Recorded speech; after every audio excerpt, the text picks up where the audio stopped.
right to it. Let's get right to it. Let's get right to it. Let's get right to it. Let's get right to it. Let's get right to it. Let's get right to it.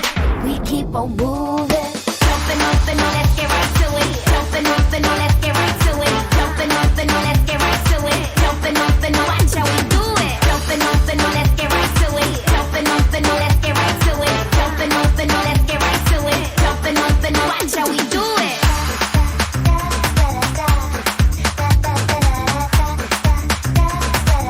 We keep on moving.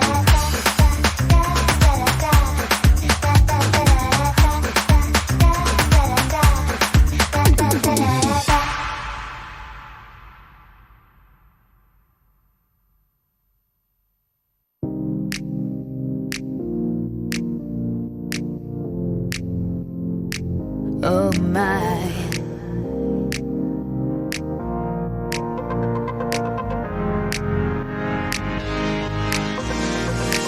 I've been all night waiting for you to come home. I've been all night waiting for you to come home. Oh my, come on, let's do this dance tonight. I gotta have you, boy, you're playing with my heart. We look around, but we don't see nobody else. Nobody, nobody. Give me your loving, give me your loving, give me your loving, Oh my.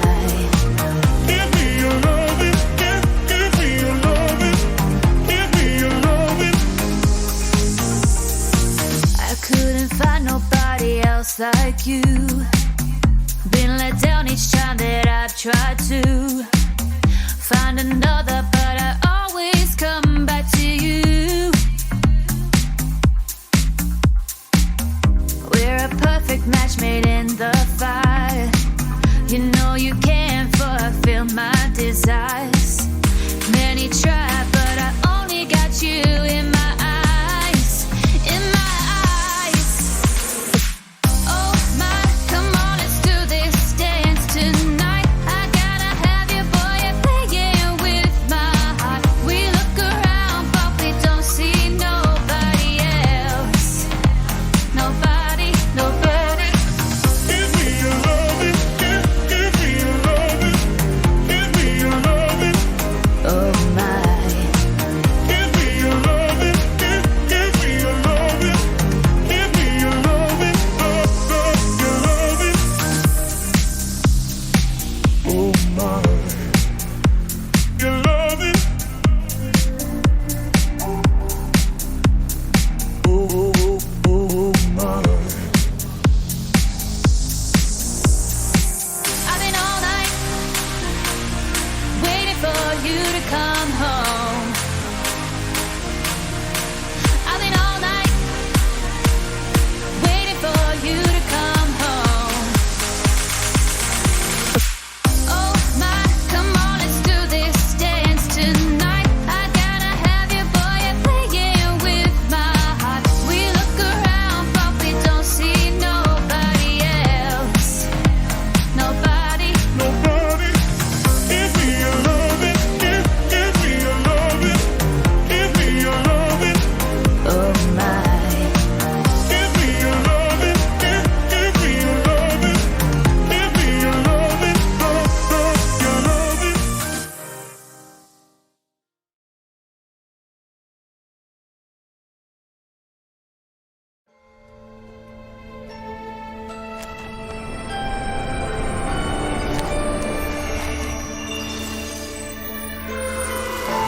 What is going on here? That's much better. Well, I suppose better is a relative term. Let me see if I've got this right. You looked upon the infinite cosmos, summoned me into this, admittedly rather adorable form, just so I could teach you about dragons. After all, there's none more qualified to teach you about the Dragonlands than me. Very well then, my bold little protege, I accept. We begin with power. The Dragonlands don't just have magic. They are magic. And where does this magic come from, you might ask? From dragons, of course.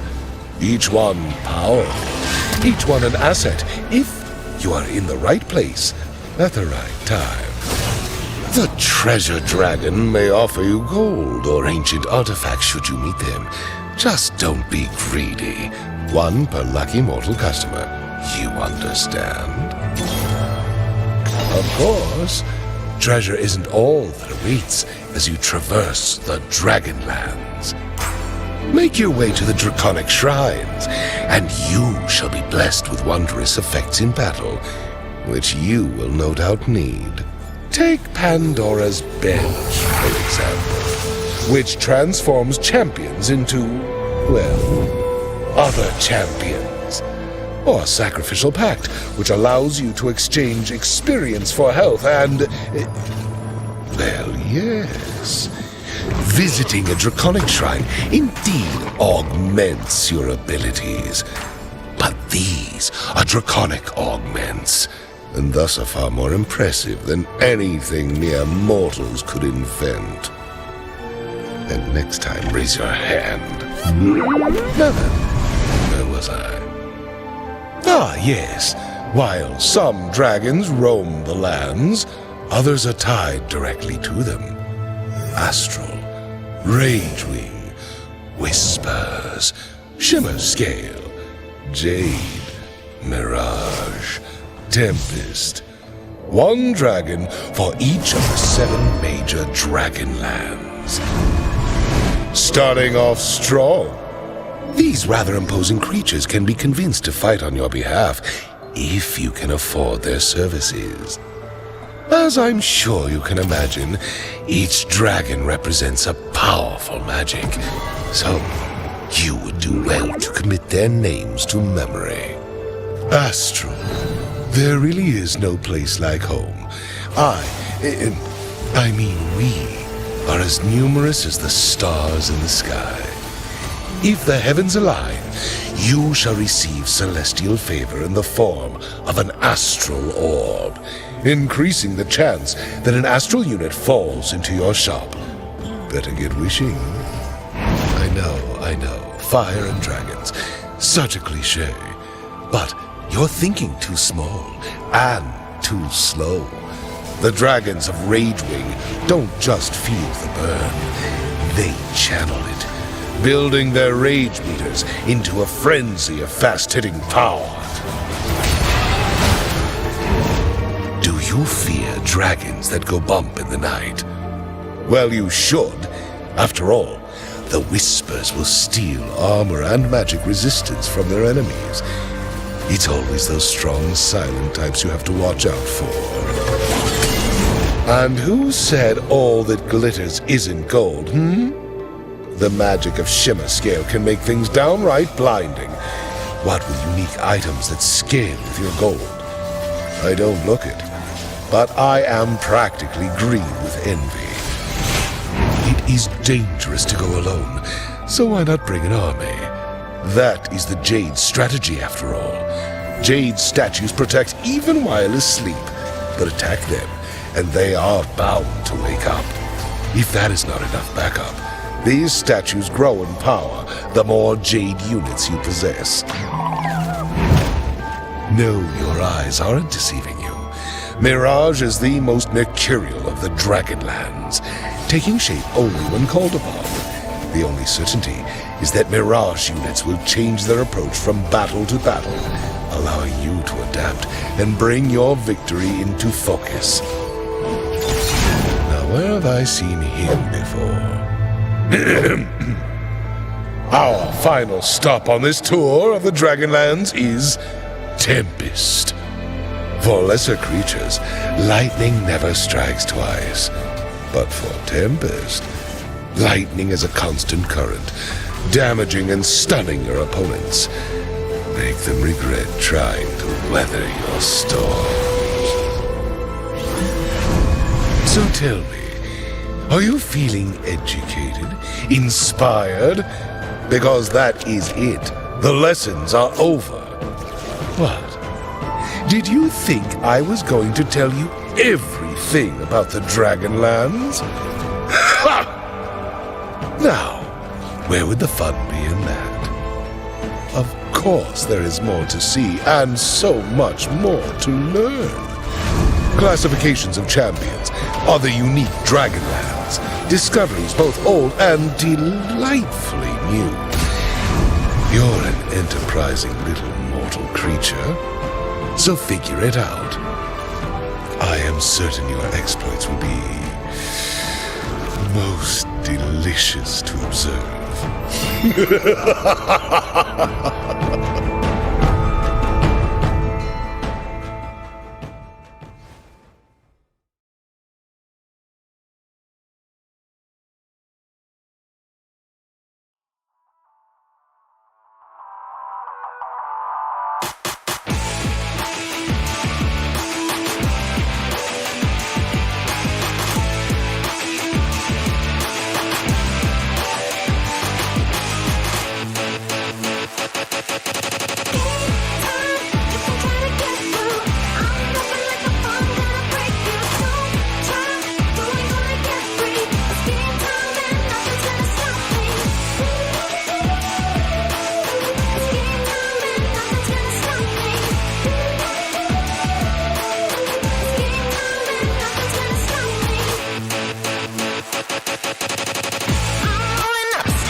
Riding through the city with my girl right now. I'ma take her around town with the windows down. Speakers up loud, can you hear that sound? Got the rear view shaking and the windows down. Riding through the city with my girl right now. I'ma take her around town with the windows down. Speakers up loud, can you hear that sound? Got the rear view shaking and the windows down. Whoa, windows down. Riding round town with the windows down. Whoa, windows down. Riding round town with the windows down.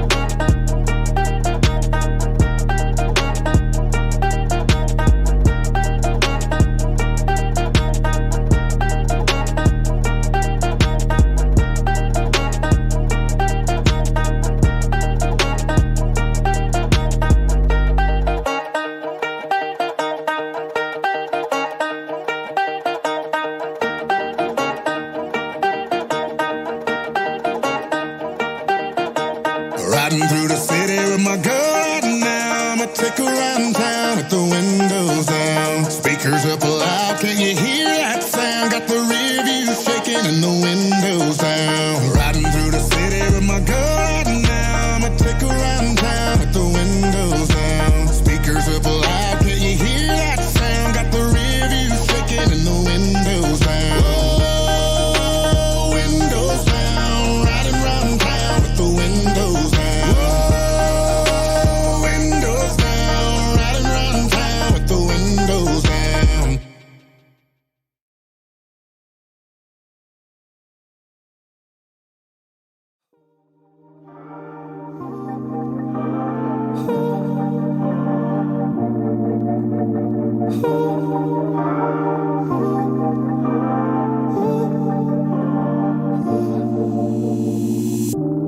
Told you that I need you. But I lied, baby.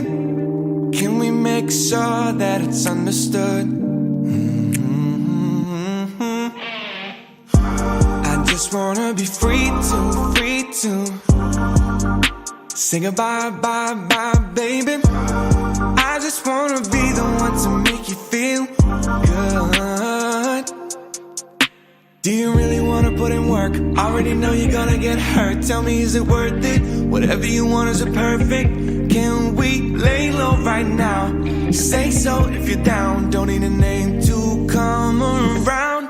Keep it on the low like Illuminati. Don't be wasting your time. You can come close till you feel my body, but don't mess with my mind. I don't wanna know what tomorrow holds, but we don't need to go that far. Keep it on the low like Illuminati. Don't be wasting your time. You ask me, can I try to take it slow, honey.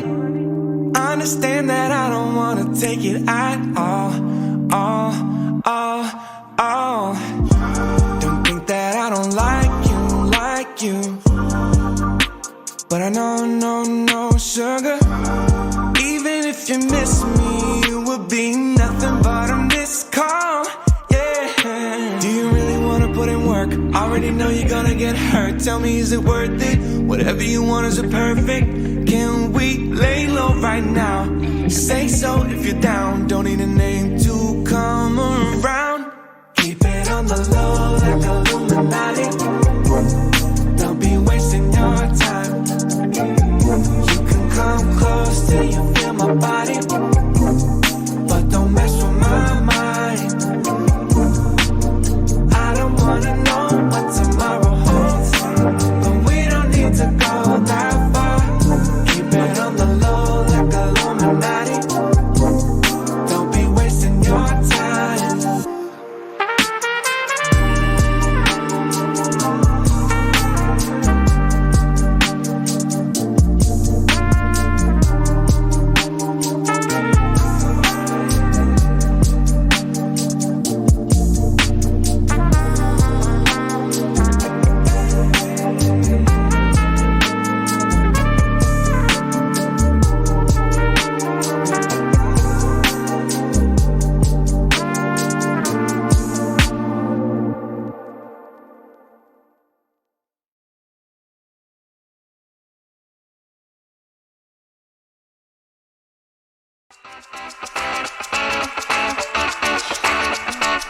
Peter! So you see, Paws, that's the point where you need to roll to 8. Look at the monitor. No? You just look at me?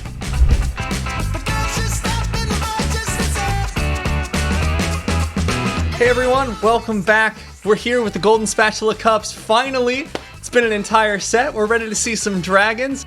You definitely don't want to miss the first competitive tournament for the Dragonlands. We are going to be on Teamfight Tactics. Hope you'll come out and join us on our Twitch channel. Join us on the 8th. You know, EMEA, the best region in the world. GSC #1, July 8th. Let's go. Start the competitive season. I am so hyped. You do not want to miss the Golden Spatula Cup this weekend.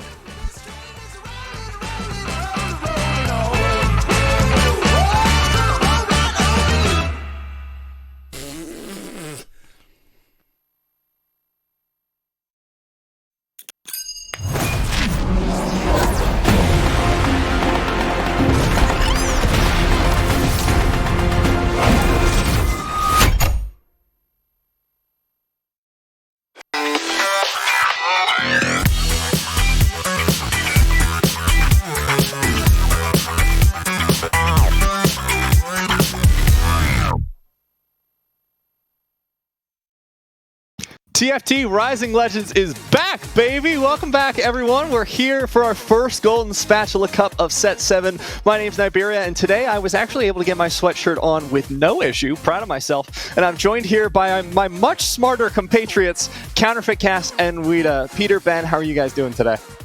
Doing really good. It's wonderful to be back here again. Of course, we started out with a Dragon Party, but this is the real deal. This is when it's all about Europe. I mean, it's about EMEA as well. We have a lot of... Fair enough, that's true. We have, Tunisian players and all that stuff. We have a lot of Turkish representatives. Yeah, Turks like multiple dozen Turkish players. Yeah, a very strong set of those as well. So I'm just super excited to see what today has to offer. Yeah, I mean, what have you guys been up to during the off season? We've had so long before we've gotten back to it. Of course, we had Dragon Party, like you said, Weta, back in June, but it's been a little while. You've been up to anything fun? Not really. Not gonna lie. No, we just lock ourselves in an underground bunker and live for the day when the tournaments start up again. Yeah, just subsisting on bread and water until the day comes that we can finally turn the cameras back on. Don't forget the tears as well. Those are very delicious. Yeah. Speaking of tears, not super delicious right now in the current TFT meta, but obviously I've been playing a lot of TFT, and that is obviously always super fun. So I'm just excited to see where this is gonna go in general here. So yeah, how about you, Matt? Have you been up to any fun stuff, like any opera singing or anything like that? It's funny you asked that, Weta. Absolutely nothing as well. I was just hoping you guys had more exciting lives than I did. I've been mostly just sitting around playing video games and watching streams. So I'm excited. Because, of course, like we mentioned earlier, we did have the Dragon Party over the last season, and EMEA was sandbagging. That's our plan. We're going to be coming back strong. We did okay. We didn't win it, but we still did okay. Yeah, but honestly, look, we're EMEA. If we don't hold ourselves to the standards of the region, we should be first in everything. Second and third, that's good. That's good. But Goobums took away the crown. He took away the crown. However, he's always doing that. He is, and I will say, Canada's a Commonwealth nation, so we've got a little bit of European representation. The UK there has some, you're an Englishman yourself. You've got some camaraderie there with that country. Yeah. Are you saying that we should try and claim it for the Commonwealth? In which case, sure, why not? We should absolutely claim Goobums for EMEA. We should absolutely claim Goobums, and then we're going to have top 3. Yeah, I think that's how it works from now on. You heard it here first, folks. North America, the new minor region here for Teamfight Tactics EMEA, which brings us to an important topic, of course. We've got brand new stuff this season. We have our new Twitter socials. That's very exciting for us. We've got our first outlet there on @TFT Esports EMEA, so feel free to check that out. And guys, what's your favorite part of the features that we're bringing back this season, or anything new that we've got on the docket? I mean, I'm really excited that the meme factory has been putting put into place for this season. And, as we go, I think we're going to see the meme quality, go way up all the way through. Got some very enthusiastic people behind the scenes working on that, as well as ourselves, of course. So watch that space. That's Twitter account. It's going to go way up. Definitely. So, again, we are with Rising Legends, Matt, right? I know this is something that you and I, we have been in competitive TFT for quite a while. Peter, kind of a new old people. For this team. We are boomers, right? I turned 25, technically esports boomer, all that kind of jazz. But should we just basically 1 foot in the grave, Wida. Yeah. Should we talk about what this actually is? Yeah, let's hit it. Wild. Let's hit it. Of course, if anyone's unfamiliar, if you're seeing our smiling faces for the first time, first off, we're so happy to have you here. Rising Legends is, of course, the premier competition here from Riot Games for the EMEA region. We're going to be feeding all over to the finals later on in the season, and eventually the World Championship at the end of the season. But I'm not going to do as good of a job as our very special, wonderful, and if I may say so, quite handsome voice actor for our format explainer. Hey there, tacticians. Rising Legends is back with TFT Dragonlance, and we couldn't be more excited. We're on a mission once more to find the best TFT player in EMEA, and we'd love you to join us on the journey. The circuit for Dragonlance will be very familiar to those that followed the previous season, but we're tweaking some things to make this set even more epic. The Golden Spatula Cups make a triumphant return as the main tournament of the circuit, granting points to the top 32 players of each cup. We'll be giving each cup winner a golden ticket to the Rising Legends Finals, where they'll be joined by the 14 players with the most cup points. Ranked play will once again have its place in the circuit, granting 12 players from all 4 server regions a slot in the finals. That's 6 from EU West, 2 from EU Nordic East, 2 from Russia, and 2 from Turkey. The Super Brawl is also seeing some changes in this set. 9 EMEA regions will participate. Up to 4 of the best players from each region will qualify from their region's official TFT regional competition. These players will not compete as a team, but as individual tacticians.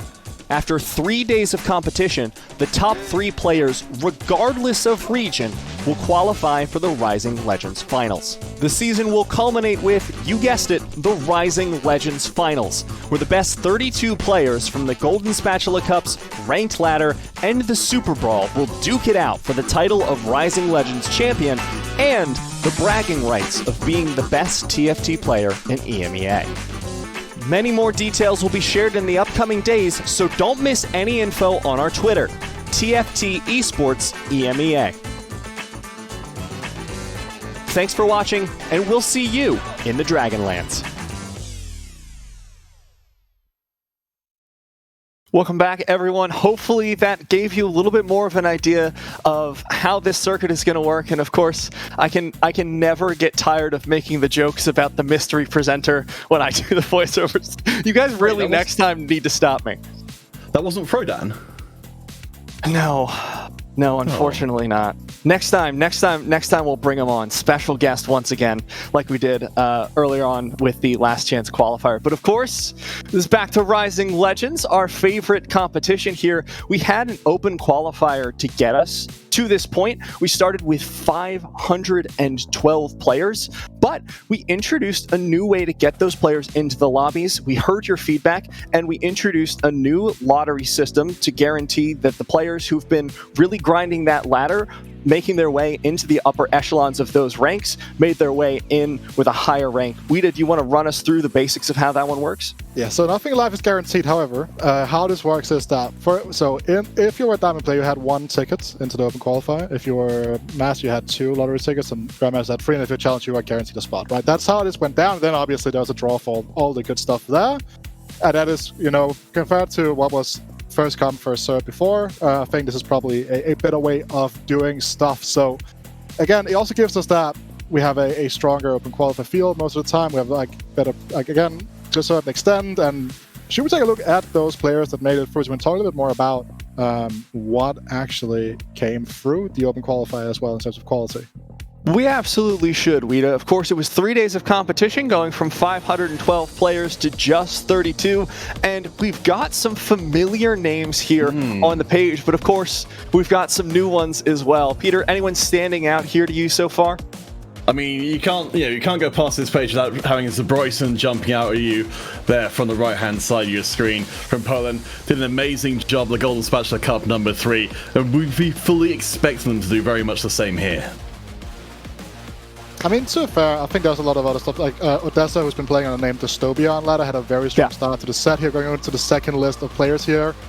A lot more of like unknown names to a certain extent, right? But you have someone like Aki in this set of players here, a player that we saw a lot of, one of the most consistent performers in the circuit last year as well. So super interested to see how he is going to perform today, because again, I had Aki in my own tournament, in my own ladder games the other day, and I am currently Master 40 LP.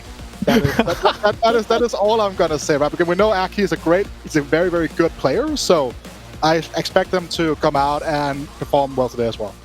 Look, you got to just to add on, in terms of that list there, the amount of players we've got coming through to this particular event who made it through the qualifier, who've been able to play at the regional, the world stage, is honestly terrifying for any of our new players coming in, because we've got so many established players here already. It's like you go into the tournament and you see some Bryson open qualifier. What do you think about that one, Matt? Right? Like you already know it's an uphill battle from there. Yeah, it's just like, well, if I get through this lobby, it's never going to get any worse for me. If I can beat Sproyson, I think I have a decent chance of getting through. But of course, open qualifier, not the only way to get in. We always have those ladder snapshots. We're going to have 96 players coming in from the ladder, added to the 32 from open qualifier. I know everyone loves numbers. Math, of course, most popular subject in school. So 128 players overall, and we're going to be bringing that down all the way to 16 on day 3. So it's gonna be a fun time. That day 2, day 3 cutoff is gonna be really a tight ship here for our Golden Spatula Cup.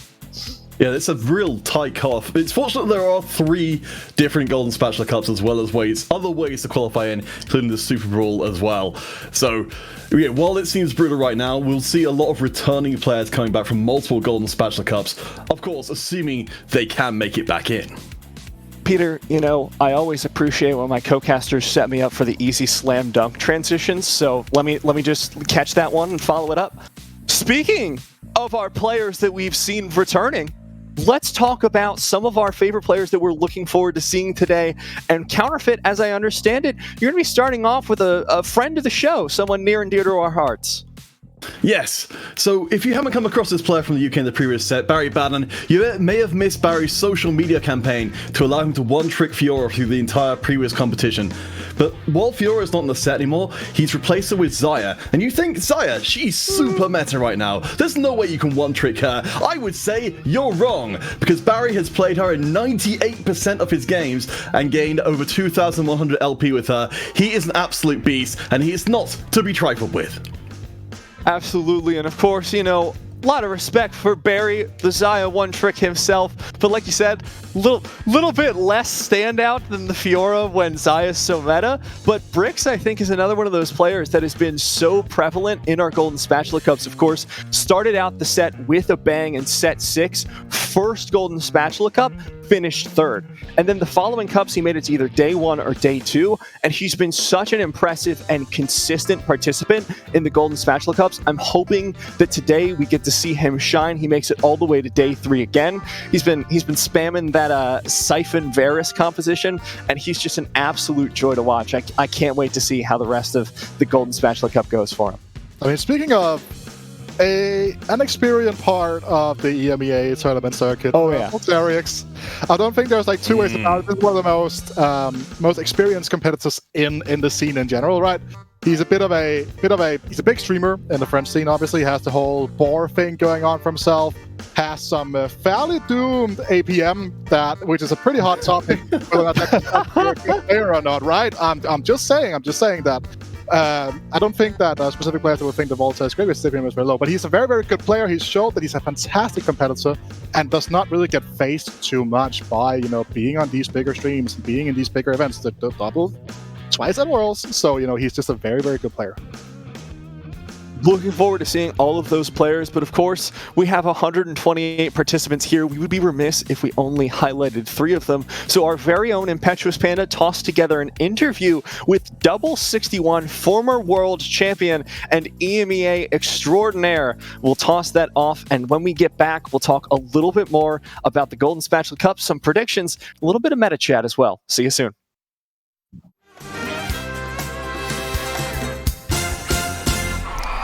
Hello everyone, I am Impetuous Panda, part of the Rising Legends broadcast team, and I want to introduce a very special player, the only European world champion that we've ever had, and that is of course Double 61. For those that may not know you somehow, Double 61 for the new players, can you give us a brief introduction as to who you are? Hello guys, I am Double 61 from the Kermin Corp, and I am a double champion in Europe, and I am also world champ in the set 3.5. Double champion, your name also Double 61. Can you explain to us where this name comes from and maybe answer the question that a lot of viewers might have had seeing your name pop up in the last few years? I had this name in an other game, but this was not the complete name. And when TFT came, I just kept double because there was a second part. It was double Brazil in the first part, and I just kept double because I was feeling that it was a good nickname, so I kept it. Coming into this new set, obviously a lot of players have had many different opinions about all the different mechanics and how complex it is compared to other sets. What were your initial impressions when you first started playing on Dragonlance as a whole? The traits, the champions. How do you feel about it?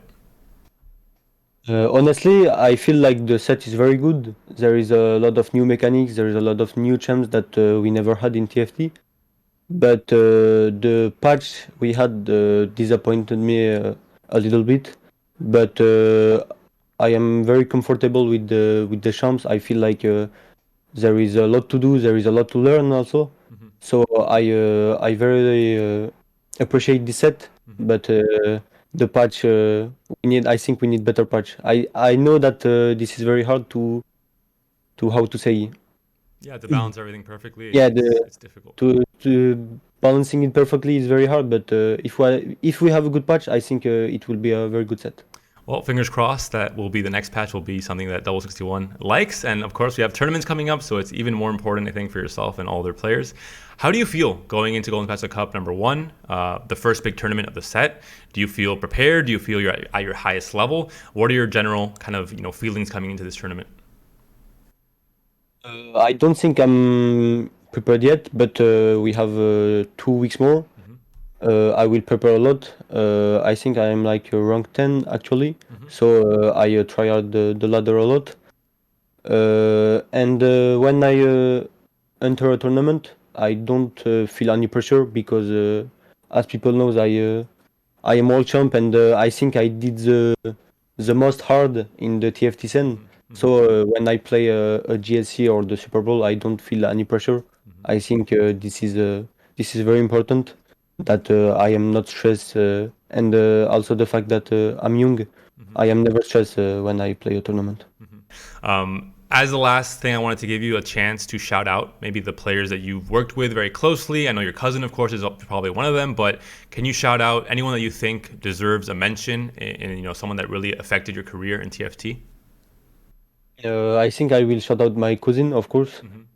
He's not qualified yet for the GSC, I think. But I trust him. He will perform a lot in this set, and I hope maybe we can do it to the world together in this set. That will definitely be, I think, a great thing for both of you, and I think very special for the European audiences as well. So thank you so much, Double, for your time, and best of luck in the tournament. Thank you.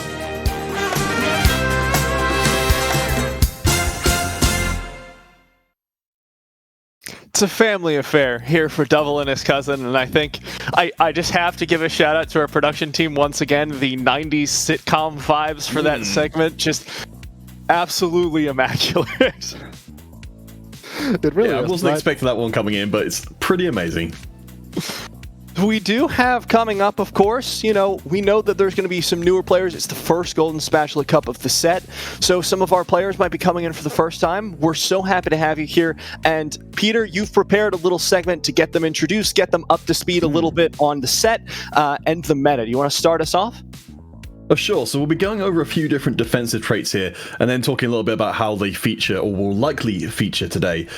So, as you can see here, from the very basics, of course, we're going to be buying units in the shops, placing units, facing enemies in singular combat, and trying to keep your health up all the way through the game. Now, we're going to be covering defensive traits today across the different Golden Spatula Cups. We'll be looking to try and bring in more advanced parts of the game, but for now we'll stick with just the traits themselves. So, first of all, our first defensive trait is Bruiser. So all allies gain bonus health, and the Bruisers themselves gain double that health bonus. Now, they've got a really good spread of units, from cheap units to relatively expensive units as well, and it's worth noting again that the bonus health is not just for the Bruisers themselves, but for the whole team as well. That is a significant amount of health that gets added onto everyone around the board, even if they don't necessarily have a whole bunch of other defensive stats. I know Bruisers, they are pretty darn popular at the moment. What are the kind of ways that people have counteracted them so far, in the meta? I mean, it's kind of hard, right, to a certain extent, where you have some of the strongest units in terms of unit quality in the game, percent right now. Siphon obviously being the biggest example of what we were going to see a lot of people angling to. There are people that are starting to figure out how to position around the Siphon targeting AI. That's a great post over the competitive TFT subreddit. You can go over there. Giant Slayer is another one that's item-wise really will help you in those matchups, where because the Bruises quite naturally will just organically come above the damage threshold. And so, items like Sunfire and Morello to a certain extent as well. I think Sunfire is probably the strongest slam in the game right now, so that's also a very effective way to counteract the Bruises. Alright, so let's go from Bruisers to our friends the Guardians, who have a similar kind of theming around health, though they tend to benefit from it rather than gaining it themselves. So once per combat at 50% health, they will gain a shield for themselves and their closest ally for a portion of the maximum HP. They are pretty early centric because nearly all of the Guardians are 1 or 2 costs, and so they tend to fall off as the game progresses, really only sort of manifesting mostly as Idus. You can see in the bottom right there, the 4-cost dragon later on. Niberium, how do you feel like the Guardians are featuring in the meta at the moment? Well, I mean, frankly, Peter, I kind of wish that they had been present in Set 3 Galaxies, because right now they're just Guardians of the Dragonlands, and I feel like that has a little bit less of a rings to it. And I think coming into the later stages of the game, of course, you mentioned how they're really good early, but there's really only one time you see multiple of them in the later stages of the game with Heroic Presence, which is a Tier 2 augment. It does taunts from all the Guardians, and every time they get hit, it's 6% health, 6% of their maximum health if they're shielded to the enemy. So they can do a little bit of damage that way, but it's just the Idus show otherwise. Splash in one other Guardian, like a Braum if you want that defensive backline, and give Idus the space to be the singular tank that she really excels at being.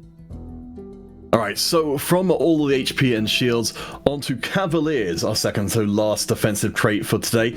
So with the Cavaliers, they gain bonus armor and magic resist, which will double at the start of combat and every time they get to charge, which is generally when they get to change target and move across the board in some kind of way. So if you've got armor and magic resist, you never need to worry about having brought the wrong kind of defenses to any particular game or match. You can also craft it with the Chain Best and Spatula, much as you could with Giant's Belt and Spatula for the Guardians. So you can put the Cavalier effect onto a lot of very tanky units and end up with a whole bunch of good defensive stats. But with you mentioned already Siphon coming in. One of the things about Siphon, of course, is they're playing, with the Whispers, they cut through defenses like the Cavaliers have. Do Cavaliers still have a place when Siphon is so prevalent? I mean, the Cav units themselves are not necessarily fantastic. You have the whole Hecarim Sejuani setup that can sometimes occur in the Sire comps. What I will say, we're going to be talking a lot about Siphon, because that's just, quite frankly, what the meta is right now. If you put Siphon on a horse, aka you give Siphon the Cavalier emblem, I think that is going to be one of the most, that is a really, really insane, thing to add into a composition that I've seen recently. I think in general the strength of Cavaliers not so much lies within the units themselves, because quite frankly a lot of them are quite hard to fully get like massive impacts in fights, but it's more so like activating units like Yasuo, Siphon, other frontliners, or and stuff like that with the Spatula plus whatever Cavalier itself you're going to be running. Oh, absolutely. I think that's definitely been something which has been coming in much more for this set, is traits which are kind of better outside of the units that come with that trait than inside it.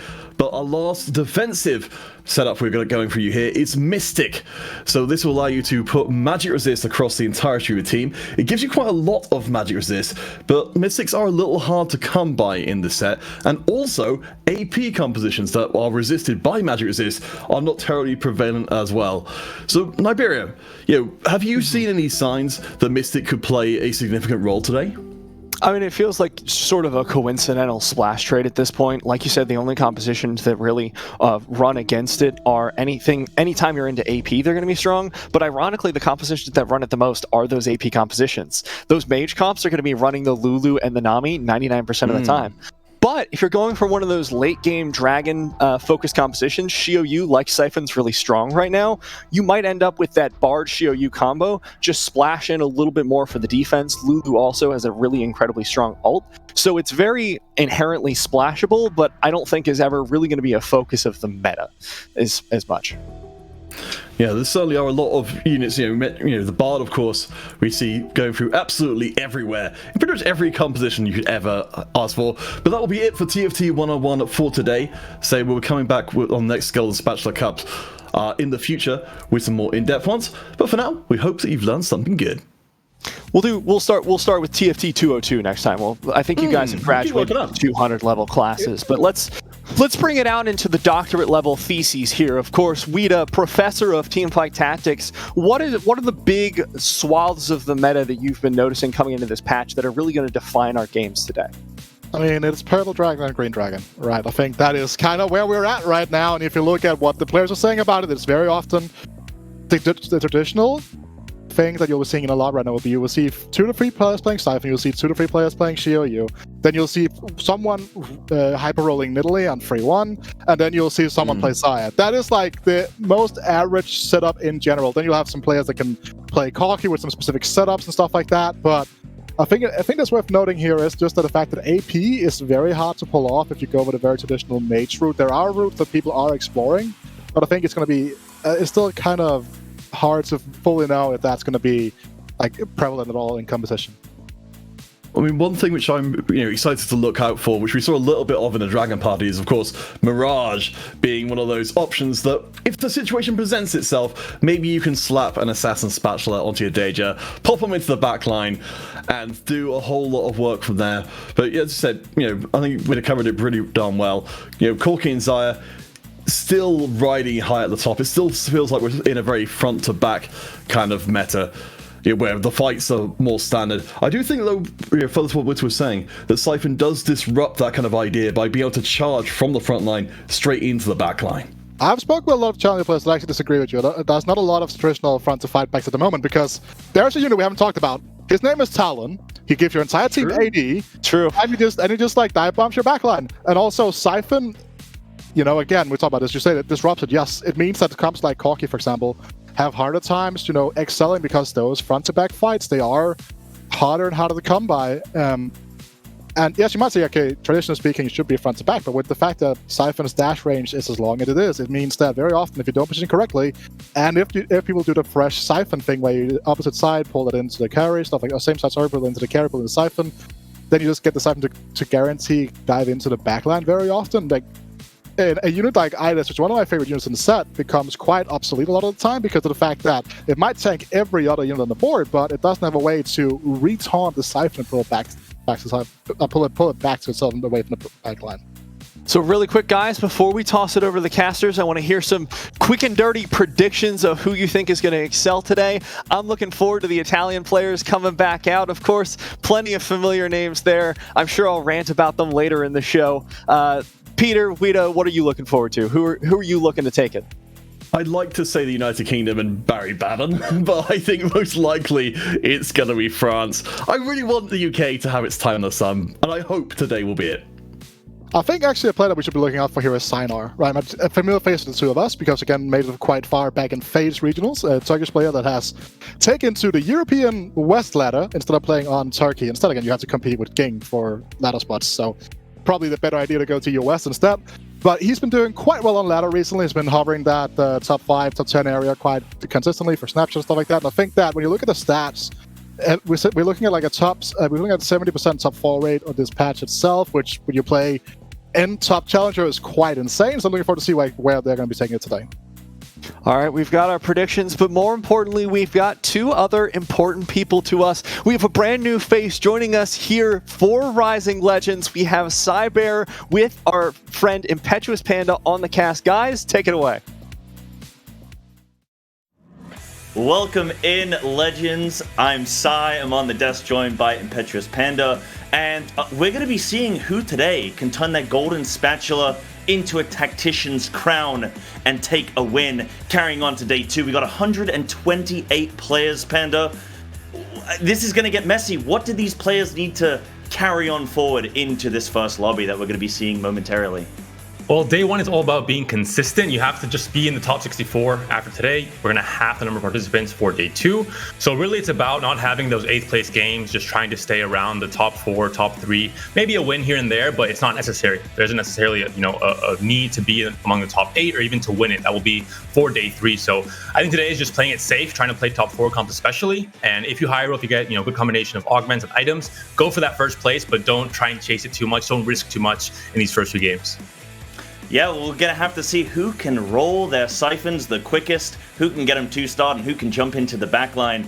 So we do have an absolutely stacked first lobby as well, Panda. I know some of these players you know very well, even interviewed some of them. I'm sure we're going to be seeing that in a second, the graphic for that first lobby, but what can you kind of tell us about some of these players that we're going to be seeing?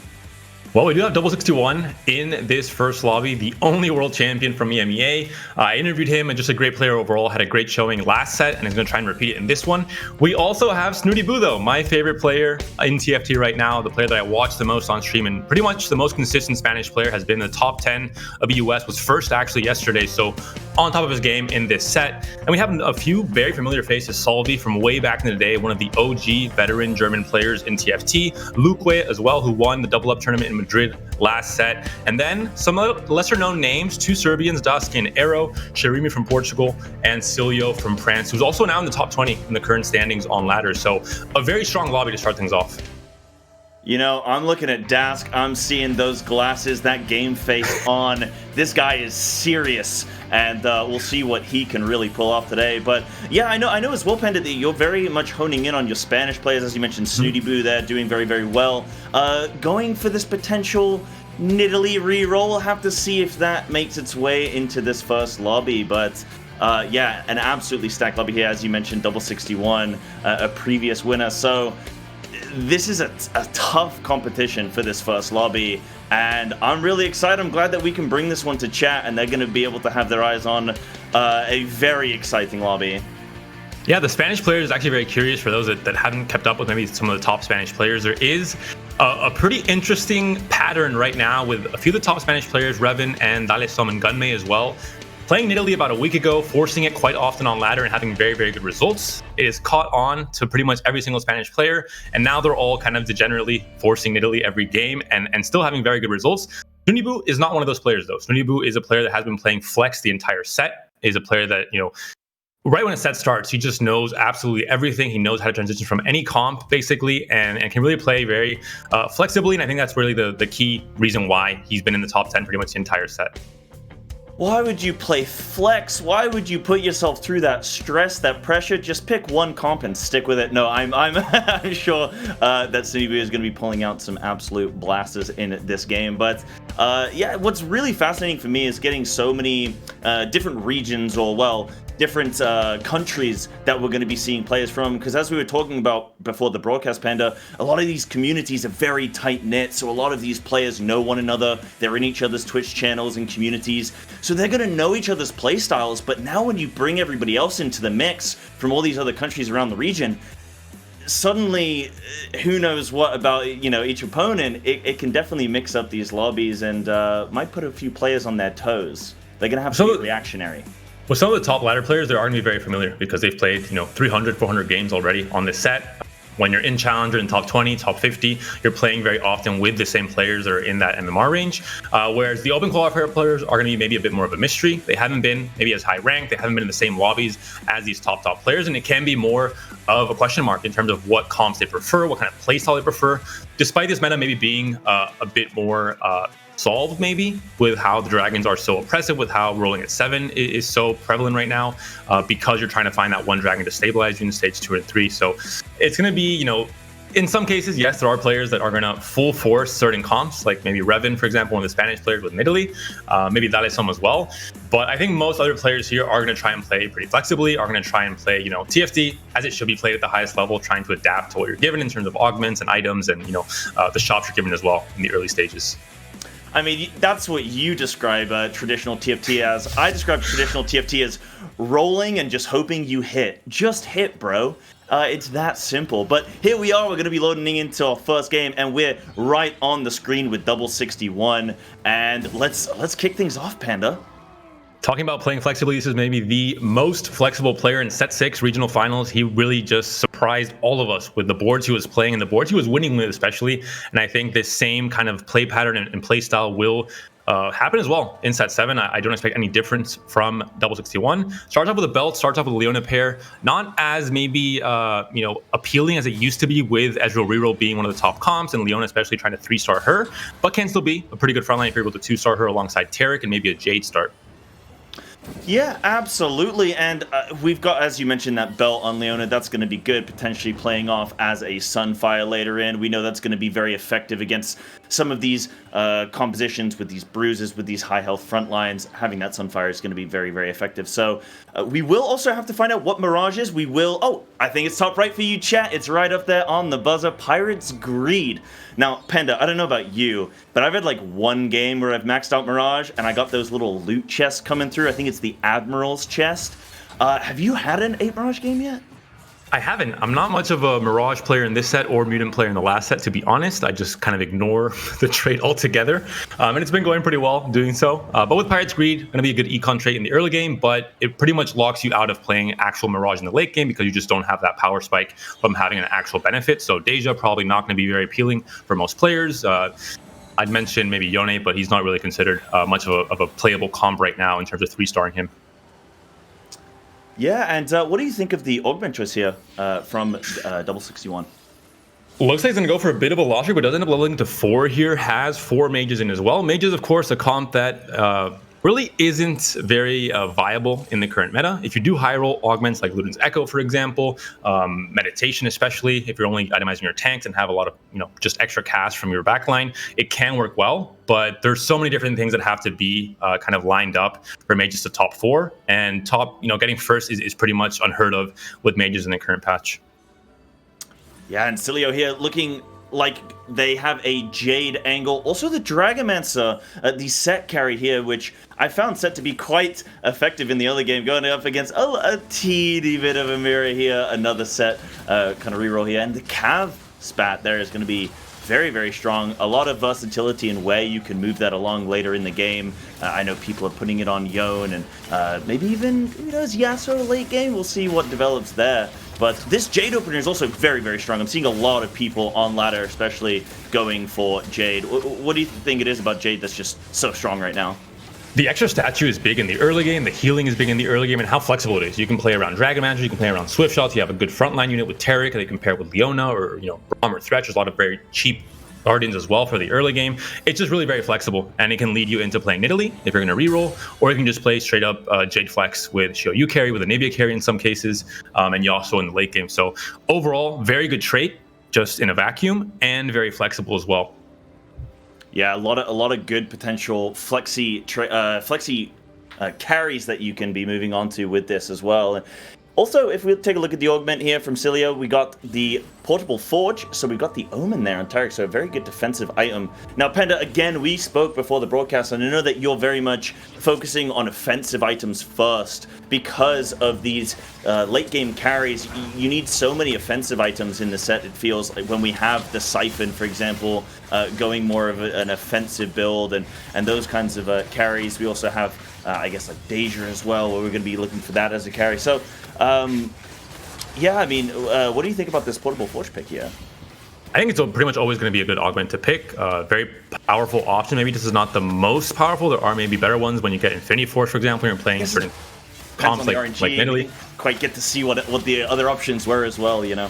But on average, it's a very big spike. If you're able to put this on a 2-star unit in the early game, it's going to be, not a guaranteed win streak. You have to have a good board for it as well, but always going to be a pretty viable pick and just very versatile. You can play on any comp. There's going to be a tank. There's going to be someone that uses an AD item well, for example. So you can pick it on almost anything, and it will do well. Despite it being a reroll comp or a fast 8 comp, it's just a very open and kind of generic augment to pick. Absolutely, absolutely. And we're gearing up for our second carousel here as well, so we'll have to see what kind of takes effect, how this one's going to play out. We're getting to see the board of Salvi here from Germany, so getting to see, I mean, they're probably aiming for a bit of a loss streak here, but their front line's quite hefty. And they do have a Whisper's Emblem. This is definitely going to lead into Siphon going to the late game. So already one player that has declared his direction can go probably for that 6 Whisper while being able to take off one of the units that maybe are not as relevant in the late game and still running the 6 Whisper for just the extra power on both Siphon and Silas as well, and possibly even Pike in the late game. Yeah, a lot of options, but absolutely declaring to the rest of the board, hey, I'm going Siphon. You can either join me or get out of my way. So we'll have to see how effective it is for him. And we'll have to see there was 2 players, Nunibu and Double, that were on Dragonmancer starts, but after the nerfs to Volibear, after the nerfs to Swain as well, it's maybe not as relevant or as interesting of an option. It might just be an early game, just playing strongest board and then transitioning to something stronger later on. The main comps are going to be Jade with Shio-Yu, Siphon, of course, with a whole host of different variations. You can go with Varus, for example. If you want to just top 4, you can go with just full Bruisers, Assassins in some cases, with Olaf if you have that chance. But those are really the 2 main dragons to look into. Cannoneers and Zaya, the 2 fast 8 comps. They're definitely going to be popping up here and there. And reroll, I think mostly going to be Nidalee and maybe some Karma. If everything kind of pans out where you have the battery, you have all these great AP augments, that might be an option as well. But Double 61 seems to be at least opening the door for Nidalee to try and walk in. Has the Astrals in. Did, I believe, levels of 4 at 2-1 when the first combat started, so not the best start for Nidalee. This might just be kind of a transitioning board here. Yeah, and looking to level up to 5 here, even though they are on a little teeny bit of a loss streak, which is probably expected with that Nidalee reroll with the mage, as you mentioned, not super strong right now. So looking to level up to 5 here, just to not lose too much health in this early stage of the lobby. And yeah, definitely opening the door for Nidalee to leap through. We'll see what this kind of transitions into later stage. But for now, it's looking like we're going to potentially be seeing this Nidalee reroll. Concilio also on set carry. Again, I really doubt this will be a set reroll game. He's kind of fallen completely out of the meta after the nerfs he got a few patches ago. And in this case, it's, again, just a transitioning early board because he pairs so well with Jade, because of both Karma and Ashe having the Dragonmancer tag as well. It means that you can play through Dragonmancers if you 2-star the set early. He's just a very good item carrier for stage 2. Stage 3, he already starts falling off a little bit. Oh, no. Okay. Arrow 1v9, I think more like Siphon 1v9 for the entirety of this stage, the next, and maybe stage 4 as well. With Titans as well, that means that, yeah, this is a very, very stable board for a long, long time, Cyber. And not only that, we have the Jade heart there, so they're even getting the benefit of Jade, so they might be able to have, they're going to be able to have their cake and eat it too. Arrow here is looking like they're,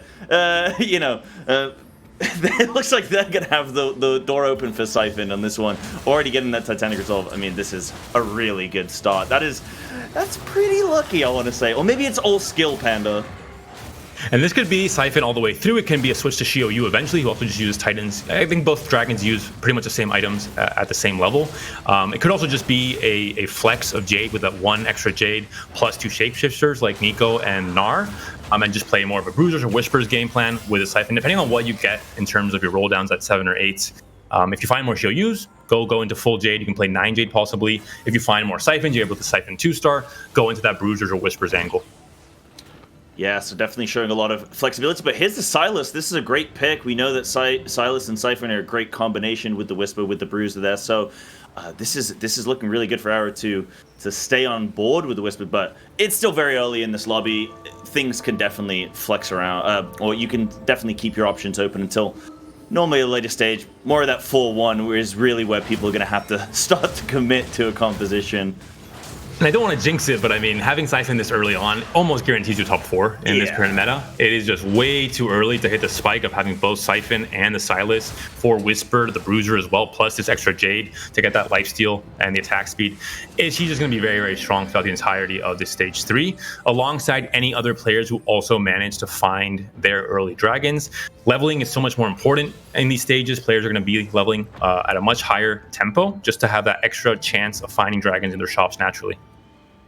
Well, yeah, this is the thing, and as we see Dask here again, also with a Siphon, also quite lucky hitting the jackpot here, and with some decent options out, they end up making the Hurricane here, which makes me think that they're not going to actually be sticking with Siphon. It's probably just a halfway house for him now, because they had the option for the Bloodthirster, and they didn't take it. Runes can also be fairly decent, especially this early on, because Siphon will be able to just deal that much more damage to the backline, etc. And maybe doesn't need so much healing now because there isn't enough damage to really kill a dragon in stage 3, despite just because of the HP pool and just generally how strong dragons are overall. Yeah, that's fair enough. I mean, like we said, Dust does have that Whisper emblem, so they probably are sticking to it, even though they, as you mentioned, I mean, they've gone for the Hurricane and probably can make that Bloodthirster later if they want to. See both Dask and Arrow with Dragon, so that's 2 players that we know are going to be stable throughout this stage 3. And we're going to start seeing what other angles players might be shooting for in this stage 3. The Dragon Master players, I think, are going to be transitioning into other boards, maybe just flexing around Jade especially. Looking now here at the options for Cilio, who has this Siphon in already. Recombobulator probably not the best option, but he might be considering. He is moving around units on the board, and this is an indication that maybe Recombobulator is the choice here. Has a few higher cost units, has the Idas, has the Olaf, and we'll see what he's able to hit here. Yeah, this Still is deciding. An interesting one. They're taking all the time to make sure they want to get this one right. Ends up going for Thrill of the Hunt instead, so teased us a little bit with the possibility for a high roll potentially on the entire board, but in the end goes for the safer option with Thrill of the Hunt. Yeah, absolutely, absolutely. And we can see the needlessly big gem as well as the first Shimmer scale item, so that's going to be what you're getting for 3 Shimmer scales in on the board with that Idas. And this Taric is I like the itemization here, very tanky. Very solid indeed, and yeah, that itemized Idas already, very, very good. It seems like this lobby is hit quite nicely with these early stage dragons. As you mentioned, it is like a race to see who can hit dragons early right now in this set. And is this... Arrow has also hit a Nico at the start of stage 3, has both Siphon and Nico to start things off with that Jade Heart as well, so... If he was already going to be stable, now he is, stable plus, if you want to call it that. It's going to be very safe all throughout stage 3. You're going to be able to econ up and have, the extra benefit of having more gold to roll with, and maybe even 2-shard the Siphon or find Shio Yu instead. Yeah, we have a very close match there, but Arrow is going to take that one, as you probably expect. Though Cilio does lose the win streak that they were on. They hadn't lost a round yet, but... Now going up against Arrow. Arrow taking the top spot, saying, I'll have that, thank you very much. Wondering what these other players at the bottom are playing. Luque and Solvi both exactly at 56 HP. Whoa, Shirimi as well. There's a triple tie at the very bottom there. And wondering what these players are currently playing, what their boards look like, and what they're going to transition into to try and stabilize, because this is kind of the dangerous spot in the game. We're seeing here level 7, 10 gold already at 3-3. This is a very unusual leveling pattern, and this indicates, how desperate players are to try and find their own dragons to stabilize, and how important it is in this current meta. At least a Nico was found in Ornn as well. Yes, this is definitely a how to find your dragon. Roll. Definitely in a precarious position from Luku here. So they're going to probably still want to continue this loss streak, though. They want to be having good losses. They don't want to just be absolutely blasted and lose their whole board and not kill a single unit. So they want to be careful with actually getting some good losses here. And as these players scout, they can also just really see the picture of what other players are going for. The Yone here, item carry for dragons before they're found, has a Runons and a Bloodthirster already built on it. Just trying to slam these items on AD carries that are going to be somewhat relevant throughout the stage 3 until you're able to find that dragon in the shop. is going to be the name of the game for most of these players. Looking out into the carousel, Nico with that bow could get Titans, which is a playable item on this Nico as well. We also see a Sona there if you're playing Cannoneers, could be quite appetizing. And Talon with the glove, always going to be good, can build IE, despite Talon not really quite being a damage carry at the current moment. Yeah, Talon's definitely one that'll get into your back line. You can throw a Frozen Heart on him, throw a Bloodthirster, and he will struggle to die, and he can really slow down the pace of, I don't know, Corki, a Zarya carry, even a Deja, depending on what you have in the back line that you're facing off against. And this is a really great graphic, as you can see, chat on the left-hand side, the components. You can see what every player in the lobby has currently on their, on their kind of item component board. Oh! A dragon has been found, and so the selling process begins. The dragon is put in, Yone immediately thrown off of the ship, and now we're playing Jade, baby. And it's as simple as that. Xiao Yu enters the fray, and this is exactly what Luku was looking for here, to stabilize a little bit. Now, is it going to be enough, Panda? They've got 6 Jade in at the moment, but they don't really have a whole lot of damage, and they don't have any items, really. They've thrown the Bloodthirster here, which is great on Xiao Yu, and they're just slamming everything. Maybe even the Rage Blade. That's going to be it. So, fully optimized Xiao Yu just to have some damage here on the board. And Rage Blade, maybe not the most effective item on Siphon or Xiao Yu, but definitely a way to kill a Rod, especially where there isn't really AP carries outside of a Nivea maybe and Jade. At the moment, it's a good way of utilizing that Rod where Nico can be, Ionic Spark or Morello maybe, but I think Rage Blade is the better way to kill that Rod and still have a triple item Xiao Yu at the end of stage 3 is going to be very good for stabilizing here. Yeah, absolutely. And look at that on that 2-win streak here, starting to climb it back up the board. Now we're checking back in with Cilio here, who is just maybe barely going to lose this one. And the 3-loss streak is pretty apparent why. Still carrying this set at this point of stage 3. Hasn't found his own dragon. Is going to play maybe more of a greedy line here, econing up to 60 gold, hoping to hit 7 after the creep round, and then rolling it down for a dragon while losing some HP in the process. But he had a big HP buffer because of his massive win streak in stage 2. Yeah, they don't really have the best. I mean, this isn't really the best Shimmer Scale item, I would say. And also, they're running this Dragonmancer at the moment, which, as you mentioned earlier, Panda, has been nerfed going into this patch. It's really not quite as strong as it used to be. So this set carry could probably be switched out soon enough if they can find just something to take its place.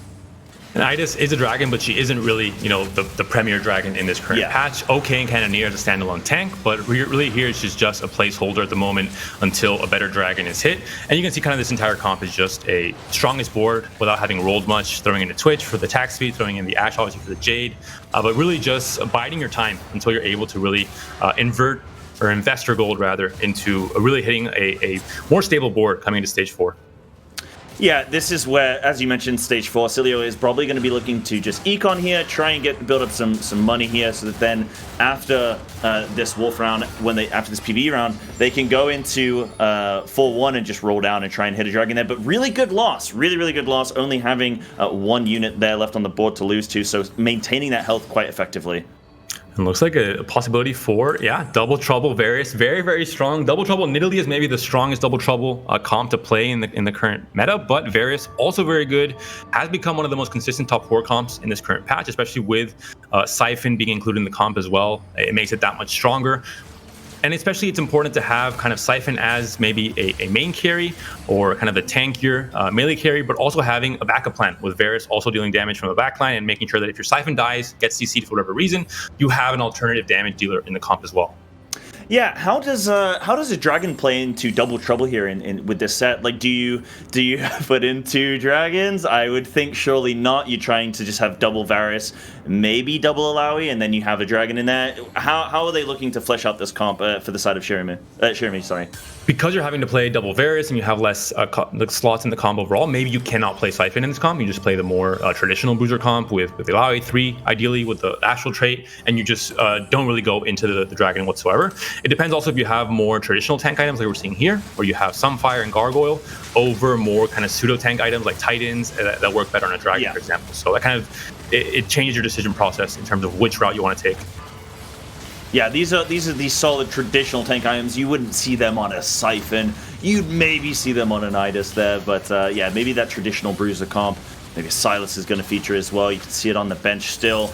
And then going to be shifting in that, or they have the Talon as well that they're probably going to be shifting in. We know Guild right now is very, very effective. Panda, you can see that there's a twitch in this board, allowing for the Swift Shot, as well as the Guild, giving attack speed to every champion on the board. But now we're going to be looking at this Augment round. Let's see what we get. This is the third and final Augment for the lobby here at 4-2, and this is Snooty Boo that we're looking in on. So they have the Bruiser there. That's potentially good with the comp that they were running. Oh, sorry, apologies. We've switched over to Snooty Boo here. He's looking to 2-star the Xayah. Xayah 2 is a big upgrade this early in stage 4. Rolling on 7 is a necessity in this current meta because of the dragons, because how weak you are. If everyone hits their dragons and you're still trying to play for a fast state kind of style and not ready to 2-starring your carries, you're going to have a very bad time. You're going to be losing a lot of HP. So needing to roll on 7 means that you don't really have the full comp online now. You have to wait now to econ back up to 50 and maybe go to 8 after the carousel. But Xayah 2 is a big hit. Yeah, it really depends on how healthy you are going to be on the side of Snooty Boo to decide on whether or not you can go for it. And right now, bottom of the lobby, they got to be very careful in maintaining this health. They are on a 4 loss streak. And really, Panda, they don't have great items for Xayah 2 here. That's the problem. When you hit Xayah 2, you ideally want to capitalize on that spike by having her fully itemized. In this case, the items are AP items on Pyke, with still a Pyke 1, who's a bit inconsistent, and this Talon with the IE with no items on Xayah herself. So that could be problematic. We'll see if the assassin pair of Talon and this Pyke are going to be enough. Pyke, when he pops off, he really does pop off. He just continues to ult and just clears entire boards by himself. But sometimes he hits the bad reset and just can't do it. But in this case, it seems to be enough for Snooty to try and stabilize here and not lose more HP currently at the very bottom. Well, second from the bottom now at 45 HP. Yeah, turning that loss streak into win streak here, so they're going to want to keep that tempo going and wanting to econ here. As we mentioned, they are quite low on health, but not quite the lowest in the lobby after that round. And this Guild, this Cavalier, I think very strong defensively to allow the Xayah, even without items, to just get an effective amount of damage off and clear up the rest of the board. Looking at the HP totals right now, to no one's surprise, Arrow continues to be at 87 HP, found Siphon in stage 2, found Nico at the very beginning of stage 3, and again, that stabilizes you for so long. Now it's going into stage 4. Can capitalize on that lead by having maybe better econ, more gold to roll with, and really trying to get the best board possible. Looks like we do have a Varus 3-ho, though, and that's going to be a very, very good, unit to have at this point. You want to hit the spike in stage 4, not later. And seems to be, with the extra HP, able to live past these assassins attacking him and take a pretty big win here against Snooty. Yeah, Varus 3-star at this point is really, really good. That's exactly what Jeremy needs to get that Varus up online. They are missing a couple items to really flesh out that composition, but for now, very strong and effective. And we have the 9 Jade here on the side of double 61. We're going to see now the carousel. Pyke with the glove for Snooty, who is not quite... Yeah, it's still first pick. Could be an option, but I'm not sure if he's looking for the Pyke pair just yet. He maybe wants to get AD items for the Xayah instead. And lots of components open for Daisuke, so really has to try and slam these items coming off of this carousel. When everyone's going to start spiking, everyone's going to go level 8, going to start rolling down all or most of their gold, especially these players that are under 40 HP at the moment, which is pretty much more than half of this current lobby because of how much tempo has increased because of Arrow's huge lead in stage 2 and 3. Everyone that's facing Arrow is losing 10 HP per fight, essentially, which means that the overall HP totals will be a huge disparity between first and the bottom half of the lobby. Yeah, and we obviously have this new addition to Set 7, this Shrine round, as you can see at the top of your screens, chat, at the 4-7 point. Oh, and Siphon 2! Hold that thought. Dacia with Siphon 2, that's going to be huge. That is going to be a massive power spike here. And 6 Whisper as well, getting that Thresh 2 also. So Dacia's going to have a very strong board now, I should think. Yeah, definitely going to be stable. Has a almost full item. Siphon here going to be able to fully finish that off once we get the Treasure Dragon in 2 rounds. 6 Whispers as well. Has a chance to play more dragons if he wants to and wants to go down from that 6 Whispers to maybe 4 and include one more dragon like Xiaoyu potentially, but we'll see where exactly he goes. For now, it looks like he's strong, but not quite strong enough to dethrone the HP leader of this lobby. I thought maybe Siphon was just going to turn it there, but no, not enough sustain there. That Bloodthirster will definitely change things around though for that Siphon for Dask. And that mostly comes down to not Shiryu being a better dragon than Siphon in this current state of the game, but it's more just 9 Jade and the power spike you get from that trait. It's good at 3, it's good at 6, and it's even better at 9. And just that much more sustain for your carries is going to be so relevant. Another Siphon too is hit by Salvi. The Siphons are being siphoned away from the pool of champions, and that means that some players are now going to start getting desperate, going to have to start looking to maybe a plan B or a plan C in terms of how to stay alive coming into stage 5. Now, hold on a minute, Panda. I was told before this broadcast, no puns. I'm not going to let you get away with that one. I break all the rules here, Cyrus, so you're going to let me do as many puns as I want, please. That's quite all right. I'll let you have it. And Liku here also hit the 2-star Shiryu here, so this is also a very strong board, though I think they only have, or I think they have the 6 Jade at the moment as well. Huge chomp there from the Siphon going right into the backline carries. It's going to be now Shiryu onto the Siphon, though. The stun is massive. Siphon trying to run away, succeeds, gets some extra healing as well. Will it be enough? I'm not sure if it'll get past the CC. But that was a good way to maintain health. Sorry, Panda.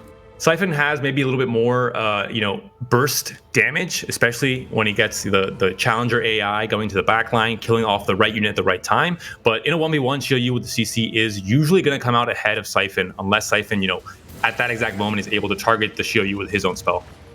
Yeah, now this is that Shrine round that I was mentioning earlier, and this is where the players are going to really have an option to roll for their BIS items if they want them. But at the same time, how much gold do you have? Do you really want to roll it down? Double 61 here, only having 7 gold, so he's really got to be selective with what he's trying to flesh out. What do you think he's searching for here, Panda? Items for Nami or items for Silas? Unfortunately, I don't think it's going to matter too much. This is maybe the example of why, it's maybe not so great to be extremely flexible as a player. You try and play what the game gives you, but unfortunately, Mages is just not really it unless you hit Luden's Echo, unless you hit Meditation, unless you hit very specific augments. And despite having a Nami 3, despite having, what looks like a decent board, currently at 18 HP, Gadget Expert not really being used too much. Only the Shiv is going to be benefiting from that extra damage. And yeah, this is a kind of Mages in a nutshell in this current patch. It is really, really hard to have them pop off without the exact combination of augments. Yeah, and double as well. Still with the 1-star rise, even though it is fully itemized, 1-star rise at 5-1 just hasn't been able to hit the rise 2, which would help a little bit here. But as you're mentioning, Panda, the board isn't super strong. Or Mages right now are not super strong in this set.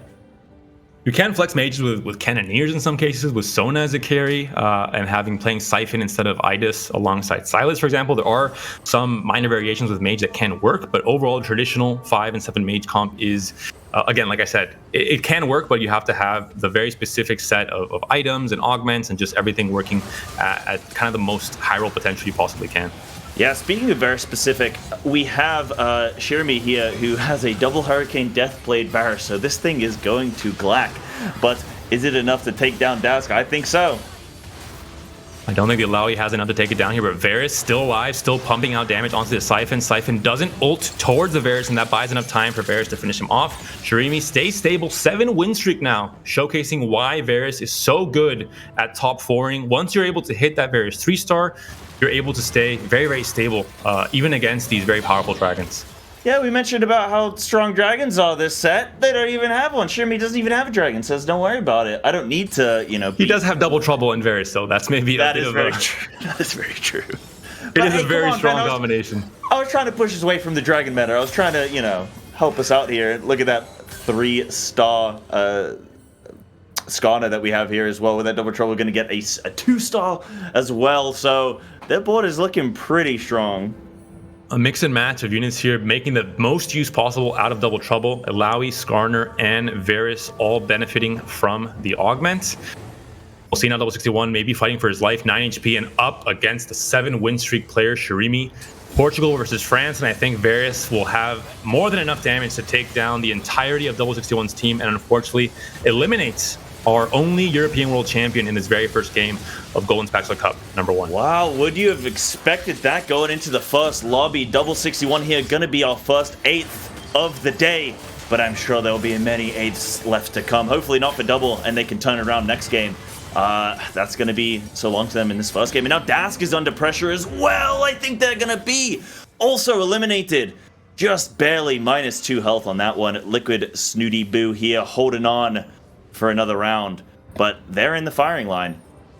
The Yasuo execute there, too much for Dash to handle, gets eliminated as well. And yeah, as you mentioned, Snooty Boo also in trouble. No coincidence that maybe most of these players that are going bottom are not playing Dragons, not playing Siphon, not playing Xiaoyu. Xayah, as I mentioned, was very strong, is still very strong, but is much, much harder to hit that capped out board because of how much more tempo there is at stage 3 and 4, where you can't really go to 8 and just roll there. And also the items just didn't quite work out for Xayah in this case, itemizing the Talon and the Pike instead. Yeah, facing up against 9 Jade here on the side of Luku, so this is going to be a very, very humbling defeat here for Snooty Boo, as they're going to be our 6th player in this lobby.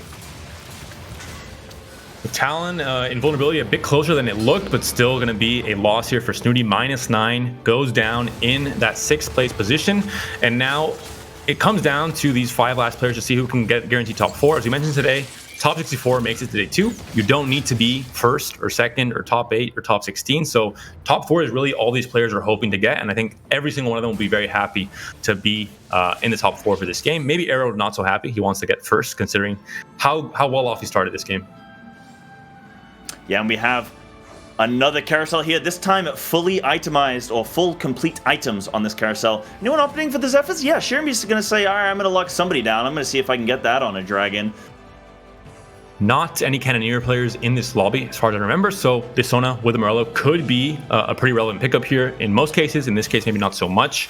Sona, one of the few units that can actually use Morello to some extent, despite the nerfs making it a little bit less of an appealing item in set 7 compared to set 6.5. Yeah, and that's going to be going on the Anivia here, who obviously is going to be having quite an a large AoE effect here with their ability. So that Morello is going to be effective on the Anivia in this 9 Jade comp of Arrow. This looks like a reasonably well fleshed out comp. I mean, there's not really much left here for Arrow to really pick up, I would say. I mean, maybe you go 9, maybe you pick up, I don't know, Bod or something like that. Or I don't think no, they don't have the Soraka yet. So potentially a Soraka as well, and then you can maybe shift out a Jade as well. That Karma one perhaps needs to get out of here. And we'll see Shirimi now still win streaking at 46 HP. I think this is a 9 or 10 win streak at this point. So this might send a message to the rest of the players in this tournament today of how good Double Trouble is alongside Varus. If you find this augment, it's almost maybe going to be an idea to try and force your way into Varus, because you can kind of force your way into it a bit later into the game with how Astral works. You can almost still kind of play catch up with your 2 and 3 stars and still make it compared to other reroll comps in the past. But definitely a good showing for Double Trouble as a whole. I think it's definitely one of the better augments in terms of win rate as well and top 4 rate, looking at stats, but especially paired with Varus and Lily. Yeah, but now Cilio here has got a very commanding Yasuo 2 with the blue buff. Nice to optimize to give him some sustain. Yasuo is very strong as a unit in this current set, so this is looking very strong for Cilio as well. We'll see now if this Xiaoyu that's still a 1-star on the side of Arrow when he transitioned from Siphon to Xiaoyu wasn't able to 2-star this just yet, was trying to maybe save the gold for a massive roll down after this next creep round, but I assume he will be losing this fight simply because, as you mentioned, there's just 2 stars on the side of Cilio and not the case on the side of Arrow. So Arrow now dropping down 29 HP, loses his lead at the very top, while Shirimi stays hot at 46. Yeah, not hitting Xiaoyu 2 is very detrimental to that composition as well. Of course, that's the main bulk of the carry, the main bulk of the sustain in Arrow's composition there.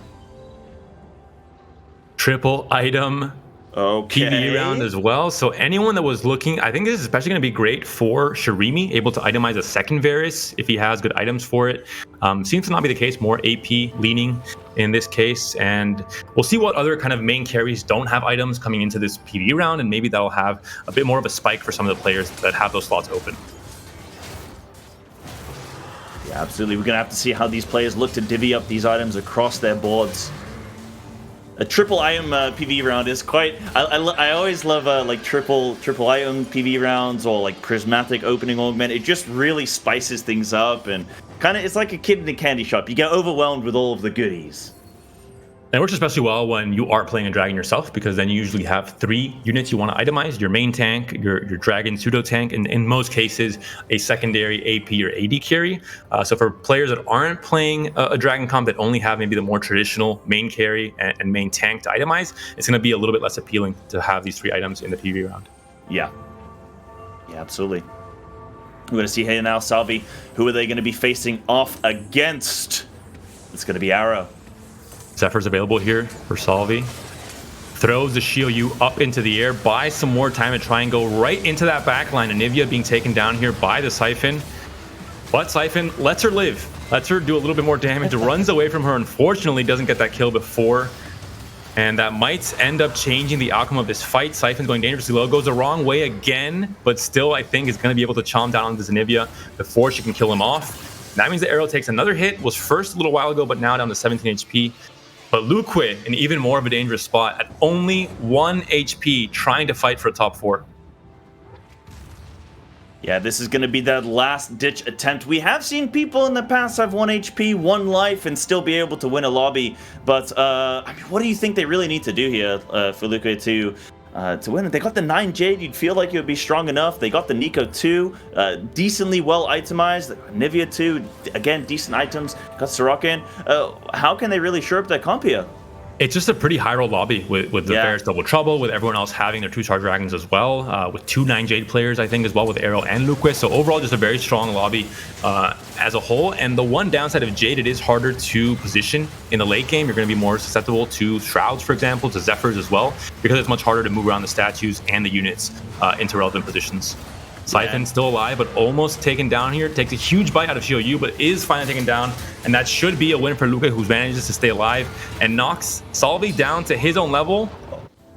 Oh! Exactly 1 HP. Luque heals up to 3 thanks to Soraka. And Arrow, the player who we were saying was going to win this lobby or would be pretty sad without not getting a first place, ends up taking 5th and does not even finish in the top 4 of this lobby.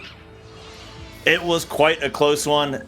We got Luca and also Salvi there, both in the firing line as well. So Arrow's got to be kicking himself, thinking, I was so close. If I'd just been able to hold on that little bit longer, I could have even gone maybe potentially 3rd in this lobby. But as you mentioned, quite a high-rolling lobby, so you can't really be too upset, I guess, from Arrow's position. Pike is found now here for Salvi. You have 6 Whispers. You have 3 Assassins in this case now. And we'll see what he ends up doing in this fight here against the Yasuo 2, against the Shiou 2, with fairly fantastic items. Has the Edge of Night, the Hodge, and the Bloodthirsters. Lots of healing and shielding here for this dragon. And Silio, currently the HP leader. Yes, I've been getting knocked back there, not able to jump back into the backline, but now Siphon chooses their moment. Going to be just cleaning up any of the backline for Silio there. Siphon now on the Shiou being entertained here by the Silas, but Siphon now, going to be possibly executed by the Yasuo. Oh, just barely. And because of the way Yasuo found him, there's only 1 unit left. Despite the HP, he gets fully executed. And that means Salvi and Luque taken down. The top 2 will be Silio and Shirimi, France and Portugal at the top of this first lobby. And the Dragons also on top, as we kind of predicted, I think. Yes, Dragons on top, but Shirimi here, they've got the Varus, so we're gonna have to see with this double trouble. So we're gonna have to see if they can win this lobby. I don't know. Who do you think takes this one? There has to be a consideration here if you are looking at maybe getting 2 Zayas, if you need more damage, if you need more tankiness with the double Skarner, for example. Is it worth taking out that second Skarner and kind of forgetting about double trouble and just going for legendaries to try and cap out this board even further? I haven't played enough Varus to know, but this is what, if you're currently not doing so hot, if you're currently thinking you're going to be losing against Silio's board, you need to try and find a way to get a little bit stronger, or maybe just with positioning as well, as we're seeing here, nice the Zephyr on the Yasuo. Shiou very much entertained by a training dummy down the left-hand side, not doing anything for the first 10 seconds of the fight, is a good sign. Varus continuing to dish out damage. Now targeting Shiou, will it be enough? A lot of healing and shielding coming out from Shiou, seems to be almost unkillable. Thrill of the Hunt also helping him stay alive. And it seems like, just barely, Varus takes him down, and that will be the battle of the Swift Shots, which of course Shirimi will win thanks to that Varus 3 with double Runons and a Deathblade. This is one of those don't come near me or my son ever again kind of moments. The Keanu meme, as we have little Varus and big Varus, little Varus helping Big Daddy Varus there with the Zeeks and the ice cream cone. But yeah, even without the Giant Slayer here on the side of Shirumi, it's still really solid on that Varus, cutting through that Xiaoyu. We talked about the positioning difference with Jade makes it that much harder to change around your units, but it's going to be something that's going to be very relevant for both players. 2 Zephyrs on either, or 1 Zephyr on either side, 2 Zephyrs total. We saw the Yasuo being lifted in the air last time. Hopefully, that won't be the case again for Cilio's chances of winning this next fight, and especially wants to have Xiaoyu maybe be more relevant coming into this start of the round. They did hit a mini Yasuo, but not the big baddie with the blue buff, who's going to be dipping and diving into the back line. Now on the target dummy, not quite as effective, but Yasuo's just so strong, can just really, the combination of utility and damage there is incredible. And now Xiaoyu is well distracted by the target dummy. Despite the great positioning, Varus, the last unit alive, it's always a good sign to have your carry being the last unit alive, but in this case, completely different fight. Xiaoyu and Yasuo able to clean up the front line much quicker, and Shirumi takes a massive hit down to 4 HP, and this could lead up to the very last fight of Game 1 of today's tournament. With Cilio looking to have a stronger board, Ionic Spark can be played on Lee Sin here. Not going to be the most relevant item, and Shiv going to be okay on a Xayah just to get the extra attack speed, but also not incredibly relevant as maybe a Zephyr or a Shroud would be at this stage of the game.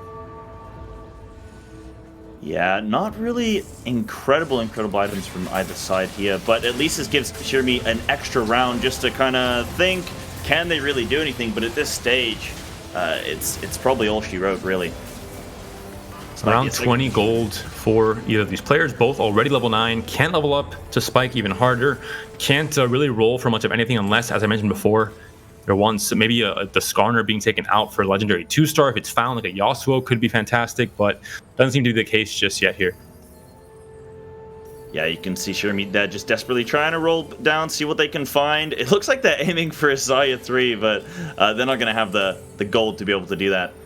And a Nico 2-star from Cilio there, so that's going to be a really strong disrupt there. Positioning swaps here are going to be relevant. Going to see what the Zephyrs end up doing in this. Could be the final fight of this Game 1. Xiaoyu up in the air. That's definitely not a good sign for Cilio, but he is close to Varus. If he ends up going that way, that might be GG if he's able to lock onto this Varus quicker than he did in the last fight, where Varus was the last unit. And Varus steps up a little bit there. That could be possibly dangerous if Xiaoyu ends up targeting him now after this last kill. It's going to be the case. Varus going to be taken down, and that could be the deciding moment of this fight. Big Varus taken down, little Varus next on the chopping block with Xayah barely surviving with a sliver of health. It's going to be a close one. Xiaoyu against the world. Will it be enough with the healing, the bloodthirster, and the hot? Not quite enough. Wow. Xiaoyu gets taken down to 17 HP. Wow, what a turnaround there. I was convinced once I saw the Varus getting CC'd and bottled it, I thought, and then, you know, Xiaoyu turns his attention on Big Daddy Varus, I thought this is all it for Shirumi, but I don't know, that level 2 Twitch, you gotta watch him. Did not expect that outcome at all. I looked up and all of a sudden it was Xiaoyu versus the world. I'm not sure where the rest of the comp went, where the Yasuo went especially, seeing as how he usually stays alive for oh so long due to the invulnerability and the the stun mechanic from his ult as well. But in this case now it's stage 7, pretty much any fairly big loss here on either side would end the game. So this could be the final fight. Xiaoyu once again on the training dummy, but not Zephyr, not up in the air at the very least. So gonna have more time to dish out his damage in this case. Varus on the opposite side though was swapped, and Yasuo is now on him. A bad sign for Shirumi. But dashes off and dashes back in again. Luckily, the Bard got Zephyred on the side of Cilio, so Shirumi's Varus was able to just stay in combat that little bit longer, but now it's Varus against the world, and it's not gonna be enough. Dies of Yasuo. Cilio's gonna take our first lobby. Rather the Yasuo, the unit, be the one doing the damage and not the little legend at the very least, but that will be Cilio with a pretty intense win at the end here. We thought it would be over for Varus and for Shirumi. It seemed like just there was a higher cap board with Yasuo 2 and Xiaoyu 2, but in the end, a very clean back and forth. Either player could have won it at the end, but Varus versus 6 units, I think he's not going to be able to do that. And in the end, France, unsurprisingly, takes game 1. Cilio takes game 1. And any more thoughts on that game, Cyber? Yeah, you know, for me, we were alluding to it in the lobby as we were watching, but just seeing Varys being able to contend a non-dragon board, contending with all of these dragons, which we know are so heavily in the meta right now, was great to see. It's refreshing. You know, we were speaking before the production, and you said as a player, Panda, you are somebody who doesn't really necessarily go for the S tier comps, the top meta comps all the time. You like to have a little bit of hidden secrets, some dark horses that you like to pull out. So for Shirimi here with the Varys, it's great to see. That will be it for game one. We're going to go to a very quick break. We'll be back with a quick analysis of this game one, and we'll lead right into game two as players are still kind of hot and ready to go and ready to get into that action as soon as possible. So stay tuned and don't go anywhere.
Hello, I'm Lelouch. I'm one of the top challenger players in the US and in Poland.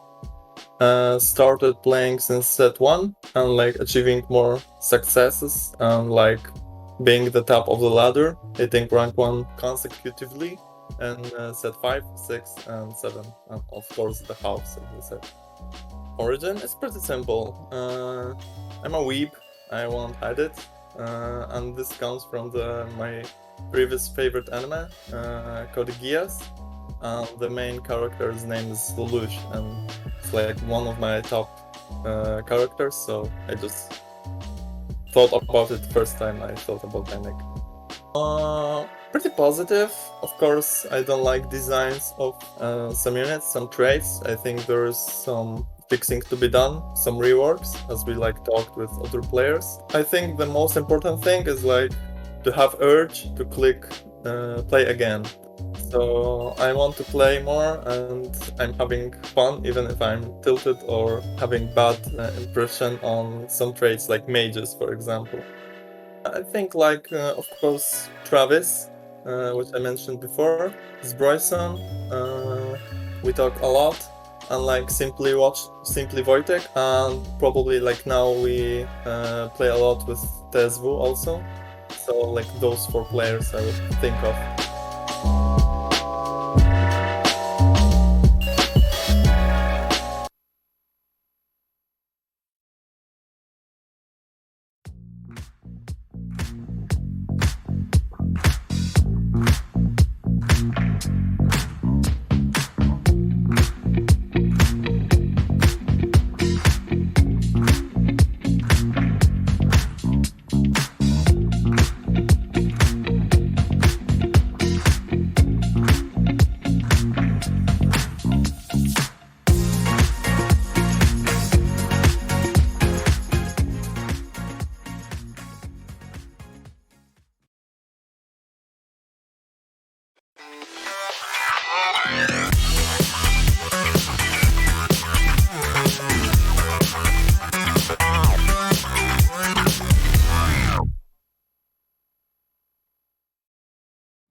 Welcome back, chat. We're here on the desk. We're getting ready for game 2 as the players, they don't want to wait around. They want to jump right into the next one. So, Panda, just kind of quick recap on that last game. Surprising lobby ending there with Double going 8th in that first lobby. Maybe just didn't quite hit the way that they wanted to. But yeah, we saw some impressive stuff. What are your main takeaways from that first game of the day? I think a lot was expected. It was nice to see, Varus with Double Trouble being highlighted as a very strong combination of comp and augment. Dragons were very relevant, Siphon and Shou especially, as we saw. Biggest takeaways was no Cannoneers whatsoever. I think Corki is definitely a comp that if no one else is playing it, you can play it uncontested and get a top 4, pairing it with Idis or maybe Siphon. It wasn't the best Idis item though, with Nilisi Big Gem, so that might be a reason why players steered away from it. And also no Nilli. I think these are 2 comps that we'll be seeing a little bit more of in the rest of the games today. Everything else I think was pretty expected, including Double 61 going last, not because of the player, but because of the comp itself, which was mages. We talked about it not being in the strongest place right now in the meta. So maybe if any other players were tuning into the stream and watching this match, they'll kind of already have their answer. If Double 61 can't make it work, you probably can't either, so don't try. Yeah, just give up, go home, pack your things, you're out of here. Or just play a dragon, maybe. Or just play a dragon. So what do you think about the fact that at 2-5 we had a couple of the boards with dragons very early on, right? Got very lucky in hitting that. Do you think that affected the tempo of the lobby? Definitely. I mean, everyone's going to be losing more and more HP. This kind of incentivizes, if someone hits a dragon, everyone else is trying to find one as well. They're going to level just much earlier than the usual standard leveling pattern, because they want to have the natural shots without having to roll their gold. They want to still play for econ, but having that chance to naturally hit a dragon, like we saw with Arrow hitting a Siphon at the end of stage 2, is because he pre-leveled to 5 much earlier probably and had that extra chance.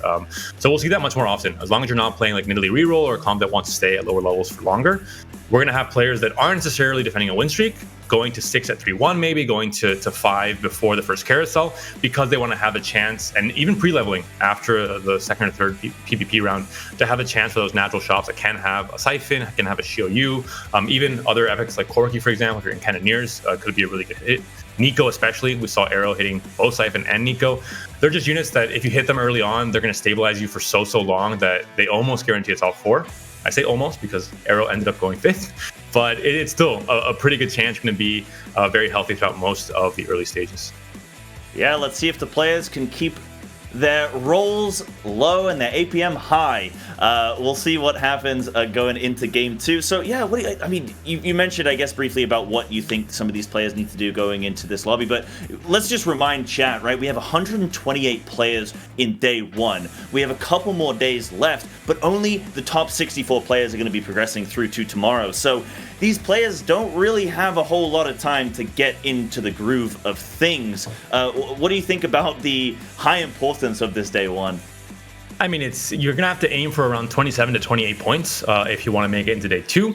That's usually where it tends to be at. So that's really what you're aiming for. If you look at averages, that's going to be around, obviously a 4th or 5th place in some cases.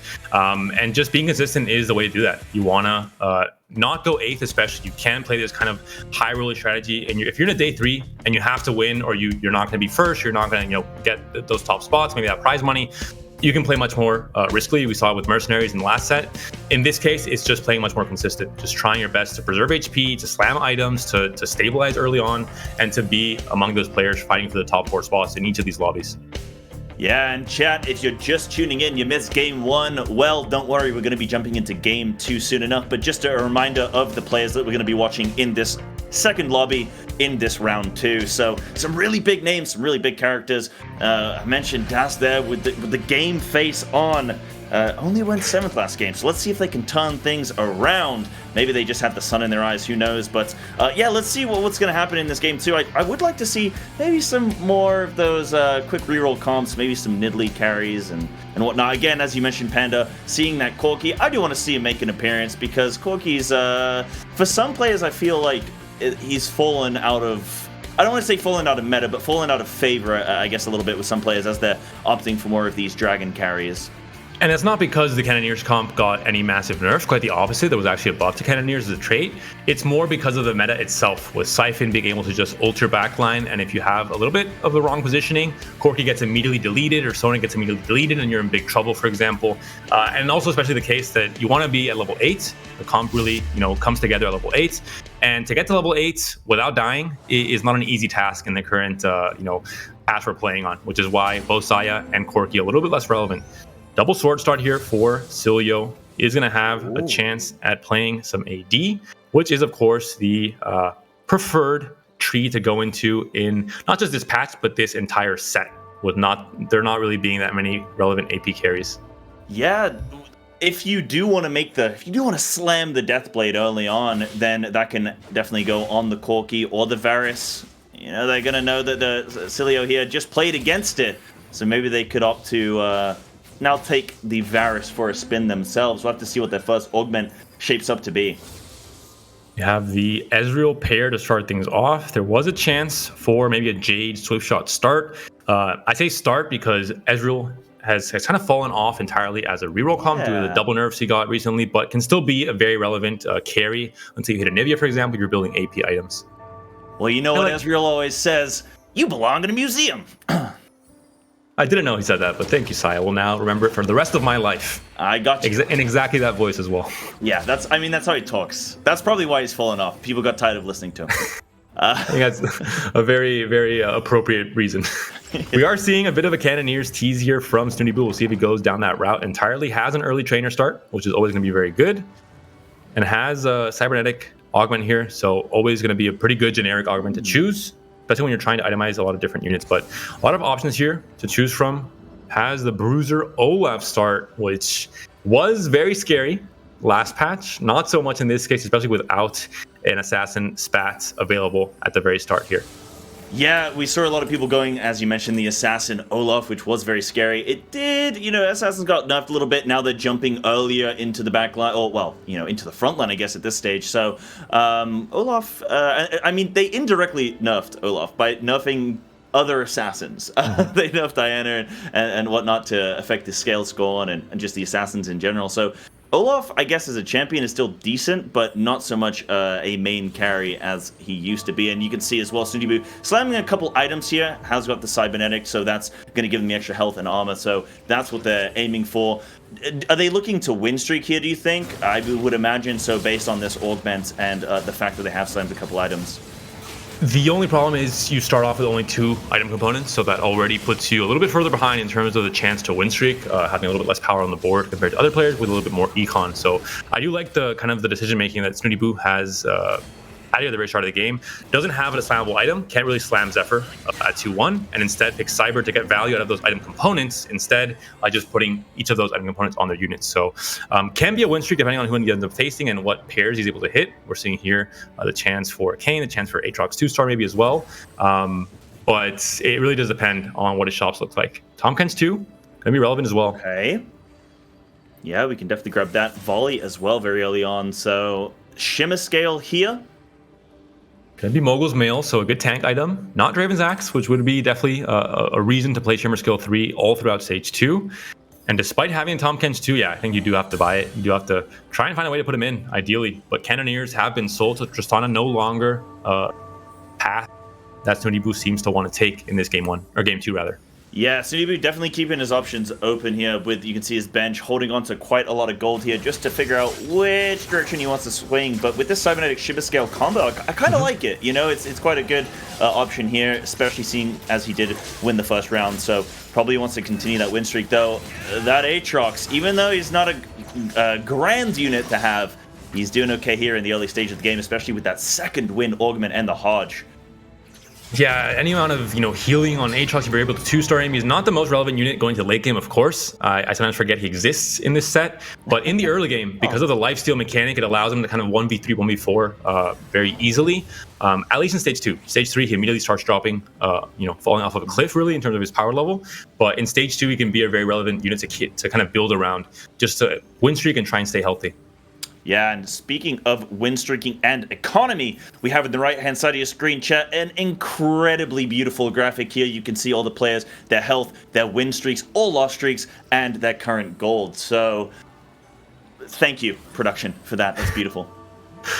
It is beautiful, and it tells us so much more by seeing not just the streaking fire on the side there on the icons of the players. You're able to see exactly how much streak they have, and that gives you a lot of information in terms of how a player is doing and what path they're looking to take in terms of trying to econ up, trying to play for a loss streak, and then trying to spike later on.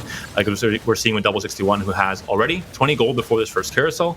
Going to probably try and get to 50 gold as quickly as possible, and then end up spiking in Stage 3.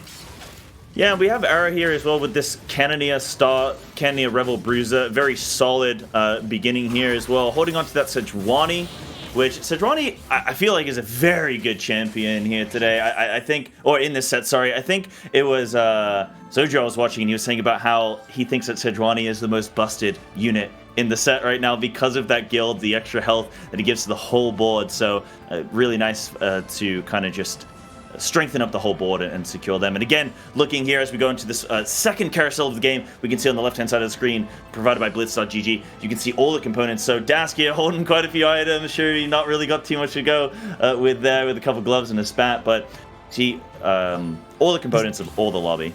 This is no surprise, as you see that graph there. You know, as you go down, there's more and more components that have not been slammed yet. It goes hand in hand with loose streaking and with trying to play for a loose streak in the early game. You don't want to slam items. You want to try and wait and greed for best in slot items going to stage 3, and you lose HP and get a loss streak for that reason. It kind of goes hand in hand. So we'll see how that ends up affecting. Looking at the augment choices here, anything that really surprises you. We're going to see a Spatula for Shirimi, a lot of cybernetic choices. Just, I guess, generic items or augments being picked here are going to work well with everything.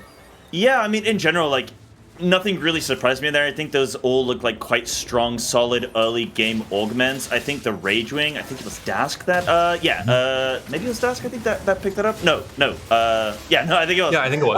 I think it was Dask. So I think that's quite a commitment, right? If you do take an emblem augment early on, then you pretty much got to stick to it more or less. But you can even, I guess, just have a Zarya and maybe one other Rage Wing in later stage and have a front line and get away with it. Rage Wing is kind of one of those that you can just rely on having a Zarya carry. So maybe that secures that comp a little bit. But yeah, quite a commitment, I think.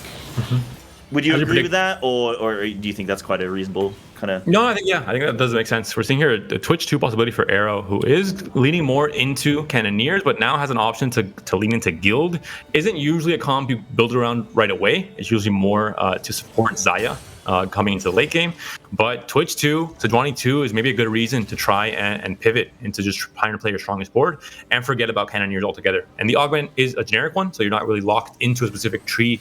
You're not having to force to play Revel or Cannoneers. Instead, you can just do a full swap as we're seeing here and try and play a different board altogether. Yeah, I think the big thing as well that's probably running through Arrow's mind as well is, what do I do with these items right now, right? You've got the Rod, you've got this Ionic Spark, which is quite a nice item actually on the front line, but what do you do with this Rod? You can make it a Rage Blade, but that can work well with, I guess, either the Cannoneers or the Swift Shots here and put that on the Twitch as well if they wanted to. So they got options, but as you mentioned, playing the strongest board, trying to maintain that win streak, and doing a solid there drop from Arrow. That's probably what they're going for.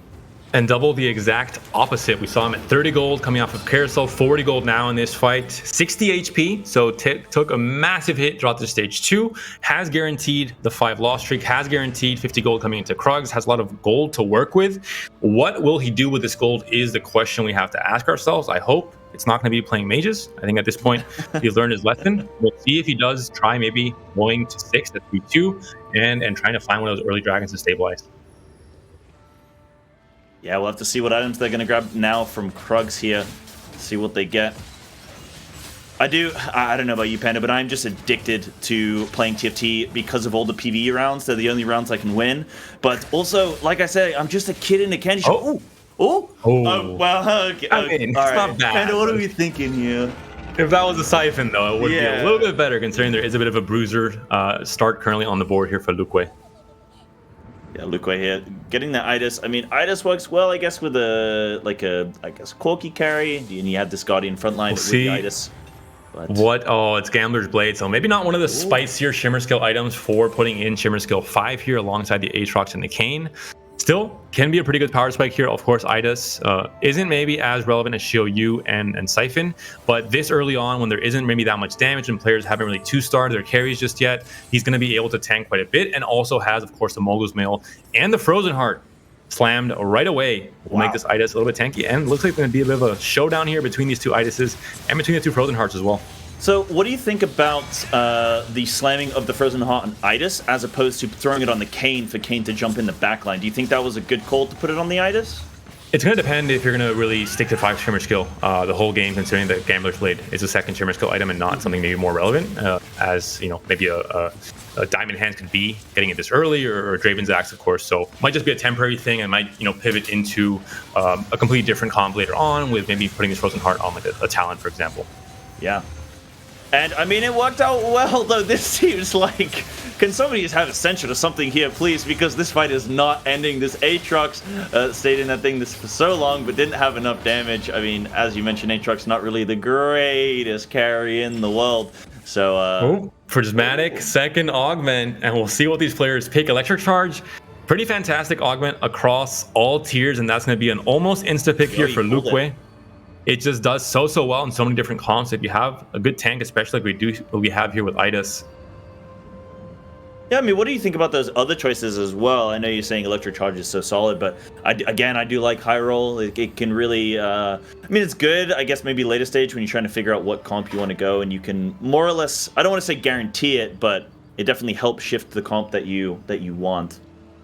Seeing Shimmer Skill being opted in for many players here. Sunibu also had that Shimmer Skill start with the Volibear and the Kayn. The Kayn does have a Frozen Heart, but this time it is an even more cringe Frozen Heart as well. The Radiant version that players are going to have to deal with throughout all of this stage 3, and they're going to have to definitely be scouting and watching out for where this Kayn is jumping, at what side of the backline, and making sure your carries aren't getting their attack speed debuffed. Yeah, absolutely. And we have a lot of Shimmer Scales in this lobby early on. Do you think that's because of the strength of the item that they're getting, or do you think this is just how things have kind of shaped up? Just a little bit of... I think it's more situational. The Idas being found by Luke with the fact that there's Cyber for Snooty. That's a whole other unit that can get itemized by getting a free item, essentially, that you're not having to build off of opponents, for example. So I think it's more just these players trying to play flexibly and trying to make use of what they're being given throughout these early stages. Yeah. As you're mentioning, like playing strongest board, and that's just a great thing to do, Chet, to get in the habit when you are trying to climb yourself. Is just early on, we're only into the early stages of stage 3.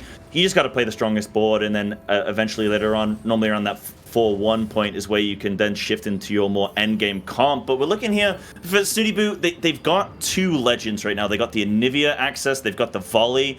Do you think there's any strength right now with the legend play? I know in some of my games personally, when I've been climbing, legend does do decently well. I don't always go 8th on it. But what are you thinking about that one? I haven't seen legend played in my lobbies in a very long time. I'm not challenger top 10 Europe. That's because you're a little bit higher rated than me, Panda. That's probably why. So I'm not sure we'll be seeing it today here. I think this is just more of Snooty trying to go into Jade. As the Gnar has the Anivia pair. He finds Anivia 3, has a tier as well, which is a way that he can make use of this AP item that usually other comps can't really do. So I think that might just be the angle. I don't necessarily think he's playing Legend, but if anyone's going to surprise me, I think it'll be Snooty. I've seen him play pretty much everything under the sun in this set, so it's a possibility, but an unlikely one, I think. Yeah, and Cilio here going for the Jade. I believe they're going for it again. I think they did. That's what they won with the first game. I'm trying to think back now. My memory is terrible. You too. Hard to forget. Going again for the Jade. Yeah, actually hard to forget. But Cilio here in a little bit worse of a position than they were in the previous game. So they haven't really found their feet yet with the Jade. But we're going to jump into this carousel here. Neeko, Chain Vest, very appetizing. Double 61, gonna just go right into that Neeko. No second thoughts necessary, because just one of the best tanks in this set with a perfect tank item. Can build it to Bramble, can build it to Sunfire Cape to stop some of the healing from opposing comps, for example. Just, I think, kind of an auto pick there coming to this carousel.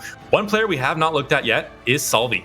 And Sai, to your surprise, he is playing Built Diff, was his first augment choice. Yeah. So we have to see what exactly his board looks like. Built Diff coming into this set, everyone kind of wrote it off as an augment that wasn't really viable. I know after the last patch, I think it was Potable. They got 2 games at the very high top 10 spots in the ladder, where he popped off a Built Diff, and a few Spanish players were scouting him and trying to force it themselves when it was given to them. But I don't know exactly how a Built Diff cap board looks like, so very interested to see what Salvi manages to do with this board and what it looks like here. Yeah, now, Built Diff, you're not allowed to have too many traits active, but you're allowed to 2-star your units, Panda. This is a very 1-star board going on for the side of Salvi here. It is a very high cost board. A lot of forecasts we're seeing here. Nico, we're seeing Hecarim, we're just seeing kind of Salvi just playing the highest cost units he sees in his shops and just slamming them in, with Xayah being the main carry here, fully itemized with the extra attack speed. Still not going to be enough. Built Dip is an augment that you pick up and you say, I'm going to win streak all of stages 2 and 3. Maybe in the late game I fall off a bit because Built Dip is not going to be so relevant with so much more coming into play. But with a 5 loss streak here for Salvi, that is not a good sign. Losing pretty much every fight in stage 3 until now. Yeah, and I want to ask you as well. I mean, I imagine with Built Diff, you probably want to be careful with how you go about gaining dragons. But Salvi that didn't pick up the Aurelion Soul. Is Aurelion Soul not good right now? He is most definitely not good. Shyvana is better than him, which says enough, I think, about how bad Aurelion Soul is.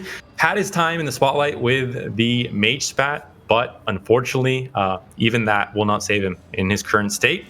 Simply because how his ability works, how he ramps up is a little bit too slow in the current meta. He can get jumped on by Siphon. It's just a lot of things that do not work in his favor.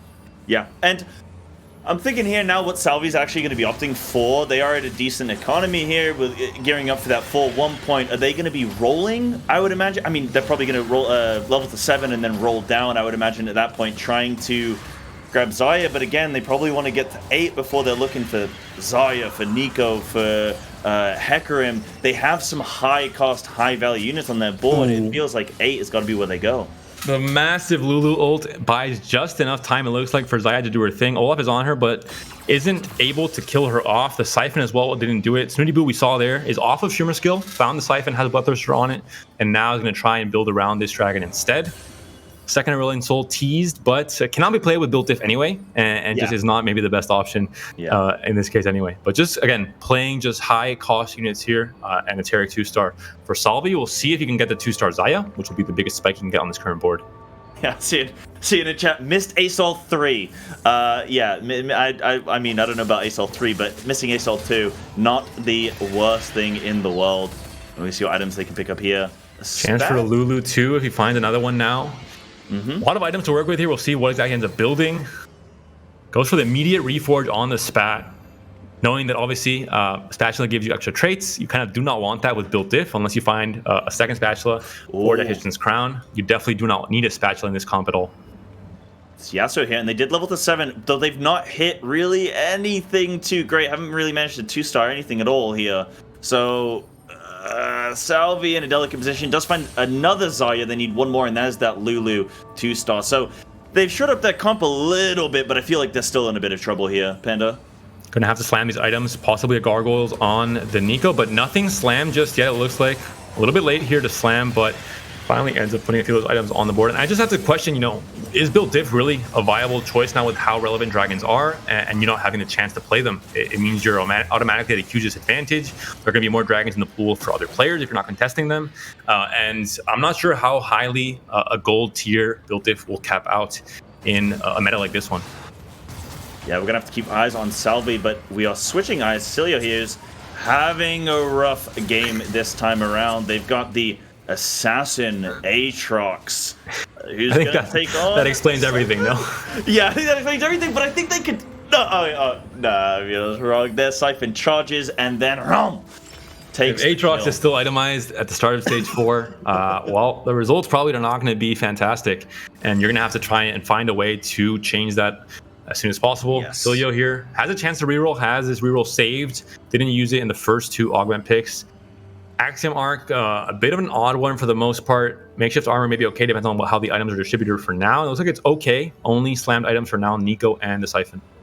Oh, Nico 2-star. That's incredible. Gonna be on that Siphon as well. Now, this is the point. What does Cilio do here? They've got 2 Shionyus on the bench. They also have an option to grab a second Siphon here. Do they make the swap? Do they not? They got 6 Whispers in at the moment. I think it's like you have too much invested into the Silas 2, into the Thresh 2 as well. I think it's you're gonna think you're at a pretty equal chance of hitting that 3rd dragon on either side. So you just have a better board right now for Siphon. Yeah. Again, the items are pretty much the same for both. We'll see what he ends up slamming here. Can be a Zephyr potentially, but then you have a tier you have to try and kill, which I think is just a redemption possibly for Cilio. Yeah, and an Arrow gets the Zephyr on to the Siphon, so that's going to help him out. Also, Arrow running the Shyvana here. Not yet itemized, but it's a I mean, you don't really like Shyvana, do you? I feel like Shyvana, I mean, not the best dragon, but I feel like she's okay. She's okay, but the only comp you'd really want to play her with is Shapeshifters with Nidalee, and in that case, you'd rather play Xiaoyu for Jade, because it's just that much stronger than going 6 Shapeshifters. So that's the main reason. She just doesn't have a comp she fits in. You can't really play Vertical Rage Wing in this current set, due to the nerfs to set and other units that maybe aren't as relevant, and the nerfs to Rage Wing itself after how strong it was initially with Xayah and with Shyvana as well. Yeah, and Cilio here desperately searching for this Siphon too, even selling some units on the board that should try and make up the gold to find it, but hasn't hit. So still surprised these items are not being slammed. Redemption seems to be the only way you can kill a tier effectively in this current comp. Not sure what other considerations he has in mind, but 19 HP at the very bottom of this lobby. I think he has to make use of these 3 components as soon as possible. Trying to play a little bit too greedy, waiting for the carousel. This is the thing, like, you got to go with what you have at this stage rather than what you want, and this could be another loss here for Cilio. They got to see if their Siphon can take on the 2-star Siphon, which I don't think they're going to be able to. Again, going up, then Nico's just going to get clapped here, not got any items on to stay in it, to break through this front line. So it's going to depend on the chomp here. Will be a chomp from Siphon 1 to Siphon 2, but not quite enough, even with the Giant Slayer and Cilio taken down to 8 HP. Dask at 9 HP, so 2 players at essentially 1 life, considering we're already halfway through stage 4. Looking at the units here, Nico with a belt, going to be very appealing for most players, I think. Bard with a sword, maybe not so much, but Bard can still be a slam for now, just fitting into the board and then just telling him when to get a second one and transferring that sword into something else, or waiting for a remover from Treasure Dragon. Yeah, and again, we've got this component on the left-hand side of your board, chat. We can see what everyone's holding on to. And you mentioned, Pen, I mean, look at that. Bottom of the board there. Cilio holding on to 4 items currently. They've got to start slamming these items because they might even be going out before we see the shrine, before 4-7. And looking at Das, we haven't been able to check out his board for quite a while. Seems to be playing Xayah. Still level 7, though. Hasn't really hit the level 8 spike he wants to hit. Still Xayah 1, only a Giant Slayer and a sword. So a lot of kind of obvious reasons why he's currently close to the bottom of the rankings here. Hasn't been able to stabilize. Has 2-stars, but they're not the most relevant 2-stars. Kiana, Twitch, Hecarim. You'd much rather have your Xayah 2-star. You'd much rather have your Ornn 2-star, your Talon 2-star. So it makes it again kind of obvious. And Radiant Frozen Heart right onto the Xayah is also not a good sign. Yeah, that's not great, and no one's even hitting the Kiana there, so that's going to be... Oh, Siphon comes in and clears things out. This is going to be, I think, it for Dask. That Siphon 2 is formidable, and he charges away. This is the kind of the orange. He's playing with his food. He knows that it's an easy win. He's just saying, I'm going to take a walk over here. I'm going to come back later and kill you, and that's what ends up happening. Not just Xayah, but the player himself, Dask, gets taken down. At 8th place, Cilio seems to be still alive. 5 HP though. This certainly means that any fight he loses from now on might be the last. 61 is now on 9 Jade. He's gone from completely off meta to definitely on the meta with a Xiaoyu, with a Nico fully itemized. It looks good, but maybe not good enough. Still close to the bottom ranks here. Yeah, with the player base getting chunked down from 128 players to 64 players by day 2, you really don't have time to mess around and experiment with different compositions. Play what you know is strong, and just hit those dragons. Get that 2-star Xiaoyu. Looking, the double 61 here is looking in a decent spot, but they've got to try and 2-star the Xiaoyu, I think, if they're going to have a chance of staying in this one and hitting top 4. See what the Xiaoyu can do. You have first aid kit as well, so extra healing from Jade, from the Bloodthirster. Definitely a good synergy between augments and the comp that he's currently playing. Yasuo on the Xiaoyu though, and this Xayah doing so much work. The healing seems to be coming in for Xiaoyu. Is it going to be enough though? He gets taken down. Xayah pulls her feathers. Everything disappears. Anivia and Soraka versus Xayah with 3 items. You can heal all you want, but eventually you will end up dying, and 61 goes down to 14 HP. Yeah, I was looking at the first aid there of 61 and thinking the Jade 9 with the first aid, maybe that's going to be enough sustain to stay in this thing even without Xiaoyu 2, but no, that was not the case. That Xayah just ripped through it with that Giant Slayer, so effective. Unlucky rolls here for 61. He needs to find a tank component for the Nico to finish off that belt, ideally a belt for Warmogs. wasting a lot of gold that he would want to have finally found at the very end, but that's gold that you maybe would like to have to roll for the Shioyu 2-star. So a little bit unfortunate, and there it is. Shioyu 2-star, Sona 2-star. You have to decide. You can't buy both. But yeah, I like his decision. You sell off the Sona, you play for 3 misses with Nami instead. You put in the Shioyu 2-star. You have the Warmogs for Nico. Will this be enough to stabilize, considering that 14 HP, it's a dangerous place to be at coming to stage 5? I feel like this is a decently strong board when you compare it to the rest of the lobby right now, but we haven't been able to check in on some of the rest of the board. Look at that, with the Siphon 2 just hit towards the top end of the board, so they're going to be a formidable opponent now. And Cilio and Double 61 here are both in a difficult, precarious position. Either one of them could be going 7th in this. And we're seeing Salvi currently win streaking, and there's a reason for that. He found a second built diff augment. If you look at stats in terms of augments on any stat site that tries to analyze TFT with numbers, the best pairings are usually combinations of built diff together, because it just go all in on that specific strategy, and it ends up working with so many different stats. It was only a silver augment as his third choice. It wasn't a prismatic, for example, but definitely explains why Salvi seems to be doing so well. Yeah, definitely a good solid combination here.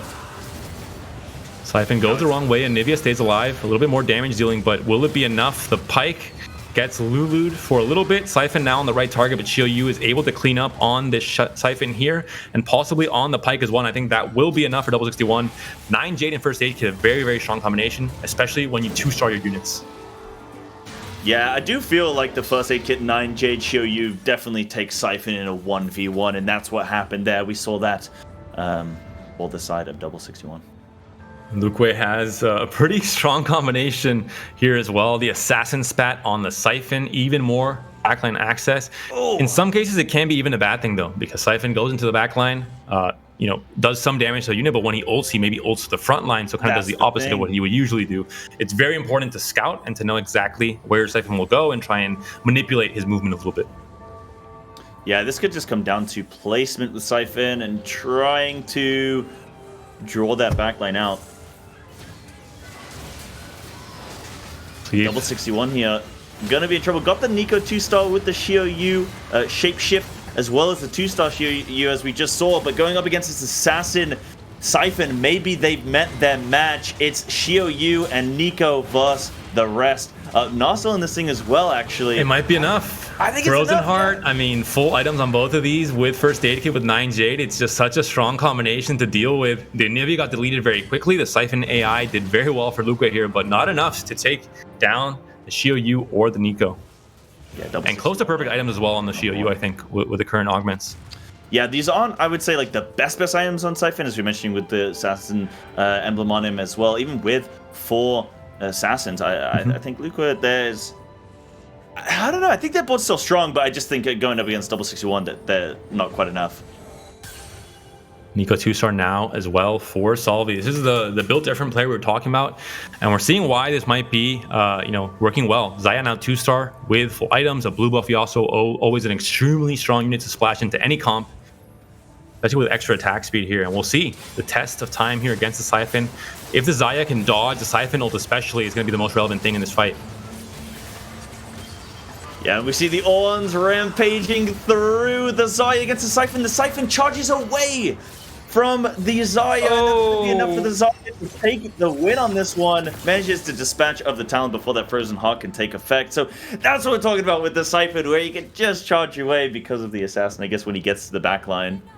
Looking at the HP total, Cilio first in the last game playing Jade, in this case now 7th, going to even out his points a little bit. Unfortunately for him, and unfortunately for every other player trying to make top 64 today, Yasuo with a Shroud can be very relevant. I think there was 2 Yasuos for Salvi. I'm not sure if he was able to 2-star it already. So if not, that's a huge spike for him. One of the best late game items to pick up, especially on a Yasuo that you can kind of position around and not really care too much about his positioning compared to other frontline and backline units. And also just a very strong 2 cost to have. One of the best legendaries in the game in terms of stunning and also dealing damage. Absolutely. And we have Shirmi here trying to hit every single trait in the board. Doing a good job of it. We have the Corki we were hoping for a little bit there, Panda. With double Giant Slayer, quite a... I mean, I've seen people opt for this before. I think it's a decent... I've not really got the best sustain here, but with the Giant Slayer plus, I believe, is that weak spot? Yeah, gonna be good with which is why Last Whisper's not built on this Corki in this case. And as you mentioned, this is one of the best comps at utilizing Stand United in this set because of how many different traits you have active with this kind of board. With Bard especially coming in, with Shimmer Skill, you have so many kind of mini traits that come in. And it is very, very strong. We'll see if the Idas 2 will be enough to stall out and to stay alive here. The Sona is firing in a good direction, has a good diagonal. Corki as well, firing right into the Anivia, but Chiyo was alive, no longer the case, and I don't think Nico has enough to survive this, but also deal enough damage to kill off all these units. Yeah, Nico's a good tank, not the best DPS, and that's going to be double 61, taking a big hit there, but staying in this game, staying in the lobby, so may have meant that match with Shirmi. Yeah, Shrimi Cannoneers is a difficult comp to play right now, but this is definitely, a good setup for it. You have the fully itemized Idas 2-star, very good tank items as well. The Thieves Gloves on Sona can be good. This exact item combination, not so much, with Last Whisper on an AP champ, and with Weak Spot as one of the augments. But this Corki can do a lot of work. With double Giant Slayer, there's so many dragons in the meta, he's definitely going to be dealing a whole lot of damage throughout all these fights. Yeah, I'm just looking as well. Did they bring in, did Shirmi here bring in that Nomzi, that trainer, late into this game? Because it's only 2-star. So, it's a possibility. If you're playing more for a win streak in the early game, you give less importance to having kind of Heimerdinger and trainer in early on. So it looks like this was maybe more of like a later game decision here going for this Corki here, because we know the trainer Corki combo is good. It looks like Double 61 might be in trouble, and Nivea is not going to be enough. Shioyu is down, Nico is down, and Double 61 is also down. Improves the 8th to a 6th, but still 2 bot 4s in a row for the ex-world champion from Europe. Not a good start to the day. Still has 4 games to try and recoup, but it's going to be very difficult, I think, at this point. Well, do you think that speaks to anything to do with this set, Panda? Do you think that has, is this set different in any particular way to cause Double 61, who were expecting big things from him, to go bot 4 2 games in a row? It's just 2 games. First game was Mages, so that explains itself. In the second game, he stabilized, but a little bit too late. He was under 20 HP when he was finally able to hit that 9 Jade board with 2-star Shioyu, and you get punished for that in this current meta with a tempo that's so heavily. If you hit your 2-star dragon later than the rest, you're going to take too much damage throughout stage 4, and it leaves you in a spot where if you get any bad matchup or bad fight RNG, like we saw there, you get taken down. Yeah, and Salvi here as well, just shifting things a little bit. We have the double shroud for the side of Salvi here, so I don't think anyone's getting a cast off whoever he's facing off against. Finds the Ornn 2 as well, so hits pretty much a full board. You're going to have to play a second copy of Nico, it looks like, to try and make this build diff work, to try and get all those extra stats and attack speed on all these different units. And double shroud, very, very strong in the late game. One of the, obviously, the highest win rate items in general, because it's just so effective at stalling out these massive abilities in the late game. Yeah, and as far as build diff goes, how are you finding this composition? I mean, I far like a Zarya carry is a very solid one, doesn't really need too much to be effective. Yasuo getting in there as well, Nico, all solid champions. So you think this is, as far as build diff goes, a good composition? When you hit it Zarya 2 and you're able to stabilize with the right units, definitely. But if you don't manage to stabilize in time, you're going to be in trouble. It looks like it's going to be just not enough here. No. Siphon takes a big bite out of Salvi, Zarya, and Salvi gets taken down in 5th. Shirimi also gets a hit there with Cannoneers, but still stays alive at 5 HP. And Snooty Boo levels to 9 on 26 HP. So that would be interesting. I'm sure we'll check on in their board eventually and be able to see what they're rooting around with. But now we're checking in on Arrow here. We have Arrow playing Zarya. We have Shirimi on Cannoneers. Snooty was on Whispers. I believe he found he was playing Siphon in the mid game and just saw an Elise 2-star there. So definitely playing, I assume, 6 Whispers, and that will be the case here. So different comps for all these different players. We'll see who ends up coming out on top. Shirimi definitely in the dangerous spot though. Yeah, definitely. It all comes down to the Siphon ult. Ult's the wrong way, thankfully, for Corki and company. Stays alive, able to dish out damage. And Corki is focusing on Siphon as well, but it looks like it's not enough. Siphon comes back and gets his revenge. Yeah, Siphon was like, oh, hold on a minute. I should be on that guy. Charges on over, 1 taps the Corki. and now is going to be facing off against the little Yordle pair here. This is going to be a victory for Snooty, it looks like. Siphon, the power of Siphon.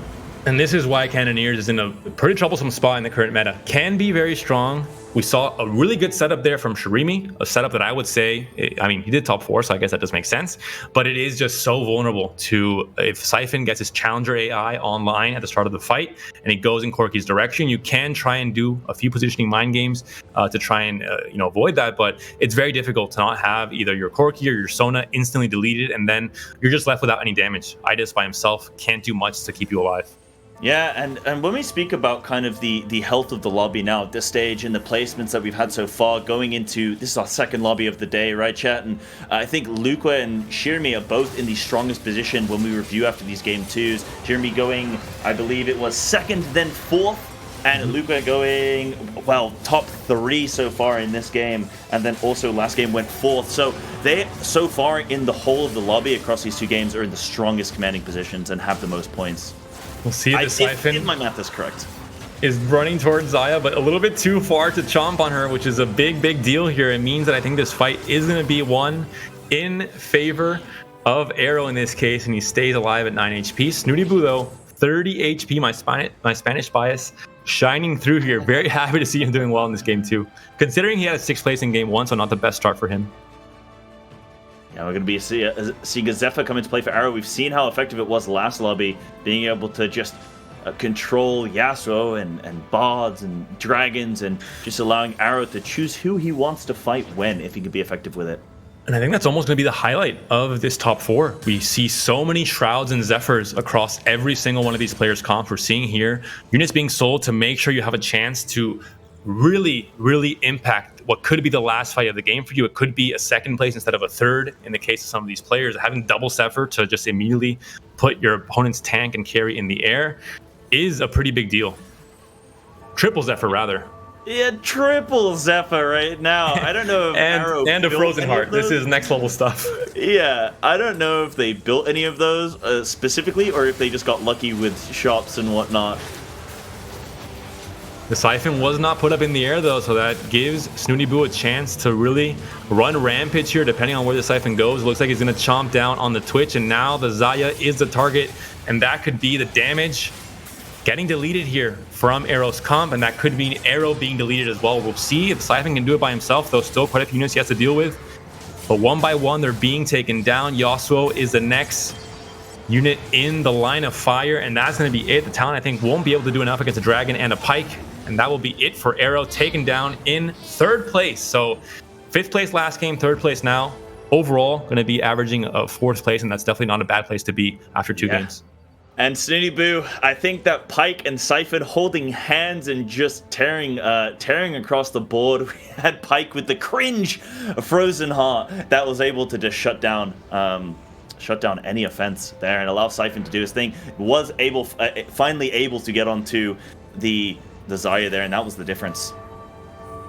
We'll see here who's going to do the best here. Siphon on either side of the board. One more of an assassin variant, one more of a whispers variant. Both comps very strong. Luqua potentially at 1 life away from getting eliminated here in 2nd place. We'll see how this fight ends up panning out and where the Siphon targeting goes. Siphon on Luca's side is currently on Snooty's Siphon, but he runs away, charges the other way, and in this case I think it might be Luqua on top here. We still see a lot. Yeah, that's going to be the case. You're only Siphon from Snooty left alive, and that's going to be a massive hit here, evening out the HP. 15 for Snooty, 16 for Luqua. Yep, this is going to be the final round. We're going to have a PvE round, a short intermission to allow, again, nicely timed in both games to allow these players to have one last go of things, one last round of shops, and just to shore up their comps before they go into this final battle. One of them will be taking this 2nd lobby, and the other will be defeated. But Luqua here, as we're saying about kind of the story of the day, went 4th in game 1, now looking for a top 2 finish. Luqua in a very commanding position, and looking like they're destined to potentially make that top 64 going into day 2 tomorrow. And does try to solve the problem of having this Siphon being an assassin by backlining his front line. So there's a big enough gap between Siphon on the opponent's backline and your own front line being at the back of your board, so that Siphon doesn't ult the opponent's front line in the process. So this is something that I was considering as well, and I'd definitely like to see that Luque has the same thought process and is trying his best. Finds a Pike 2 and plays a Skarner instead, just to have this power spike with Giant Slayer especially. We saw Pike 2 and Bard 2. So Bard for Snooty and Luque with the Pike there. So this is going to be a very big shift in DPS here for both these boards. And we see Siphon v Siphon. One of these is going to be the winner. One is going to be the loser. Who's going to charge to the optimal position? We're going to have to wait and see. Was the positioning of Luque enough? Not just that, but the Pike resets are very important. Snooty's Pike hasn't hit any resets yet on his 2 first jumps. In this case now, once again, the same. Putting himself vulnerable right in front of the Siphon on Luque's side. The battle of Siphons now, and it looks like, so close to being a kill. But the dodge and then the hit from behind, the backstab occurs. Luque able to take game 2. Snooty still, I think, will settle for a second place. Still a decent chunk of points for the Spanish player. And again, these are 2 players we saw so much 6, and we're seeing them again popping off into set 7. There we go. We had, I don't know, Battle of the Siphons today. That's what we were probably expecting to see a lot of Panda going in to this competition in general. What can these lobbies do to defeat Siphon and to defeat these Xiaoyus? Find a Siphon or a Xiaoyu really is going to be the answer. Build Giant Slayer, but it got nerfed recently as well, so does isn't maybe the best solution anymore. You're still going to build it because it's just a very good item choice for the current meta, but doesn't do enough to stop the Siphon. It's going to be really difficult. I don't think there's any clear counter. I mean, the meta has kind of already spoken for itself in the last week or two, where players are so desperate to find these units early, to play these units in the late game, because there's really nothing stronger right now in the current meta. And you can play so flexibly as well. That's the key with these dragons, with both Xiaoyu and Siphon. Jade's a very flexible trait. You can build it in many different ways. And Siphon with Bruisers, overall, you can build it. Even Cannoneers, you can play with the Siphon and Silas frontline instead of Idas. So it just goes to show how versatile these dragons are. Yeah, and Panda, before you take up all of the juicy bits, we're going to jump over to the analyst desk, and they're going to have some more in-depth insight for the result of these first 2 games of the day.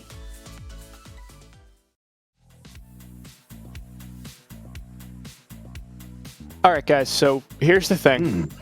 We were talking about Siphon a lot during the early game. I was kind of hoping we were wrong about that. Turns out we were exactly right. Siphon was just the end of that lobby. The 1v1 between Luque and Snooty was just entirely Siphon defined. And Wida, I see that smug smile on your face. I see you were right. Break it down for us. I mean, it's just what the meta evolves to right now, especially if there are not a lot of these stronger Jade bots to really neutralize the Siphons into the day, because that's a matchup that tends to go to Jade bots his way. But again, obviously we saw KTW just get destroyed by... Yeah, we just got destroyed by, by the build different board a lot of the time, and talk a few more about his. There are a few things you can do in that specific matchup, but again, the healing augments, again, what's for me, we're going to be diving into this a little bit later, it's what really going to make the difference here. And again, I don't necessarily think it's a Sinspat too much, because I don't think Sinspat Siphon is really what you want to achieve, because if you get into some of these more traditional boards, we saw this in a lot of the other fights as well, before it became this Siphon versus Siphon situation. You jump onto the backline, and then you just dash away before you kill that carry.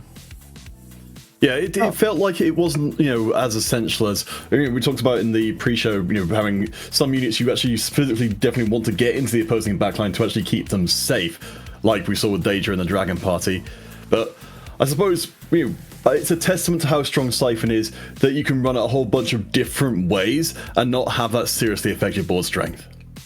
Yeah, and Wida, you foreshadowed it earlier, so let's pull out the key feature of the game, which is going to be that second win augment there for Luque. I mean, we can talk about how good it is in the early game, but I think when it was coming up, that 1v1 at the end, I do want to talk about that a little bit, because it feels for the entire game, it was really just the positioning difference there with the Siphon, and having to position an assassin Siphon versus a regular frontline Siphon seemed to be a little bit of a wrinkle there for Luque's composition for a couple of those rounds.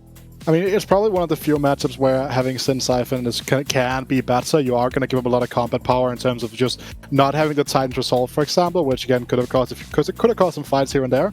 But it is worth noting that a lot of this, again, positioning is very important. Again, we talked about this. You want to ensure you have a decent spread so that you keep your Siphon away from your carries and stuff like this. But again, the healing augments here is what really is going to be making the difference, because the thing is that's worth noting, when you're talking about the atomization on Siphon, you don't have to go BT, you don't have to do that. Like, Hodge is fine with this setup, because when you get the Hodge with the crit from the Sin Spat, it becomes like a bit of a... It's a very nice combination of items, because when you have second wind to get that initial, like almost that shield you get from BT to a certain extent, right? That huge amount of extra burst healing that comes from that compared to some of the other stuff. And then Celestial Blessing as well on top of everything. It's just very, very, very hard to kill at that point.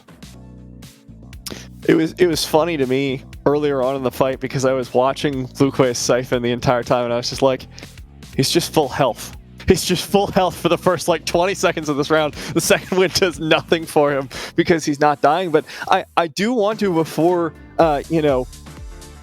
we move on to talk about the rest of the lobby, let's highlight that second wind for a little bit, because it is one of those augments that has different utility at different stages of the game.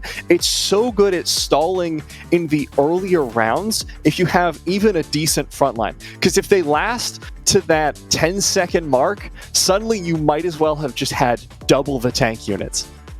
We do have a lot of augments like this in the game where they're kind of, they're so synergistic with certain kinds of setups that they kind of become a stealth augment for, in this case, the Bruisers, or particularly the Whispers as well, because it's very easy to miss when the Dragons are charging around the screen, that the Whispers do take a little bit of time to get going and to really reach their full damage potential.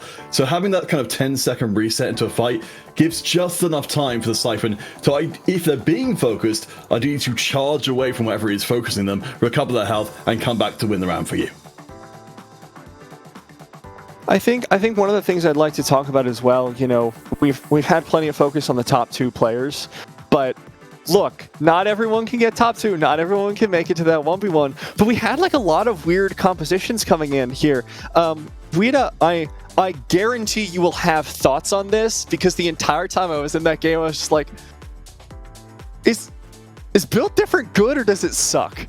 I genuinely cannot tell.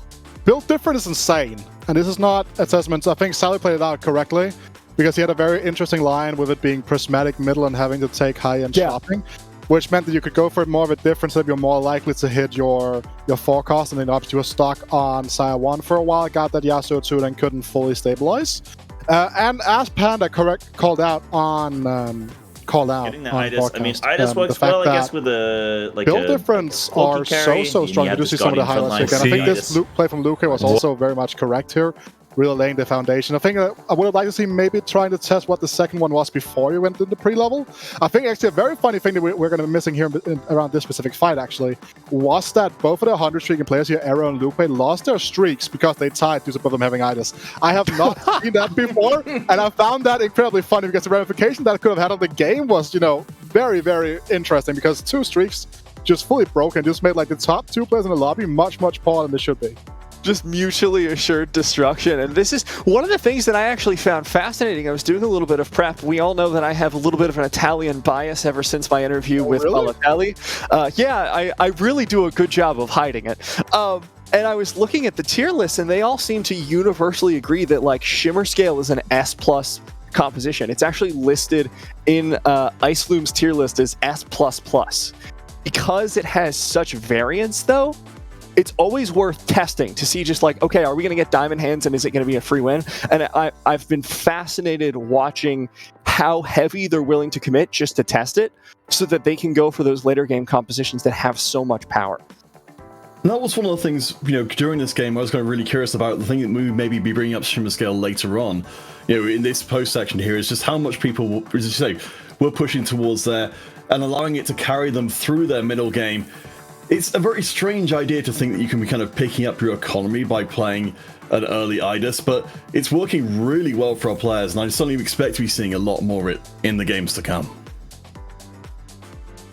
One of the things also that we were looking at during that, of course, we had the Guild Crown coming up. Not sure how well Guildzaya is going to keep doing, because every round where she was doing well against the Siphon composition was basically Siphon inting the Siphon player. You know, it was just the positioning and being Siphon just being like, and I'm going to smack this random support unit. See ya, Zaya, have fun. And it introduces this thing where the priority has to be so much more on the positioning than most other compositions. You know, it's like playing against assassins. It's almost the same thing, but it reminds me of that incredibly complicated guide that Mismatch Socks put out in set 1 about how to position against Ahri, where he was like, all right, so listen, if you put her in line 2 and you have someone on the enemy team that's tanking on this side of the middle hex, and there's so many conditionals that some of these fights, you just have to giga-brain them or you end up losing around for free. Wasn't that our Witter, tell me if I'm getting this wrong. I'm trying to draw it to mind the kind of the broad strokes of the recent Reddit guide on the Siphon positioning. But if memory serves, the kind of the takeaway for me was, having a front line you can spread out so Siphon will charge from side to side, and making sure that nobody from your team walks forward into the kind of no man's land between first and fourth row, giving Siphon a vector to then hit your back row. Yeah, that is exactly what you want to do. Ensure that the front lines are spread out. It's something that, again, you need to put into a game, because it can be kind of counterintuitive a lot of the time, especially when you're playing Shen front lines, for example, right, where you want to have that Shen, that center, and stuff like that. And again, there are some backline units that tend to step up. Lulu being one of the ones that can actually end up being, really bad if you end up having to, like, if you call on a Lulu, for example, she'll step up. Again, a lot of times you'll see people having two position around Sin, so they will backline something like a Hecarim as well sometimes. And again, which doesn't necessarily work against Siphon, because that is going to allow the Siphon to be pulled towards your carry and stuff like that. But it's something that we need to discover, and as long as people are aware of this, and I think that when you are looking into my own games and looking at challenger games and the players that I'm watching play, stuff like that, it is something that they are becoming a lot more aware of, and I think that is going to be a hindrance to Siphon. But the thing is that right now, Siphon, even when you put tank items on Siphon, like as just like main tank, Siphon still just kills 2 carries a fight. I think at a certain point, we may need to start paying royalties to the creator of that guide for the Siphon, because we've mentioned it so many times. It's just like, I'm so sorry, we don't have anything to give other than a huge shout out to the... Exactly, we'll pay you an exposure, something all of us casters have heard before. Luckily not as much nowadays, but and one of the things that I was a little bit sad that we didn't get to see this game, I've been super keen on that Siphon Varus composition, where you have that roll down for Varus 3 before you head in to build up to that Siphon 2, because I've found that it gives you so much backline power. So we saw the comp in game number 1 to a certain extent, right? We saw Shirimi play that when he was playing the Double Trouble Varus reroll comp. So there are a few iterations of that, and that can be augment dependent a lot of the time as well. Generally speaking, if you don't have the Double Trouble variation, you will be running that frontline Siphon as well most of the time. But with Siphon being as contested as Siphon is right now, you can't always guarantee you hit that 2-star, and you would much rather have something like the 3-star Alawi's and the likes of that, more like a much more well-rounded frontline in that regard. But if you can hit that 2-star Siphon alongside that 2-star Varus, then obviously it's fantastic. But again, a lot of the patterns, sometimes you'll see people go very deep on Freight 2 to stabilize it, Varus 2 like that. That could be, and that comes at the cost of economy. So sometimes, Siphon being an 8-cost unit is 8, 16, 24. Yes, math and broadcast. I know, it's fantastic, right? It's dangerous, Vita. It's dangerous. It is dangerous, but it's a very big investment that sometimes you do not have, because you need to freestyle your Alawi, you need to freestyle your Varus. That's a lot of gold commit a lot of the time. So it's an interesting for sure, but obviously, again, it is one of the best comps in the game right now, and we did see a lot of players in the open qualifiers just literally just open forward and then play Varus if they have anything that is remotely close to being playable at that angle. Hopefully we get to see a little bit more of that. Swift shots, of course, one of my favorite synergies. Fingers crossed we'll see a little bit more of them as we come back from the break and get ready for rounds 3 and 4. In the meantime, please enjoy this interview we did with one of our very own pro players, Baby Guana. See you soon.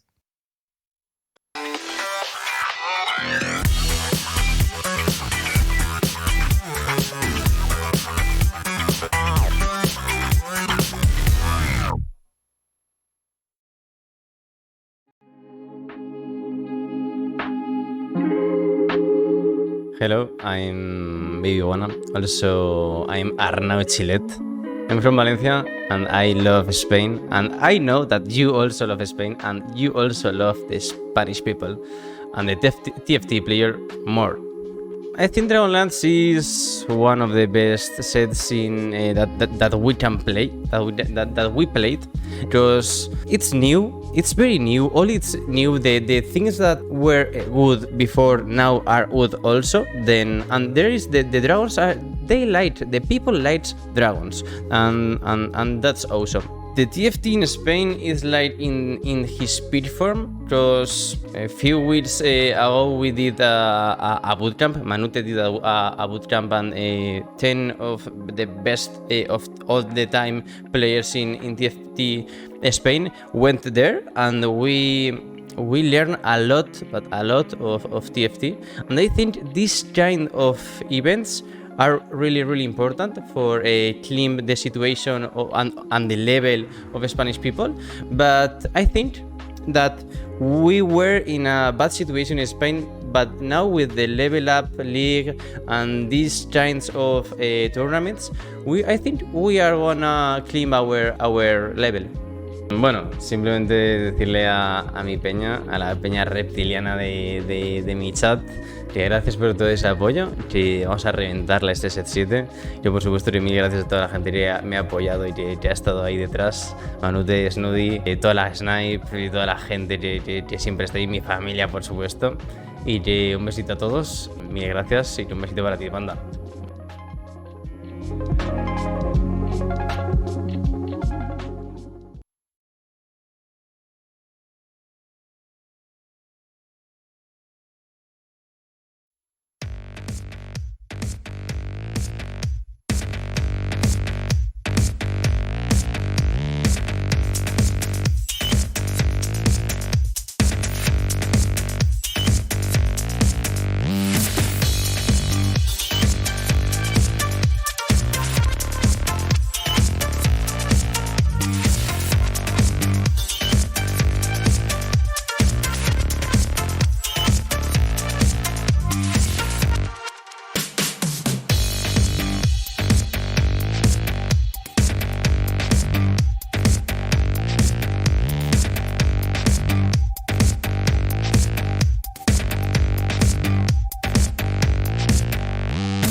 everybody, and welcome back to TFT Rising Legends. We are here once again with Golden Spatula Cup number 1, getting ready to go into round number 3. All right, I got all the information out at the front. I'm Niberia, joined here by Wida and Cyber, and this gives us plenty of time to say, hi, Cyber, welcome to the cast. Excited to get to have a chance to be on air with you.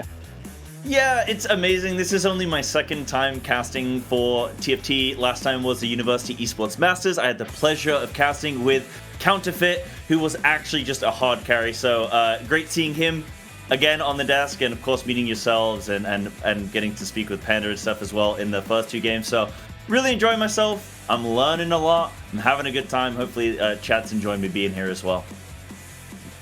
We're happy to have you here, and Wida, of course, we're coming in hot off the analyst desk, so we've got our brains in overdrive here, and of course, to keep everyone up to speed, we don't have the asset ready just yet, I believe, but we do have overall standings to see where everyone's been going so far. Now that we have our first 2 rounds out of the way. And of course, basically, you're just looking at the lobby asset right now because it is Swiss format. Yeah, so we're looking at the top players in the lobby right now. So again, we see a huge amount of Turkish players, 3 Turkish players having a very strong start to the day. I think that is something that is very nice to look out for here. Also, a Dutch representative and a Romanian representative alongside two nationalities we don't see a lot when it comes to TFT, right? But again, Romania has had some quite significant players in other auto battlers and other strategy games in the world. Volta needs no introduction, King needs no introduction. I think it's nice to see 2 players in Killercorn and Inflatable HK coming out of the Turkish region. We were talking about Sainar, we talked about Arat, but those are 2 players that we haven't spoken too much about when it comes to that region, so really excited to see what they have up their sleeve. Yeah, I'm so excited, especially, you were talking about those Turkish players, and we were looking at the qualified players, and it's something like 24 or 25 players in this tournament from Turkey, like a quarter of all of our players at the very least. It's insane seeing the amount of representation, because we've been doing this for a while, and it used to be we'd get like 1 Turkish player in a blue. I mean, we had Fates where we had 3 Turkish players in top 16, and other than that, it has really just been not even Face of Reckoning, one of the 2, right? And then we have had, Gang just consistently be at the top of various tournaments. We've seen it again, qualified for Worlds, last sets, for the championship. We don't really talk too much about EMEA's performance at their championship, but we were there. It was great, right? Yeah, cool. But no, it's a region that has a lot of talent hidden in there that we not necessarily get to see a whole lot of, because a lot of it is played on the Turkish server. So whenever we get to have this crossover to a certain extent here, I think it's going to be fantastic. And yes, I don't know, so Cyber, again, you're coming in from the university scene, being like more of your angle here. Are there any names that stands out to you in this lobby then? Yeah, well, a couple things. So I was going to jump on the fact that, we won't see any hiding from the Turkish players this time around, because we have so many of them in this tournament, as you were saying, Niberia. But yeah, Click-On, again, a player for me. I did see him in the University Esports Masters. No surprise that he's doing very well in this tournament as well, as we're seeing 14 points so far already. So almost maxing out there. I did want to also question you both. We got to see top 8-point players at the moment. I wonder if we went through and looked at that match history, how many Siphon carries we'd be seeing to get them to this stage. But yeah, Click-On's definitely a player that I've seen before, and looking forward to seeing how they do today and over the course of this weekend. I'm always excited to see some newer faces here in the competitive scene, especially at this top echelon of play. We were briefly scanning over the names that we were familiar with Ging, Aki, Volterix, and we also have a bunch of players that I know that we haven't seen on broadcast yet. And this is so exciting. This is my favorite thing about the open qualifier system to get into the Golden Spatula Cup, because day one, it's at least like 50% of the players that we have not gotten to see in competition. And it's always exciting to see. And you always have this little hope in the back of your mind that you're going to see the tried and true players get dethroned. Just a little. Keep them on their toes. Definitely, right? I think that's something that is super exciting to watch. Also, just the fact that we're in a completely new set, full ladder reset, all of these things that are something that is very much worth noting as well, in terms of the fact that it's a clean slate for everyone at the end of the day. When you start a new ladder, there can be players that maybe took 2 or 3 sets off, and then they come back and then they just perform incredibly well. You have players that, rename in Odessa, we renamed to Dystopia, and like for a while I was very confused about like, okay, did we get a completely new player on the scene here? And it just was like, okay, I definitely got it was quote unquote just Odessa. Odessa's a great player, but it was an name that we've seen before. But again, when you see those new names that you're not familiar with pop off, either if it's on ladder or if it's in tournaments, it's just very exciting because it just shows that like there's so much talent out there yet to be unearthed. And it's a new scene as well. Like that's the big thing about TFT. That's what makes it such an exciting competitive sport. Is we're only a couple years in. It's a little baby game still in terms of competitive. So we're always going to see that little bit of churn. We're always going to see those new players coming up, and I'm excited to see what they're going to be able to bring. Now, talking about the lobbies that we're going to see. We're obviously going to get a little bit of Siphon play. I'm surprised that so far in the games that we've seen, we didn't get to see any Nidalee reroll. Yeah. Go ahead, Cyber. I was just gonna say, yeah, Panda. I mean, he was talking to me, after the second game, and he actually called me privately, and he was in tears. He was crying. Oh no! He was just all bent out of shape, and I had to calm him down and say, "Look, Panda, it's gonna be okay.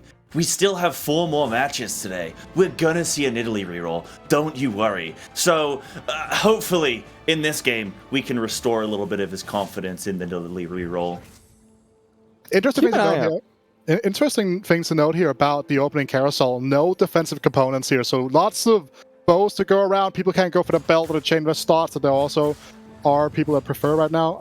Even like Sword has gone a little bit down in prio actually on this patch, because a lot of the sword items themselves are not necessarily fantastic slams, because they can end up locking you into something you don't want to lock yourself into, because of the fact that, like, let's say that you slam Blood first, then you can't really play Sire, for example, where you need like a Giant Slayer instead.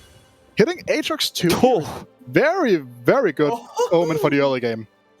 Yeah, I mean, this is something that Panda was talking about earlier when we saw it. Aatrox is a great item holder, but it's one of those situations where, like, he's always the bridesmaid, never the bride. You never get to see him actually keep items past this stage. He's just there to be like, yeah, these are cool items. We're going to use them forever together, right, Tactician? It's like, no, you're dumped the moment we hit stage 3 and find literally anyone. But until then, he's going to crush some of these early boards. Nah, I'm telling you, right? You take Aatrox, okay? You take Thrill of the Hunt early, okay? Second augment, you take first aid kit. Third augment, you don't actually reach it to third augment, but that's okay, because you had a lot of healing. That's the Aatrox build. It's a fast 8th build. I'm actually to a certain extent, this is more like a playstyle phenomenon defining thing here. But you haven't gotten any gold, and you decide to buy units. That to me is a bit of a grief, because Aatrox 2 solos is every day of the week. Again, you could have made Econ, for example. It didn't really end up costing anything. Goes for Portable Forge, absolutely correct, and goes for Death's Defiance here. And Death's Defiance means that we're probably looking at one of the more tankier options. You're looking at Siphon most likely, because that item is very, very good on Siphon. If you get like another healing augment, for example, that is just means you just skip the blood first and you're just chilling a lot of the time. So very interesting position to work from here. I think saying we're looking at Siphon is one of my favorite phrases on this patch, because it's like, yeah, of course we are. Every game can be a Siphon game. All AP items, might as well try it, man. Might as well give it a shot. So that Death's Dance, of course, we even saw in a previous game, we saw Titan's Resolve with Death's Dance on a Shio Yu, so that's an option as well. And, we do actually have a Guardian Augment in there. That one always excites me there. That'll be Travis Squat on that. Sorry, Ineffable. Yeah, on Heroic Present. No, it's not this better together. Again, it's okay, guys. Before you start like turbo flaming us in chat, remember it's a new set. We are still not fully used to all of those lovely icons. They are very pretty though. That is worth noting here. So I think the big thing to talk about here is actually the fact that there are triple forge, which is going to be very defining. We can see here, Lich King Cook in the game already is one of the things that you are going to have to look out for. Yeah, worth noting as well, the Mirage. So for chat, if you're wondering what the Mirage is, if you didn't manage to check the icon at the top right-hand side of the screen that did appear momentarily, and we might see again, look out for it at the beginning of every single game, because it will be there. But the Mirage is Warlord's Honor, so there's going to be the stacking, I believe it's health and AP, is it? So, yeah, keep an eye on that. We'll see if anybody does end up opting for it. But yeah, a couple portable forges in this one, so going to be interesting. to see how that one plays out for these guys. Volta sold the Heimer. Yeah, I was kind of wondering about that one too, Wida. I'm glad you said it, because he had triple trainer. Yeah, so there's something noting here is the fact that he is on a win streak. That might be the defining thing, that he doesn't feel like free trainer right now is good enough. But you can just, even with the items slammed here right now, Tristana is one of the best item holders in the game, period. She's absolutely insane with items. She can hold literally anything, which is like something that people will need to be looking out for. And people are starting to realize. So just going for free trainer here, because if you are going to be sticking with the trainer tree, Heimerdinger is the easiest one to upgrade. You could just level to 5, not on 2-2 and not on 2-3, but on 2-5. Get the free trainer and start just stacking the Nomsy up. You can then play that Nomsy setup in a late game with Corki. You just play it in a mage setup. There are so many different options to just start stacking that Nomsy early that I'm very surprised to see him go. Like, got an option to re-buy the Heimer. Oh, Ging, you're an absolute god, by the way. It's what you were talking about. We even had a conversation. I'm pretty sure you and I had a conversation specifically about Gunblade Tristana into the Corki because she can hold those AP items. I mean, it can be Gunblade Tristana into Corki, it can be Gunblade Tristana into mages as well. That's a bit of a tech that people are starting to realize right now. It's not fully... I love this level because you continue to streak. You're absolutely insane. You're playing towards your early augment here. You're not getting Blitzcrank to either on the Lee Sin. That's fine. This is a very, very strong setup in general here. This is a correct level to 5 on 2-3, I do believe, because you have the Tristana 2 to play from. And look at the healing in that front line as well. Between the Aatrox and the Gunblade from Tristana, nobody's dying for so long. And even with Volterix's strong board, it's just a free win there for Ging, and he's going to full streak into this carousel. We've got 2 full streakers already here in the game between Ging and Ineffable. It's very early on, but giving up that item priority. Meanwhile, Aki, 76 HP. Oh no. Yeah, not having the best start. I'm sure we will be checking in on them at some point in the game. We'll be able to see exactly what they have going on for themselves. But yeah, maybe not hitting the best units at the moment. Be interested in see what the other boards are pulling down now that we've seen Ging. Maybe we'll come back to him once we hit that stage 3 mark, see if his streak is still alive alongside Ineffable. Why am I struggling to pronounce that word? It's not a hard word, but I keep confusing it with inevitable, and I'm just like, ineffable. I think it's because of the fact that I kind of put it in there at the start of it, right? Like, just before we got... You ruined it for me, Wida! Yeah, it's maybe sometimes, it can happen. It can happen. Words and phonetics are very funny, actually. We've got a potential Silas pickup there, and it will be bought here by Aki, who is going for that Varus Swift Shot composition, so we could see him go that full Astral reroll to find that 3-star Varus in the later stages. Oh, Thresh Hook means probably another loss here. I mean, it would have been another loss regardless, but yeah. Yeah. Rough board state. Especially against this Collector. You were talking about how those portable forges really warped the lobby and the state of it. So this Yone with the Collector and the Giant Slayer, just so much damage and so much econ early here for Netux, whose display name is Caffeine Rush, but he's asked that we call him Netux, and we're going to respect that.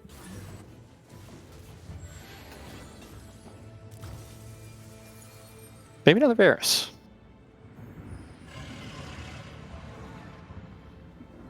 So I was wondering, Sai, right, when you're looking at this position here, yeah. I know that Matt is also a fan of the rerolling at the Varus, and do you think this is a good spot to play Varus from? Again, you're very low on HP, you'll need to make up that big difference at some point, but do you think this is a good spot? Yeah, I mean, they're close to rounding off the Varus. They got a good item on him. They're only 1 away from Varus 2. That should help stabilize him a little bit. They got to look at their front line and trying to stabilize there as well. But I think they're in a good position for that Varus reroll. We saw it be effective in Game 1 as well. So where Shirimi took that Varus 2, I think it was top 2. They took 2nd place. So they're in a solid position, but they got to be careful not to lose too much health on the way to that Varus 2 star. Wida, you called it out earlier, and like the Nostradamus you are, Ging is going towards those mages, picked up that Shojin already, slamming that, so he's got the Anivia. Okay, I'm a little bit more keen on Anivia Jade than I am just full mages, because it has been struggling so far this patch. So it depends on the setup that you lean into, because sometimes you do get a very nice setup. You can get like, if you get Mage Crown 2-1, for example, and you can like spare on the Shojin, you get the Silas, you're already in a very good spot from that position, for example, right? But again, it's just like a very, very good way of playing out the early games in general. Just like I've seen people top 2 with Tristana 2 in Challenger lobbies. So I'm just saying that you don't necessarily have to play it for the entire game, but very often if you are going to outside road, it becomes much more of a non-C-centric composition that you're going to be working with. So that is something to keep an eye out on here as well. I think Ineffable HK here is in a very decent spot here with the better together, and I already had a QSS. This could, I'm not going to be like, this is 100% going to be a Volibear angle, but it could actually be a position where you're going to be like, okay, I'm going to be playing Volibear. And we have Determined Investor as our Shimmer Skull item, and that is something that we are going to be needing to keeping an eye out for, seeing how people here Netix in the situation, bouncing off the Determined Investor every time to guarantee you get those triggers, because that is one of the, probably the best item outside of Draven's Axe. It's definitely the best item specifically. It just means you can play Corki very, very effectively. I'm actually going to be fascinated here watching Netix's board. You've got the fully stacked Yone with the Ginsu's Collector, who's going to be providing so much gold already. And then you're going to be getting Diamond Hands in the later stages of the game. So this is a really strong board state here for Netix. Yeah, I definitely agree. And having the Idis as well, they got 4 Guardian at the moment. I mean, their front line is just not... They're all front line at this stage, but yeah, that Yone is going to be putting in a good shift. But they are on a bit of a loss streak here, so we'll see. I mean, they're going to turn this around now. Is this the point where they're going to start win streaking and start, I don't know, I guess just clapping the rest of the lobby? We'll see what this augment is, because this could really change the pace of the lobby for both them and everyone else. If a Prismatic throws a wrench into things, we're all in trouble. But okay, just silver. We're good so far. You say just silver, but you're looking at these augments. Exiles, not necessarily ideal in Corki compositions, if that's the way you want to go. I've been liking Band of Thieves a lot, but Celestial Blessing just a catch-all augment here. It's fantastic. It just helps you do your thing. It's just to see like how deep he wants to go on the roll here, specifically because of the fact you have the Collector, but it's only a Yone 1. If it was a Yone 2 with Collector here, it would be probably would be very, very interesting. But you do get back, I do believe it's 10 gold from the Determined Investor. You get the Champion Duplicator, which is going to help you spike harder. So just sitting on this board right now, I think is fine as well. We have a Siphon here, but again, look at what Ging is doing. And this is what I've been talking about. Using Siphon as a front line in these mage comps, as he's been transferring away from the Tristana and going over to the Ezreal item holder instead for more of a different setup here. And just having the TG from Band of Thieves. This is a very strong tempo board potentially here, but at least it gives you some direction. Yeah, Siphon's one of those units that can really, again, the Tristana of the front line can really carry so many items and give so much value just because he's so strong right now. I do want to point out before we stay focused on Ging's board for a little bit longer, Aki, I believe, just went Tiny Titans in order to not instantly die because he was down to 56 HP at the end of the last round. So he was having a rough time. I don't know if it's going to be enough to just get that more health because you're sacrificing combat power. They are. Luckily, though, they're still going to be in a position to be first pick on the carousel. So, sure. You know, so take the good with the bad. That's at least going to be playing in their favor. What's important to remember as well is that so far today, everyone in this lobby so far they've like maximized their points, right? They're on 15, 14 points, roughly, depending on, or like, you know, generally speaking. So. They've had good games so far. So for Aki here and NCMB, they're in a delicate position, and this is probably not something that they've been used to so far today. So seeing how they can turn this one will really speak to their ability as players. I have a quiz for you, Cyber, right? You're new on the desk here. Oh no, the Witta quiz. Yeah. Run, Cyber, run! So what do you think Killer Corridon is angling for right now? So you've got the Shimmer Scale, Bruiser Warrior. I actually don't know. I mean, he's got like the items on his Aatrox. Oh god, you're just putting me on the spot. I feel like I'm doing math on stream, and that's never. That's the problem. That's the danger of it. Yeah. Can we do phone a friend? Is that? Yeah. Can I phone a friend? I'm gonna ask Niberia because I'm scared on the spot here. See, because my favorite thing is to just always answer all of the questions with whatever the most meta thing is right now. And I've even been seeing Rage Blade on Xiaoyu, so I'm going to say it's Xiaoyu. I think that's a safe bet. I would disagree a lot with that. I think that is definitely like a very obvious Siphon angling, because I think Rage Blade is not necessarily the best item there. You have the double defensive, you have the Depth Defiance, and you have the Time to Solve. Fantastic combination for specifically Siphon, just keeping him alive for so long as well. See, I had a 50-50 shot, Cyber. I had a 50-50 shot. The default isn't working. I can't say it now because I was gonna say Siphon, because I mean the big thing that I was leaning to is was the Titan's Resolve, and I'm like, oh, I know that's big on Siphon, and yeah, with the Death Dance as well, and I was like, oh, this probably could be a Siphon angle, but I can't say it now because we'd already said it. Yeah, but look at what he's picked up there on the bench. I just, it's hard being right all of the time. It is such a burden. I'm going to be honest. So picking this up here is not the same thing as going for it. I've seen people play item holder, Xiaoyu, or Siphon for like the back and forward. Actually, it's not to be completely wrong here. Okay, Volta, this one is a bit spicy. That's next up. Nice. And Warlords as well as that Mirage is going to give you so much AP there for this Deja. Once she gets going and gets that first ult off, we're just going to see the board evaporate if it gets a crit. Oh, no crit. Rough. Yeah, I do like seeing Deja coming in, though. One of my favorite dragons. I think it's just mesmerizing to see Deja in combat. And yeah, I feel like it's a decent carry. I know that Mort is on Deja's case, wants her to be a bit stronger of a carry, or definitely a stronger dragon option to choose from. So they tried to do some work in buffing her a bit. But still hasn't really taken up speed in the general meta, I'd say, compared to like Siphon and Xiaoyu. But I do like to see Deja gains when I can get them. Fast 7 as well here from Volta, going forward on 3-5 just to get a little bit more of that power in. Should secure his win streak for a little bit longer. I would like to point out as well, Kilcornan does have more HP, but did pick up Tiny Titans. So as a result, Volta is really just taking over this lobby, still has the win streak that Ineffable has lost. We get 20 gold going into Krugs, or going into Wolves rather, if he's going to be able to win this round. So this is a pretty important one for him. We actually have like triple Tiny Titans, I think, right? Aki is on Tiny Titan, yeah. So is Killer Cornin, and so was... No, so Killer was on... We knew it actually, right? Aki and Killer Cornin was on... Might just be double. Only double. We're not going to have a 3-star Tiny Titans just yet. We're gonna wait and see if we can find a champion duplicator. But as a result, that means the lobby is going to last a little bit longer. We're not going to get that first 8th for a while, even though Aki was having quite the struggle. Back down to 56 HP now, but considering that's where he was at 3-1, he's lasted a little bit longer.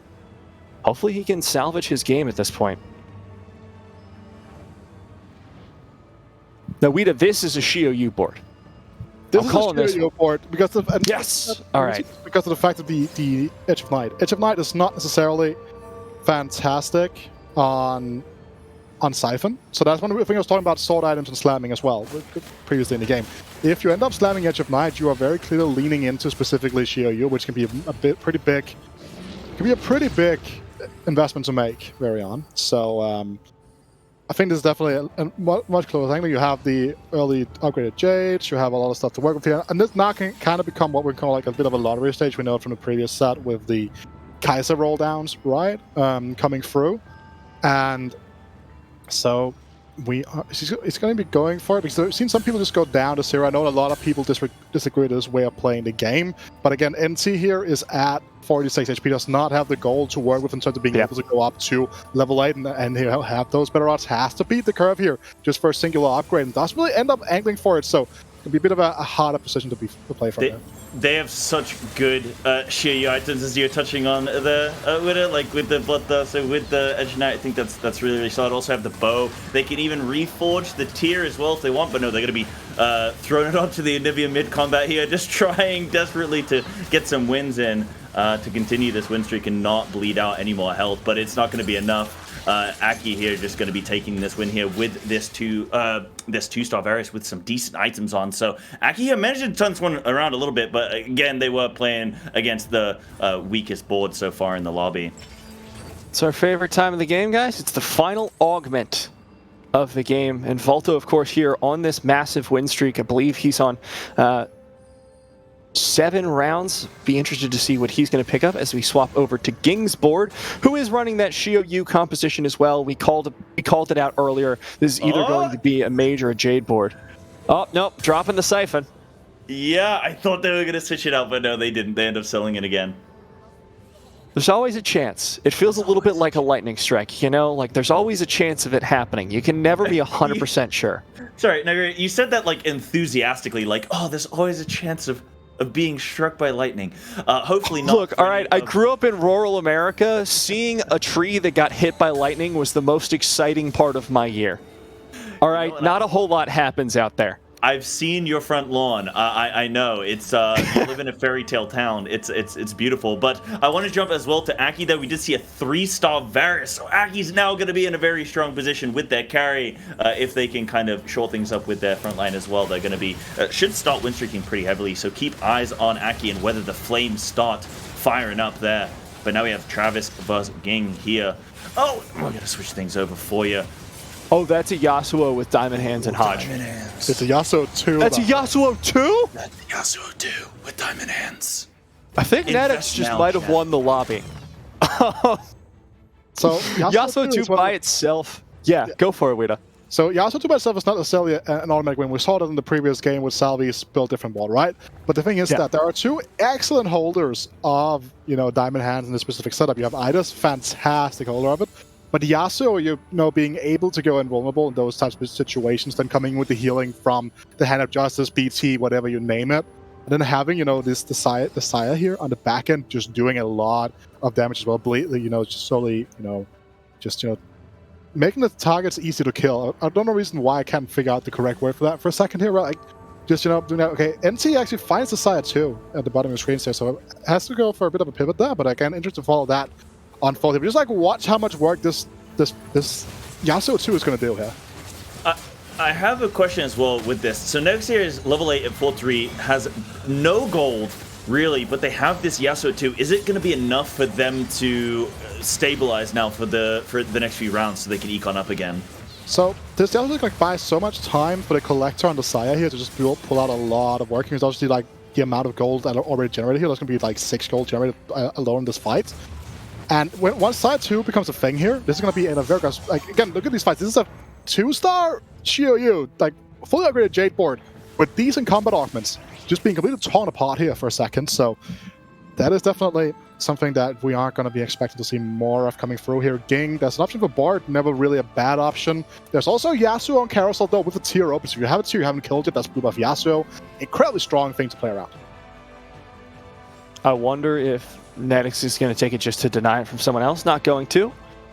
We'll be going for the belt instead. Could be tossed on either the Yasuo because he is a fan of tank items, or the Idas for a little bit better of a frontline situation. Very flexible pickup. I'm looking at the board here. Of course, Kilcorn has hit that Shio Yu2. That's going to be in a strong spot. And you pointed that out earlier, Wida, with that Death's Dance, with that Titan's Resolve. It's going to be a good pickup. That Rageblade has been moved on to a Xayah. So really great items on the carries across the board. This good hybrid Jade Ragewing comp. I guess I was wrong technically because I was saying Siphon here, which I think would be the other way of going for it. But again, with the way these items are panned out, this setup is much, much stronger for it. So I will give credit where credit is due. I was wrong. I can't be wrong, surprisingly enough. But this is a very strong setup, to be honest, from Killercon. Again, 1-star Saya seems to be the name of the game unless your name is NCMB, and I'm with because he has a 2-star Saya, right? And if he's down to 20 HP, he's 1 or 2 bad fights away from going out. So that's going to be something we need to keep our eyes open peeled for. Yeah, and Shio Yu, can they dispatch of the Yasuo? I think just about, but they've got nothing left in the tank. Can the Zarya 1 compete with the opposing Zarya 1? No. Zarya, well, at least the Zarya definitely did win that fight. Yeah, it's just Xayahs all the way down. It's fractal Xayahs this game. We are approaching our first knockout here. NTMB down to 7 HP. I'd like to see what's going on their board so we can see if they even have a snowball's chance in hell of getting out of this game alive. Xayah 2 really is the only highlight on their board, Wida. Yeah, but it's Xayah 2 with double defensive items and no Ragewing active. So a lot of damage is missing, which is fine to a certain extent. It's not the end of the world, but this is not the Giant Slayer side that we saw a lot of here. This is what I was talking about as well with swords being opening here. Had this, this could just have been, a Giant Slayer instead of a BT, but then you were angling for something different in the first place. So maybe just to see whether or not these items might be transferred over at some point. But I think that if you don't play around the Blitzcrank in the first place, you are going to be in for a bad time. This is going to be a loss, I believe, because Volta's board is so incredibly strong. We've seen him building up this Deja the entire game. With that second wind, it's enough to take out NTMB. Our first death of the game. Ging down at 25. Doing all right, though.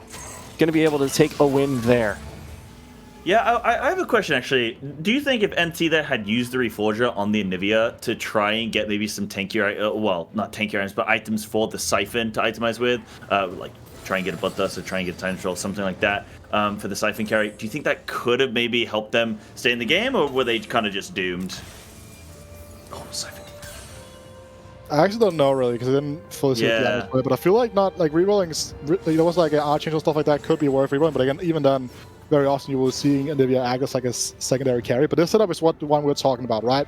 When you don't have like the augments that kind of require you to go into multiple Ilaois, and you can have the goal to work with and play around going for that Siphon 2. Now you have an incredibly strong frontliner coming through, and this comp is in an incredibly good spot here from Aki, and I guess you guys are right. This is a very, very good spot to play this composition from. I mean, if you're out uncontested, which you very rarely are on ladder if you're trying to play this, there's probably most likely going to be someone else trying to hard force this position alongside you, then you are going to be struggling to hit a position like this a lot of the time. Yeah, I told you to keep an eye out for the Aki Flames, and you can see that they are on this 5-win streak, so they are looking very, very strong. What do we think about the Thief's Glove Siphon?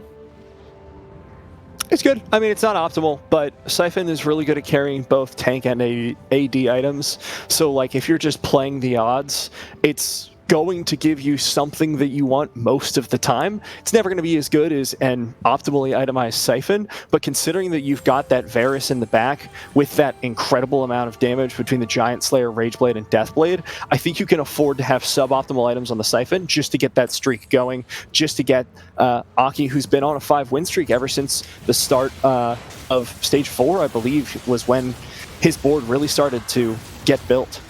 Yeah, but look at the damage the Siphon 2 is going to do regardless. It's going to chump this Ashe away. Like, 1400 damage still, only a sword coming through from that glove, for example, right? Like, this Siphon, even without the quote-unquote correct or traditional damage setup, is just absolutely insane still. And again, we can see the power coming through from the Tiny Titans here.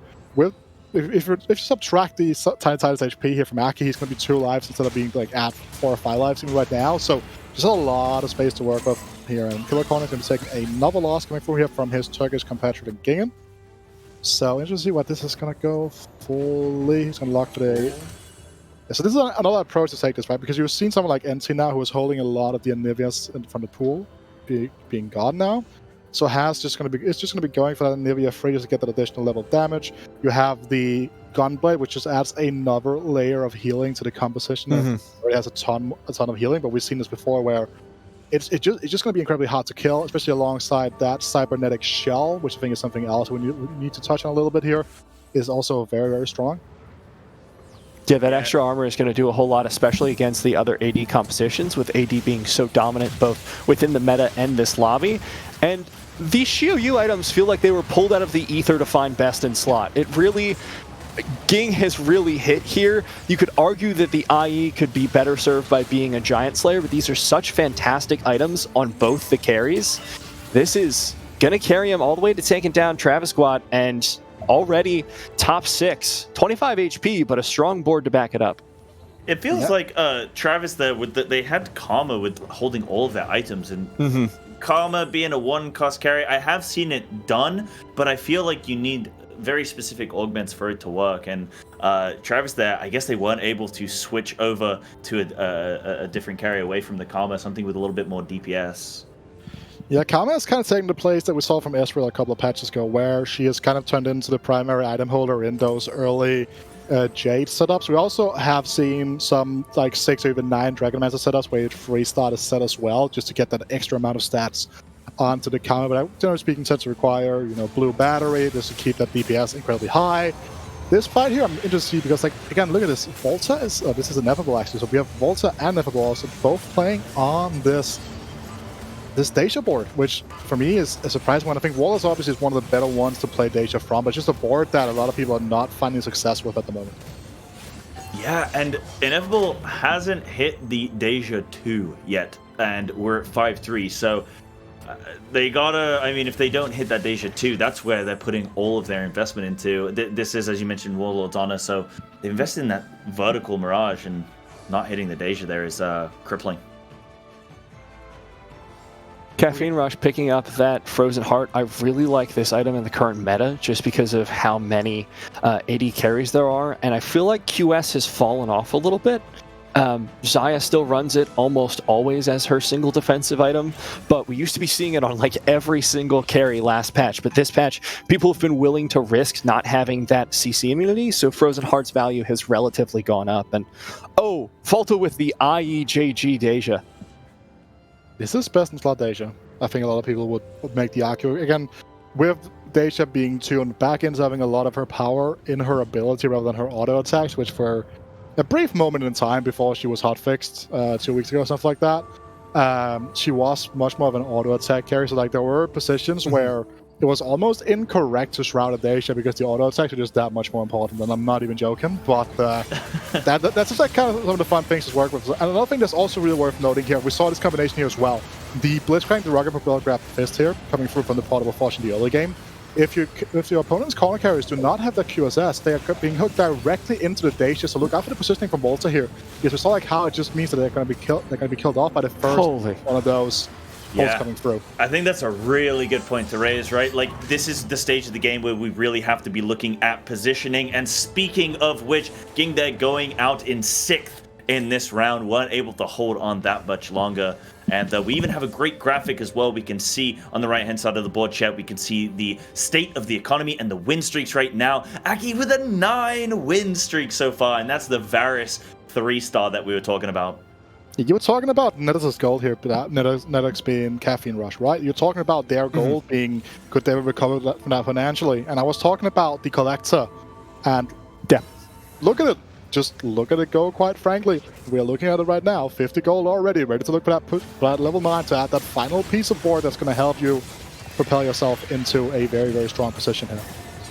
It just provides so much value throughout the entire game. Like, if you get it on that first Portable Forge, you are guaranteed to have so much econ throughout the game, and it's really propelled him so far into the later stages. And I don't expect the run is going to end anytime soon. Oh, and little Deja that was able to be Big Daddy Day or Big Mommy Deja, but I think that was just a bit of a ghost comp there. Oh, and now a triple item PvE round. Okay. I don't really know how to feel about these, to be honest, because most of the times I feel like I would just rather have a single item and just like 6 gold. Wait, I think Volta's was actually nuts. I think Volta's was like mana generation and AP, and he had an empty itemized Sona. Yeah, okay. So his Sona can just ult constantly if that's the path he goes down. Moving on to Yasuo also isn't horrible either. It's damage reduction and his healing. Yeah, that's a really good... I mean, this is the thing, like you're talking about, Rita. Like, if you get 3 really good items, it can just secure your board, right? Like, that Sona now is just, okay, Sona's online. Whereas if you get 3 really, like, terrible items, then you know the rest of the lobby could have potentially got something really good. And it can swing either way, I feel. So, Volta is Handshake Gaming here, which is Stand United. That's just because... It's a handshake, so people just call it the handshake. It's just, you know, he's Handshake Gaming. And that's the reason why he's playing Soraka 1 over a second unit 2, for example. Because of the fact that's just how this tends to work here for most of the time. Getting that extra healing when you see the lobby right now is actually relatively close in HP to a certain extent as well. You get more, you're going to get those extra 2 HP each round, extra mini metabolic accelerator. I also want to highlight something. I was talking about how you can make Redemption Yasuo. It's worth noting that Yasuo is doing almost negative damage because of the fact the only AP skill that Yasuo has is actually his shield. So while he has blue buff and Archangel, which means that his shields are going to be quite huge alongside the Warlord's Honor buff, you will probably like to see like a BT or like a Giant Slayer, just something that helps, you know, boost that damage up into a better position. So I think that's going to shine through when it comes to his Carousel Prio, and that's something that we need to look out for. It is 6-1. We've got our top 4 finally. Volterix, Aki, Netex, and Ineffable And Netix, aka Caffeine Rush, has just hit that 2-star Bard. I think it's important to note that was the first loss Aki has taken since the end of Stage 3. Man was popping off, and now his board's starting to fall off because it was one of those 3-cost reroll compositions, but he's made it to top 4. That's something anyone can be happy with from this position. Well, that's something to jump on. That is, in a competition like this, your main goal is just to make it through to the next day. Are you playing 1st or 8th, or are you playing top 4? Because I would feel pretty happy, or in general, you're feeling pretty happy about making top 4, but in a competition setting like this, where you're trying to maximize your points, are you happy with the top 4? I think that you are to some extent. Like, can it also worth noting these players are at our highest scoring players from the first 2 rounds, so they are already in a pretty good position overall, and that is something you need to look out for here. So again, even like going for a top 4 here is fine. Again, with the top cut here being a top 50% cut, you are happy with an average rating of like 3.8, 4.0 type situation very often. So again, just playing with top 4 for these couple of first days is fine. If you want to play for better placements overall, just in general as a like philosophy thing, that might be better saved for today, for tomorrow and Sunday, to be completely honest. But it also depends, like, you just want to practice these things, you want to get these things under your belt. And now that's a fight I'm actually very much looking forward to follow here, because you have the Saya carry, it's opposite side of the Deja, so I'm interested whether or not the Saya is actually going to get blown to pieces here. We gotta see where this bottle lands. Deja's gonna be unscathed and just able to cleave through the board and Hidden Desire. Doesn't have a whole lot of damage in those waves, though, so Zaya's still gonna be pretty safe. It's the Yasuo that's pulling the heavy lifting on the other side, and that's gonna be the execute onto Ineffable HK. Going to be falling down into 4th place as Valteriux also takes a loss. So I feel like our top 2 are pretty solidified. However, Carousel could change things up. We spin the wheel, see what we get. Yeah, that Shroud is going to be a good pickup there for Volta. It's just going to be able to slow down the other compositions, give his Deja a little bit more time to get going. I think it's worth noting as well, one of the things that I really like about Volta's board now that he has, or rather, he's gotten rid of the Soraka in favor of putting in a second Nunu. Yeah, and I think that also a lot of that was down to just ensuring that he had enough HP should it come down to a heads up. I mean, one, it might have been a match where I felt like he might have needed the extra Nunu more. There are a lot of things in that regard where there's probably people looking for. Also, sometimes just like, okay, maybe I'm too weak, so you actually don't really end up gaining any HP from playing Soraka, because you just be straight up stronger with a different unit. That's also something you need to look out for here. Getting that Frozen Heart directly onto the Deja, though. If the Deja 2 is Talon is going to jump away, that is something you are going to be seeing with Talon having tears very often, is that if you're trying to ensure that your Talon is going to be killing enemy backlines, that very often won't happen, because Talon with tears... Huge Yasuo. Yeah, this Yasuo's big, but Deja's just cleaving through him. Yasuo didn't manage to get onto the Deja at any real stage there, so it's going to be Volt taking this one against Netix. And Aculos as well here, so like both of the other boards are losing right now. Interesting whether or not Aculos playing against Netix or playing against Volterix. I think that's the big like game deciding factor that we are looking at right now. Also now Volta has to fight his biggest enemy, which is his APM, which, as much as a meme it has become for a past, like the whole board thing is not a meme for nothing, right? He's very good at the macro games, so the like stage of the game very often has very solid strategies overall. Obviously he's a very good player, but there are some minor things in his technical play sometimes that tends to lack because of the fact that he does have, he is quite slow at times, but I don't think that's going to be a big issue right now. And again, good Shroud indeed, but this Varus unscathed for now, so he's going to be able to just build up that Rage Blade and just start pumping up the damage stuff. Not great Thieves Glove on the Siphon, I would think, though. It's good enough, it seems. Yep. And Volt is going to be taking a defeat there. I think they're going to stay in, though. Yes, barely. Just barely. And this is going to be interesting now, because it is going to be the roll down from both of these players. Netix is going to need to spend all of this gold at the beginning of next round. Likewise for Volterix. The War Monks is going to be fine. It's not going to be necessarily game-changing here. Going to give a little bit more HP to that Itis, but isn't going to drastically change the state of things as far as I can consider. So Aki looking pretty good to win this lobby. Yeah, gotta be feeling in a good position. They took that they were struggling early game, took that Tiny Titans, which allowed them to stay in it, and 3-starring that Varus, and executing on the Siphon too as well, learning the lessons of Game 1, Lobby 1 of today, and learning from Shirimi here with the 3-star Varus, in combination with a Dragon of Siphon, is just a surefire way to get a first, it seems. So the big aggressive you're looking for are going to be Bard 2 and probably both of the boards, to be honest. Like Netherx might be looking for a Side 3 or something like that as well to kind of boost it, but it's going to be quite hard because a lot of the units you're looking for right now are consistent units that both of the players that are rolling right now are going to be looking for. Getting that Seek's Herald is actually very, very big. The funny thing about Rage Fight is actually the more attacks you have at the start of Rage Fight, the better it actually is most of the time, because of the fact that you just get to apply those stacks quicker, which, you know, seems kind of okay here. So we did see Netherx here. He missed out on his Sire 3 in the reroll, though. Not going to be able to find it, and the Xayah gets taken out by that Siphon in the backline, so that's a lot of damage that's been taken down. Yasuo so low, dropped into the Diamond Hands. This could be the end of it here for Netherx, is that Varus is completely uncontested. There goes Netherx. Volterix on the other side of the game will take a win. So it's still top 2. The 1v1s begin now. And I would take Aki in this 1v1, even with the Talon with the Frozen Heart on the Varus for pretty much the whole of that round just then. It didn't make a difference. That Varus got the damage through. Well, we've seen this matchup before, and it's all about that Alawi. She is so beefy, and it's almost impossible for the Deja to chew through her in time. Yeah, but actually not necessarily good items here for the Siphon. High AP obviously going to mean a lot more shredding, if I recall correctly, but again, this goes the board. It's actually by time at the end of the day, because again, it's worth noting that when you hook that in, the unit takes aggro. So if this Deja could just go around unscathed here, it should be in a very fine spot. The Varus as well. I'll take a huge hit here or no?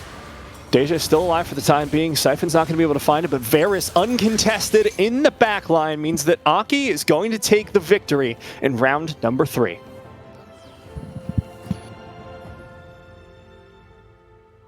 Really impressive play there from Aki. I think one of the things we were concerned about in the early game, of course, coming out of stage 1, really incredibly low HP. I think it was 76 going into the carousel, but the Tiny Titans, which I thought at first, I was just like, this is just delaying the inevitable. Actually, I felt turned out to be the thing that saved Aki, because it gave him the time to roll for those Varuses, to roll for that board that could finally save him, and ultimately ended up winning him the game. Yeah, I agree. I think it was that Tiny Titans. If you look at their health, they had 28 health left at the end of the game, so if they didn't have that Tiny Titans, they would have lost earlier on in, and it just secured them enough time to get that Varus online, get the Siphon online. They were positioning well, and they just had a really good composition. I don't know if Weeda probably has more analysis to kind of dive into on that one as well. And we just kind of saw what the comp itself is supposed to do. You had best in slot items, pretty much you had like everything you needed there, and then it was just one of those things you need to look into and be like, okay, this is just a very strong position to play from. And again, we haven't seen Aki's other games today, which again, he might just be on this, I'm just going to hard force Varus every game non-stop, because again, there are players that are just naturally better at open falling and don't really care too much about their life totals.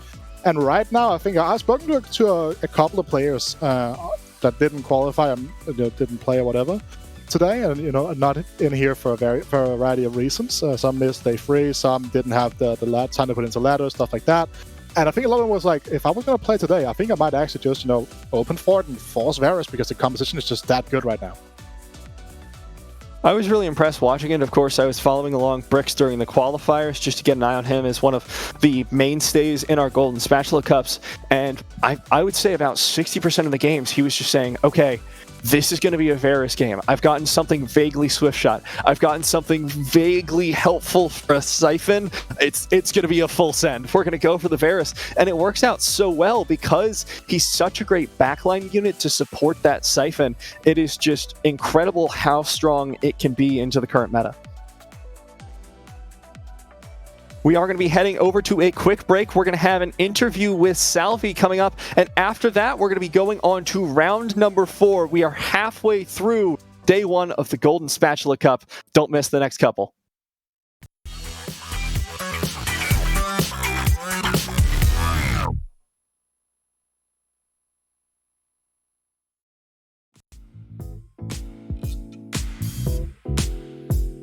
Yo, what's up, everyone? Most know me as Salvi. I'm from Germany. I've been playing TFT since set 1, more or less. Been rocking the scene. Yeah, that's it, I guess. It's actually from World of Warcraft. When I was a younger guy, I played an undead priest named Salvation, which just became Salvi because it's shorter. And then since that was taken on most sides, I just added 2 more Ys at the end. And yeah, always get that name on most sites now. Yeah, sure. Kind of reminds me of set 4 a bit, the Chosen set, which I didn't really like. Just because like dragons as a unit are very, very similar to just Chosen. So far, I don't really mind it as much as Chosen, because Chosen basically affected every single unit and made like balancing a nightmare for every single unit, and now it's just the few dragons that are basically a trouble to balance. So I think it's pretty light as a set mechanic, and I think that's one of the reasons why I actually enjoy the set so far. I mean, I would probably give shout out to my like the OG guys I played the most with, and like way back when there was also team tournaments, which were like Hydra and Fluffy, and obviously Daisy, who's still playing. I guess if I had to give a shout out to like one active player, it would obviously be Daisy, still rank 1, still probably best European active player right now. So probably just Daisy, yeah, still grinding, still probably the most competitive EU player. Give a shout out to him, I guess.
Welcome back, everyone, to TFT Rising Legends. My name's Nabira, joined here once again by Cyber and Wida. We're getting ready to go into round number 4. We just saw a really fun round number 3. Collector start into Diamond Hands Yasuo 2. It's something ridiculous like stage 4. What a way to start off the cast, right? Yeah, and it didn't even top 2. I think it was like went out in third. It did not. So I mean, this shows the high rolling of the lobby and just the success of the lobby in general. We can definitely see why those players have already gained so many points so far today, and we're going to have a little bit of a kind of a highlight reel here. We can see some of the action of that third game of the day, and yeah, I mean, my personal highlight, I think, was that Varus. It's definitely something that's growing on me going into into the competition this weekend. Is Varus 3 seems to be a very solid composition. We've already seen it top 2 twice today. But yeah, we can see there the Varus Diamond Hand, the Yasuo Diamond Hands was very effective in the later stages, but not quite effective enough.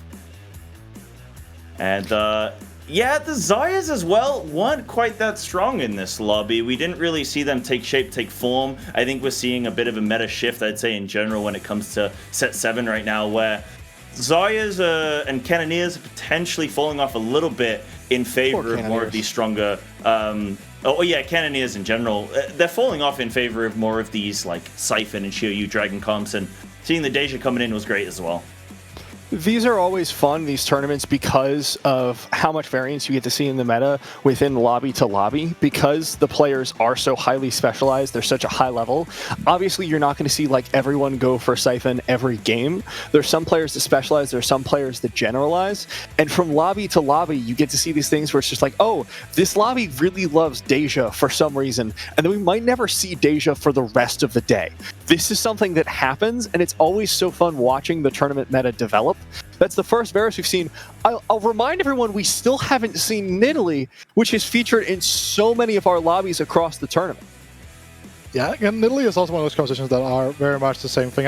Going back to some of my discussions with like challenger players, a lot of people actually feel like if they're going to angle for Nidalee, they might as well just angle for Varus instead, because the comp is just that much stronger overall, much more consistent in terms of topping out, because very often when you are ensuring that those Nidalee compositions, they cap out, you're playing for something like Shiryu, which, well, is very often heavily contested for Nidalee composition. Yeah. You're looking for Shyvana 2, which is 30 gold and might not do anything as well most of the time, right? So again, the Varus composition is just a much more well-rounded composition in terms of being able to play for first more so than play for a top 4 per se, right? Where I think that Nidalee punishes the lobby a lot more than Varus does compared to something like, let's say, the Talon composition of the previous set, where like that ended up, it might not necessarily be the best comp for top 1ing, but it ended up doing a lot of damage to everyone in the lobby. So again, I think that a lot of players that are kind of split between those two compositions tend to lean Varus instead. It feels like the meta has slowed down quite a bit just overall because of the Siphon, because of the Shiryu, because everyone's playing towards these 8 costs. We're not seeing those rerolls. Set Ragewing also got nerfed, so we're just kind of seeing everyone like chill to the later stages. It's like, oh boy, hope I get one of those stage 2 dragons. See what else happens if I don't. Oh boy. And it's created this really weird meta as a result. Yeah, I agree. I mean, normally from my experiences when watching TFT, we see a lot of these early stage units that are very, very strong. We see it affecting the tempo of the lobby, and people are losing a lot of health early because of these like 3-star Nidalees and whatnot. But now going into these later stage champions, for me, I feel like that's a healthier game balance in general. You want higher cost carries to be more impactful and be something that people should be striving for. So for me, I feel like in general, that's a healthier game balance to be in. Now, whether or not you question the game balance when everyone's just pushing for these dragons and trying to 2-star these dragons early on, I mean, you could call that into question, but I think in general, it's nice when people are pushing toward that late game. I'm hoping we get to see a little bit more of those late game like jammable legendary compositions as we get a little bit further into this, because I always enjoy when someone does like a late game Yasuo pivot, finds it at just like stage 5, and it's like, sure, I'll sell my carry and see what happens. Just always an enjoyable situation. Of course, here's our lobby on screen before we get into game. Aki starting to pull out ahead of the pack, 23 points, but Valteriax and Odessa, now known as Dystopia, right on his heels. I believe this is the overall standings and not our lobby. Yes. Right? Because this is the overall standings right now. And again, looking at Basic, they had a bit of a slower game number 1 here. Didn't really find... I was watching that game. He was playing for Corki, and they couldn't find uncontested Corki 2 until stage like 5 or something like that after Carousel. So coming in here now, he was kind of questioning whether or not he was playing the game correctly, or he wanted to partake in the rolling down for those carries. But let's not talk about Basic, because we have something else to talk about right now. We have a different lobby here coming through, and that's going to be the 4th round of the day. The final standings, they're starting to take shape. The players know kind of what they need to start playing for.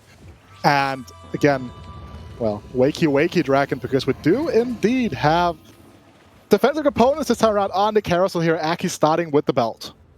Let's see if we can get another 2-star Aatrox early on, and it's going to be all eyes on Aki here for this 4th lobby of the day.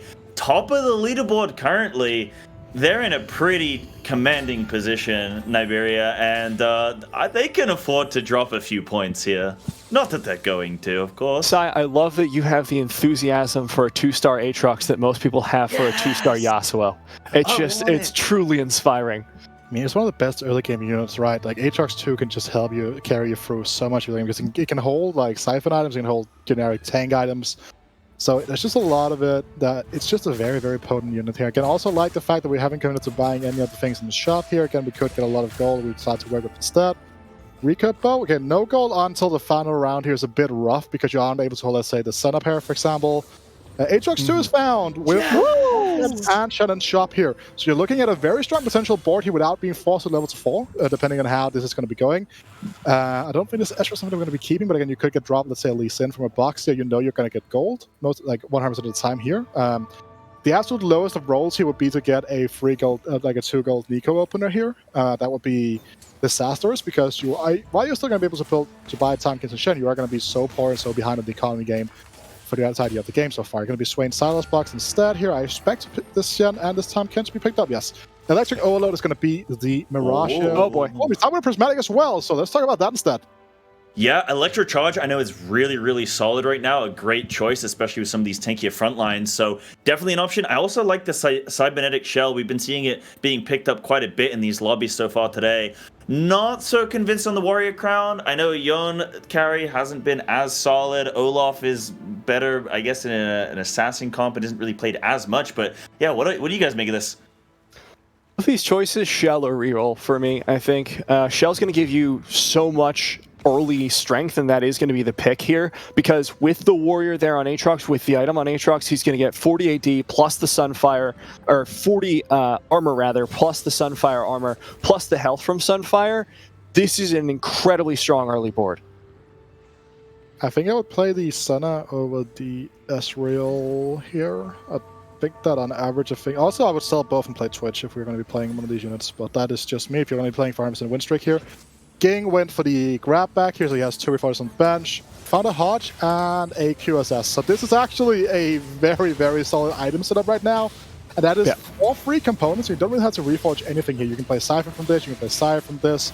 You can play literally any carry in the game right now with these items here. So that's going to be he's going to be very happy about it. Obviously, again, this board that's coming through right now from Aki is absolutely insane. 2-star Aatrox with a Silas and a Shen is just very, very hard to deal with, especially when you take the Cybernetic Shell into effect as well. So, very, very excited by the prospects of this opener right now.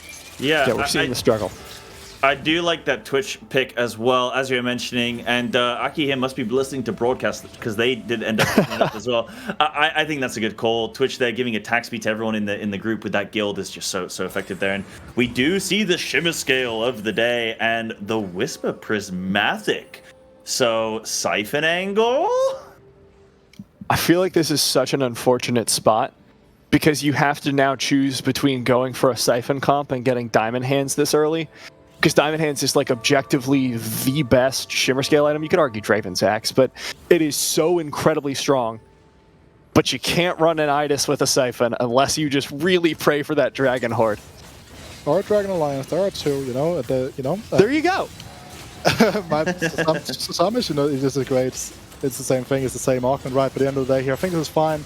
I'm a bit surprised we aren't seeing the rage. Wait, I'm being confused here for a second. But this is standard rage, but it's not Ging who's able to standard rage play. It is actually Travis with a recap bow on bench, just chilling here. Does not get the stack of the Determined Investor here. That's actually going to be very big because that gold infusion is going to come 1 round later here, which might be at the time where you are going to be going for the transition here. You make a point regarding the Diamond Hands. The Duplicator as well, the 10 gold influx is just very good in its own right as well. And even just playing something like 2 Whisper on a random unit in conjunction with something like a Silas frontline, a Pike being flexed into the combo later stage of the game, can just be fine if you want to go for that type of situation here. But again, with the items, you are looking at a lean towards one of those bigger dragons with the tides resolved. So I think there's going to be a quick trigger for a Duplicator into trying to just go for that Diamond Hand situation. Oh, into the Simon situation, sorry, should I say. It's a good point. Would give so much value on its own. So we'll see where this goes. But now we have, I think, Travis Squat is going to have the strongest board here because I thought Aki's board was pretty unbeatable. But with this Whisper Aatrox, does seem pretty unkillable. Yeah, fully itemized, got Sunfire, which is a very, very solid defensive item at the moment, and as well with a Time Resolve. Like you were saying, we had the early game strength of Aatrox is just so good. So it's gonna battle through this electro charge like it's nothing, and I think Travis is in a very solid position right now. You know what? We might even get Aatrox 3 this game. Wouldn't that be nice, Niberia? Unironically, yes. Yes, that would be fantastic. I would love every second of it. I am always such a fan of people going insane weird compositions, but it really would not be nice for Travis. So I'd maybe recommend against it for him, but for the sake of the broadcast, for the sake of my soul, I'm all for it. Absolutely. And again, as well, just throwing over left-hand side of your screen, chat for those new watching coming in, saying, what does the rest of the board have item-wise? Well, now you can see it. We've got this great component graphic there, so you can see who's got access to some of these items and whether they're going to be looking to slam should things get dangerous. Oh, Living Forge here for Clickhorn. So anyone who's not familiar, this is essentially a portable forge every 10 rounds. So he's going to get a lot of those Ornn items that are so powerful, but in the meantime, it's essentially equivalent to a portable forge. But I've always been fascinated by this augment. Getting it that early on the 2-1 is so much power in the later stages of the game.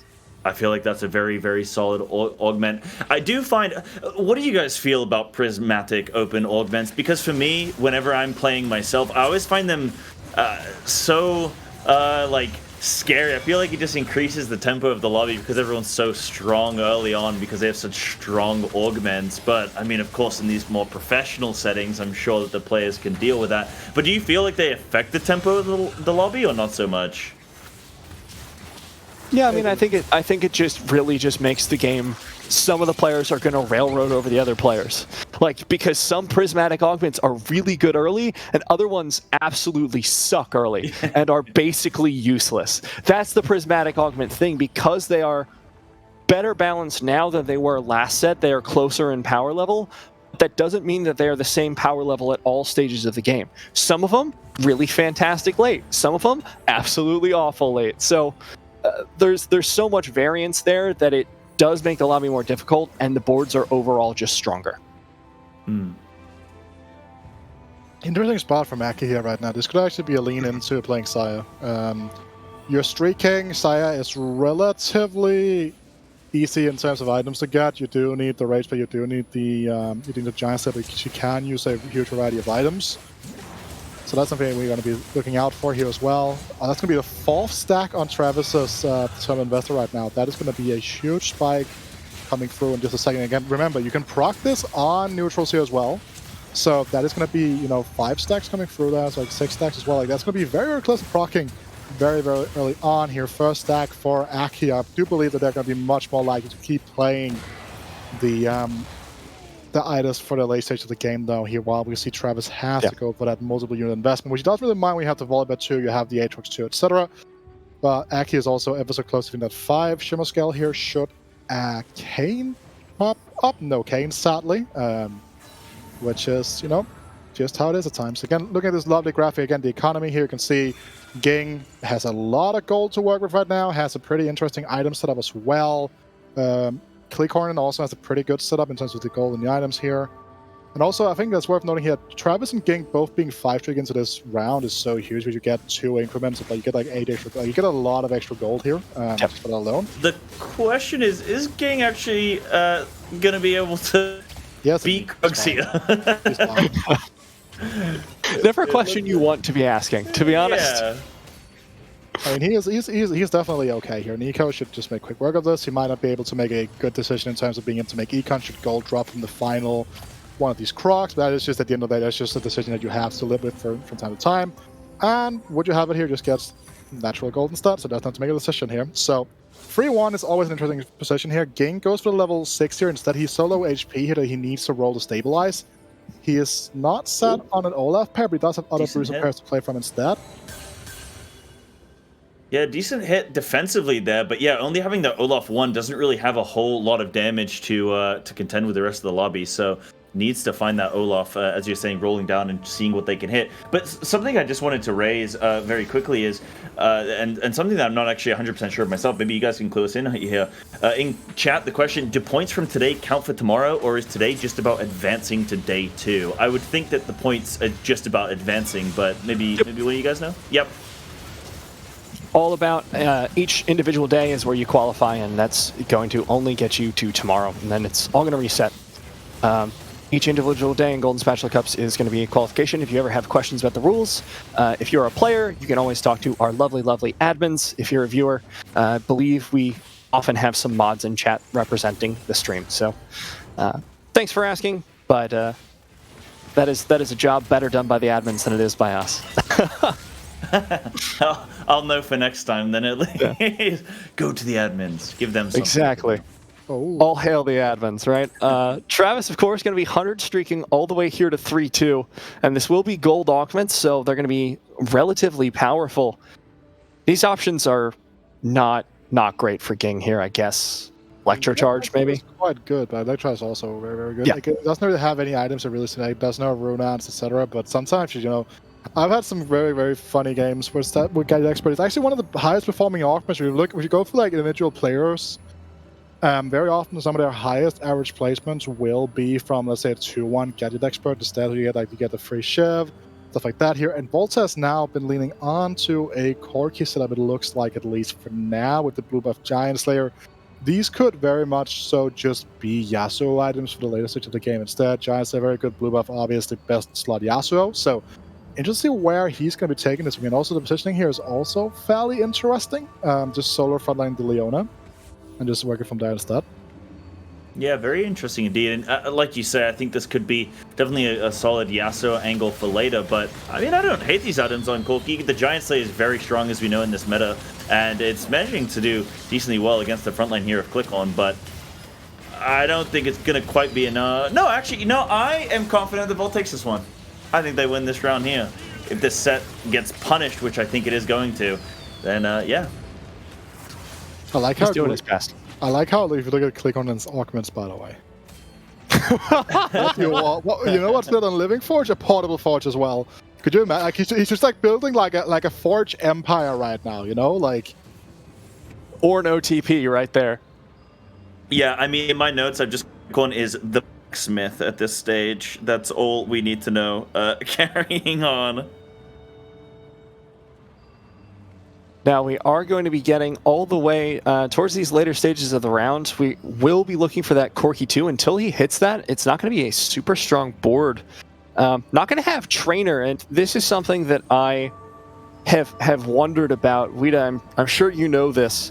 How does this board do without having Trainer? Because it is hitting the later stages of Stage 3. You're not going to be able to get that 4-star Namzi at this point. It's just a different angle, right? A lot of the time, it's just because you just play it without Trainer, so you just play Lulu for the unit itself, and you just play more Revel-centric, so you keep the Jinx in, for example, a lot of the time as well here. So interesting to see how this is going to go. The Static Shift here actually doing a decent amount of work coming through in terms of just killing this Corki. Olaf is, I mean, this is actually a Static Shift difference. Had this been like any other item on the Alawi from the TG, this Cork would have been a lot more healthy and might have had a chance of actually killing off Volta's, killing off the units that are coming through. So, Ging now in a good spot here. Went for early level 6, rolled down to stabilize, and now streaking, probably angling a little bit more towards that Siphon with those items. Also has the 2-star Fresh already, which you don't tend to make unless you are trying to play for that angle. So, very interesting to see where he goes from here. I did want to circle back around as well, actually, to that Corki angle. I've heard whispers of a Corki carry with Jade. Some secret Chinese tech. Would either of you, I mean, Wida, I'm sure you've seen a lot. Would you know of how solid, how strong that is as a composition, and could Volt potentially be seeking that instead of the Trainer as an angle? It's a weird one for sure. I don't really have an opinion on it because I haven't seen it in action as well. Okay. Yeah, I've not seen it yet. A lot of defensive items. Yeah, poor Netux. Just been slamming those defensive items already and just getting more defensive components. Not a whole lot of damage left here on the board. Has the BT, but Tilly's going to be able to get that Rage Blade. Not going to have a lot of options, but seems to be doing okay. You know, 82 HP with 40 gold. Tank's working out for him.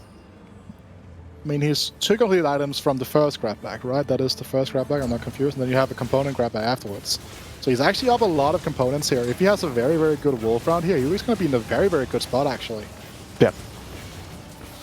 We'll need to get those items. They're gonna struggle to cut through his all of his front line with how many defenses he has, but he just doesn't seem to have a whole lot of damage either as well. But like you're saying, holding on, double win streak right now, looks like it's gonna be extending that to a third. No, gonna be losing here. So yeah, needs to find some more offensive items, I think, to shore up this comp. It's a good loss, though. Should be able to easily hit that 50 gold by the time he hits the Wolves. So we'll be able to roll down at 4-1, level up all the way. Not going to try and go for the win in order to make him over econ for this one. Just going to try and strengthen up his board as much as possible. Preserve HP. And I would say as well, like, directing to the, right-hand side of the screen there, he's looking at the lobby, looking at the general health. No one's really, like, hard win streaking from the onset. Travis did well to maintain a win streak for quite a long time, I think even into early stage of stage 3. But compared to other lobbies that we've been seeing today, no one's really hanging on really well. Like, no one's win streaking very solidly, I guess, is what I'm trying to get at. Yeah, I mean, Travis's win streak lasted pretty long, all the way past the carousel, but has been knocked down to 92 HP now, so there's no one who's massively ahead in econ at this point, which will slow down the lobby a little bit more and keep Travis in an achievable board strength position. Snedhux's investment unfortunately doesn't pay off, but he will get that loss streak. Oh no! That is that's tragic. That is rough, actually. Holy! I mean, Sonya's Paradox kind of acts as an Edge of Night, so it's not the end of the world. But when you already have Edge of Night, another Paradox as well, you're going to be dropping aggro left, right, and center into stasis and stuff like that. It's not ideal. You were looking for either a carry out and it gives you a little bit more direction. You were looking for Eternal Winter, Anima Visage, like any of these very frontline assuring items you were looking for instead, much rather than you're looking for this one. So that's fine. They got a Frozen Heart. They can just make it manually. When the forges fall short, just create it yourself. But Orange's so much better at it, man. That's why you pay him the big bucks. Apparently not. Apparently not, because he's giving us Zhonya's there. Oh, this is an angle though. How do you buy this? Okay, you're starting shipping off the Lee Sin here right now, which means you're also shipping out the. Yeah, you remove the Guardian here. You're not going to be playing for a multiple angle in terms of like 9 Jade angle, which is we've seen it earlier on. You have the Champion Duplicator to play from, so you are going to be looking into a much stronger position. You're going to be much easier to start a Cypher, or the Cypher to Shio. Again, it's going to be looking for probably might even look for another component grab bag or something here, or just a traditional combat augment, because again, you have a lot of items here, but not a lot of utilization of it here. As we do see, Travis is on the Diamond Hands Volibear right now. Yeah, it's not going great for him, I gotta say. Probably going to pivot it out. You'll notice that he's not holding any on the bench, so likely going to be signaling towards... he had a lot of whispers there, so probably looking for that Siphon, hunting it down. So we see a double prismatic lobby. Okay. Fascinating. Binary not the beast it used to be. You don't really have those 4-4-2 silver style compositions that really utilizes it, and also with it being moved to prismatic rather than gold, it is a very, very different power budget you're draining from here. Frozen Heart plus Rune and Hurricane are actually not horrible. These items are going to be going quite well onto that Corki later on in the game, should that be the decision you're going to be making here. Has Celestial Blessing, has Ascension. If you get the front line strong enough here, you're going to be looking at a very, very strong Corki board when you find that replacement of the Tristana, as he's holding Tristana on the bench. Also holding a Saya, if that's the angle you want to go for here instead, depending on which one you choose stuff first, I would assume is what it's going to be decisive of NTMB's angle here. A player we didn't really talk too much about because of the fact he had a pretty rough game number 3, but game number 1 in this lobby in particular.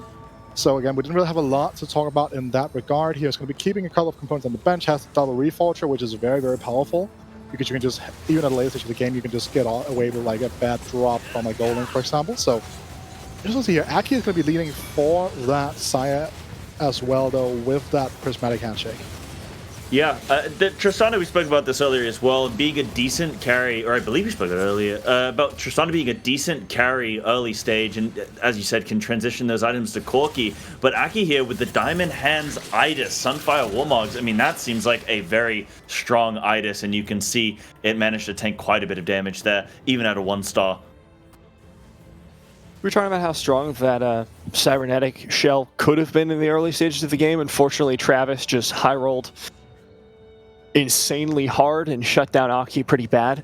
But it's coming back in the later stages, plus the second wind is giving a lot of tankiness to that board. Volta once again going to be running back that Deja composition, though. But this time he has Cavalier Unity.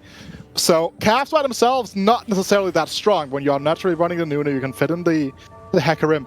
It's your entire composition just becomes incredibly tanky, and it becomes very hard to position around it, because a lot of the time you're going to be seeing a lot of random movements here. So we're going to be having a fresh incident, though, as the Deja is going to be pulled into it. But again, that's a 2-star fresh. Look at the damage dealt. There's not a lot of damage here with the Earl Soraka as well. Should be staying topped off for just a second. But it might not be enough here. And it seems like Volta is just coming with a game plan off just playing Deja at every possibility, it seems. And nice to see something new this time around. Elise carry here on the side of Ging. And it's something I like to see. Elise seems like a very strong carry at the moment, especially with the ability to disengage out of combat whenever she's getting a kill on a unit. So yeah, I mean, I don't know that I necessarily love those items as being BIS, but they seem to be pretty solid getting the job done. Elise has been a lot of the on-hit build ever since she came off the PPE, because at first everyone was like, yeah, let's go AP, one-shot everything. But getting those Whisper stacks is so impactful for her. Yeah. And I have been wondering, because Ging was having a little bit of a tough early game, but then has been streaking at that 66 HP for a while. So it's interesting to see that it's off the back of an Elise composition. If he doesn't hit that 3-star soon, though, he's going to start falling off pretty quick. So I'd expect him to roll down within the next couple stages. We'll see.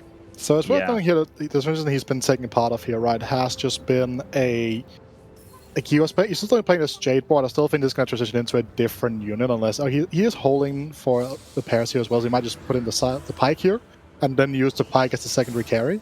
I used to play a lot of Elise carry a couple of patches ago, and I'm still not fully convinced about his potential to straight up win games. Again, Elise tends to struggle with some of those tankier front lines a lot of the time as well, but just to see whether or not that is going to be different here by such imagination here. Travis going for the Warrior Crown, I find a bit interesting. His choices must have been very poor for him to go for that. I don't think Warrior Crown is a particularly strong augment at the end of the day here, but again, who knows? Like, there's a reason why Travis is one of the best players on the ladder. Has been actually very strong in terms of the start of the ladder here. So far, but it's going to take a huge chunk here from this recently spiked Ging, and it's just a very good amount of game understanding, right? Because a lot of players might have been like, okay, I'm on a lose streak, I shouldn't level 3-1 spike myself and try to win out here. But again, we can see like how much is paid off for Ging here, who has just been winning straight off the bat since that 3-1 position, more or less. Dedex is in danger of falling out if he doesn't find anything here. Just a 2-star Silas. Don't think it's going to be enough to save him. He's sitting on a 1-star Siphon. Good items, but rough position to be at this late in the game. Yeah, and hasn't even been able to go to level 8 either. So they're stuck on level 7 at 4-6. A lot of the rest of the lobby has gone to 8 at this point. So going to be playing on a unit deficit, and as well not having that 2-star Siphon. I mean, have all the items in the world, but if you can't get it to 2-star, then you're just missing a lot of strength. Also on 5 Whisper, not 6. So missing even a little bit more there from the potential throughput of the composition. But is it going to be enough here? Managing to do well with the Siphon, going to see where it charges to. If he can get to the Xayah, maybe that'll be a good shot at killing it off, because it is only a Xayah 1. She's safe and sound, man. Going to be able to get all the way there, take down Netix. Will be our first death of the game as we head on into the Dragon Horde treasure round. How many hordes could a Dragon Horde so the Dragon Hordes got bored? It depends. Do you have Dragon Alliance? No, sorry, that's the next expansion. We're going to be looking back here at NT's board. Volta earlier was running a Corki ready composition, we'll say. And it looks like NT is going Siphon with Corki. A little bit of Rebels Whisper combination. Not seeing a whole lot of this. They can This get is the fine. Giant You Slayer can on the do Chris Corki as well. Oh, this is you were asking about this, Sai. This is going to be the Corki Jade. This is the Corki. Yeah, I've actually just realized it myself as well, as you mentioned. Yeah, the Corki Jade comp. Again, MT listening into the stream, heard me say Corki Jade, thought, yeah, maybe that's synergized as well. They're going for it. But they also have the aspect of the trainer as well. So they're going to have a really tanky frontline, and it's all going to come through for the Corki to do the damage. So it is only a 1-star Corki. MT hasn't gone to level 8 yet. Probably looking to do so soon, so that then they can try and get that Corki 2-star. What do you guys think? Do they, in this position health-wise, they're leading towards a 7th. Do they roll or do they level? Yeah, so I think like at this point in time, you do have I think you take this round out of the question and see like, are you strong enough here? Because if you win this round, even then you're still going to be struggling for gold, right? Because there's a 44 gold to level right now, as we can see on the board here, and you don't really have 44 gold ready and available for yourself right now. And when you look into balls like this here, we can see Ging has now found that 2-star side fence. So the transition here is going to be made at some point, I would assume at least.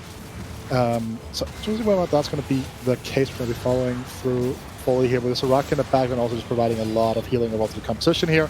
It's going to be a pretty big loss if it goes the wrong way, and it doesn't. Again, sometimes colors can be a little bit iffy with the red versus the yellow, but yeah, good win here. It's a bit of a testament. It is a ghost board, so it's harder to tell whether it's a testament to the board strength right now for NTMB. But again, if he hits the Corki pair, then he's very much fine. Again, he's floating that 5 Jade, so you must consider, is there like a stronger unit you can play instead of something else here? But again, the Gnar is going to be giving out the Shapeshift, which is absolutely incredible.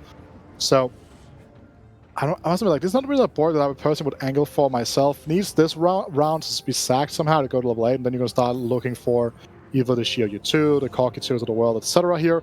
Someone else also looking and angling for a Shio U2 is going to be Click On in here, who is in a pretty okay spot. Has this Nico 2 with one of the Sonya's paradoxes, and is going to be frontlining that Jade statue at the end of the day, just to get a little protection for the Shio U. I like that you mention one of the Sonya's paradox there, as we do have portable not portable forge, but getting the Orn items once every 10 rounds, I believe it is. So unlucky there to get 2 Zonyas, I think, but it's working all right. Click On here, taking a win against NT, who's gonna be knocked down into the danger zone, only having, I think, maybe one life left in him. He's got to just try and roll for this and try and find it. The lobby has accelerated so much these past couple of rounds, people finding their 2-stars. NTMB, it does look like took a loss. Triple Reforger not really useful at this point and doesn't find anything on the roll down. Has hit level 8, so is hoping the Jade 6 is going to help out. I'm not sure it's going to be enough, though. I really would have liked to see him reforge the tier instead of slamming the static shiv. Right, because then if you get a Giant Slayer, you have the position, stuff like that here. Again, his entire board, never mind, we're changing over to HK here, is also in that lower end here, but he has an Owl Shin on the board instead right now, in combination with a Saya here, and a bit of a board composition that I haven't really seen before, but I guess it can make sense to a certain extent. You don't play the frontline dragon, you just play a bit of extra damage here from the AO Shin, but it's an AO Shin 1 with a singular damage item at the end of the day. So the Saya 2 should just be able to clean up here very, very nicely. Again, there's just so much going on here, and the Saya is just going to be close. Yeah, it's a 6th. I guess at the end of the day, you take those. Now we're going to be edging closer and closer to that top 4 situation here. And we're going into a carousel with a lot of emblems here that people can pick from. Almost reached our top 4. I would like to point out that Whispers emblem is probably looking juicy for Travis there, who already has 1. That will be the pickup. Hey, Mage Ocean, what do we think? Mage Aurelian? I mean, I think it's too late to pivot. I've seen Mage Asol 2s go 5th and 6th in my lobbies. I don't think that exists right now. No, I'm just memeing, of course. That's a unit that we haven't really been seeing at all today with Aurelian Ocean, so... we have Travis here with the Pike too, and it's got the Frozen Heart on and made it a warrior, very interestingly. Is this just 8 Whispers at 8 or at 9? What are we I'm missing? not sure what else you do with this at this point. I mean, that could be it. You just add in the fresh, get better AI and stuff like that. Yeah, I can see that being the thing here if you have the time to go 9. Okay, King is going to be sticking with the Elise carry. Again, bit of a different deviation. If you're going to see TG Siphon again, very, very, very strong thing to play for here. He got the Sinspat on it. Yeah, Sinspat 3-star. Going to be doing a whole lot of damage. The Zonia's Paradox! Yeah! Unfortunately, not going to be anywhere near enough to save him from the onslaught of this Elise. Maybe in the front line, though. I have a question, right? So, Paradox is Sonya's is an hourglass in time. And we, in every single, time travel show, time paradoxes, if they see, their old self, copy up themselves, they create, paradoxes. Is that just how Orange just, slaps together two Sonya's hourglass and, just creates a Sonya's paradox? He takes an extra one from the past. I would like to see an episode of how it's made, but it's Oranite. Could you imagine that? He's actually just get Orange's voice accents and just do the voiceover work. We need to crowdfund this now immediately. It'll be voiced by Morgan Freeman, I'm sure. That man voices everything. Yeah, that Elise popping off there. I like to see it. I like to see that we've been seeing not just Siphon carry every lobby. We've been able to see some interesting other metas that we have. I like to see Deja, a dragon that I guess isn't picked as much. Also seeing Elise. We've got to see now. Can Volt hold on with this Deja? And yes, they can with the Cav augment here as well, giving the whole team the super tankiness. Yeah, Volta's board has aged pretty well, like a fine wine over here, and is just decimating across the game. Should be able to take out Clickhorn's board as well, who barely survives with 1 HP. So we won't have our top 4 just yet, but it's looking likely that Clickhorn is going to take a 5th this game. But there we go. Yes, we got it! We have a prismatic paradox, dude. I don't know. Oh my goodness, it's Sonya's all the way down. Clickhorn is in shambles right now. This is the most tragic thing I have ever seen in Teamfight Tactics. This is so unfortunate. The triple Zonia's paradox.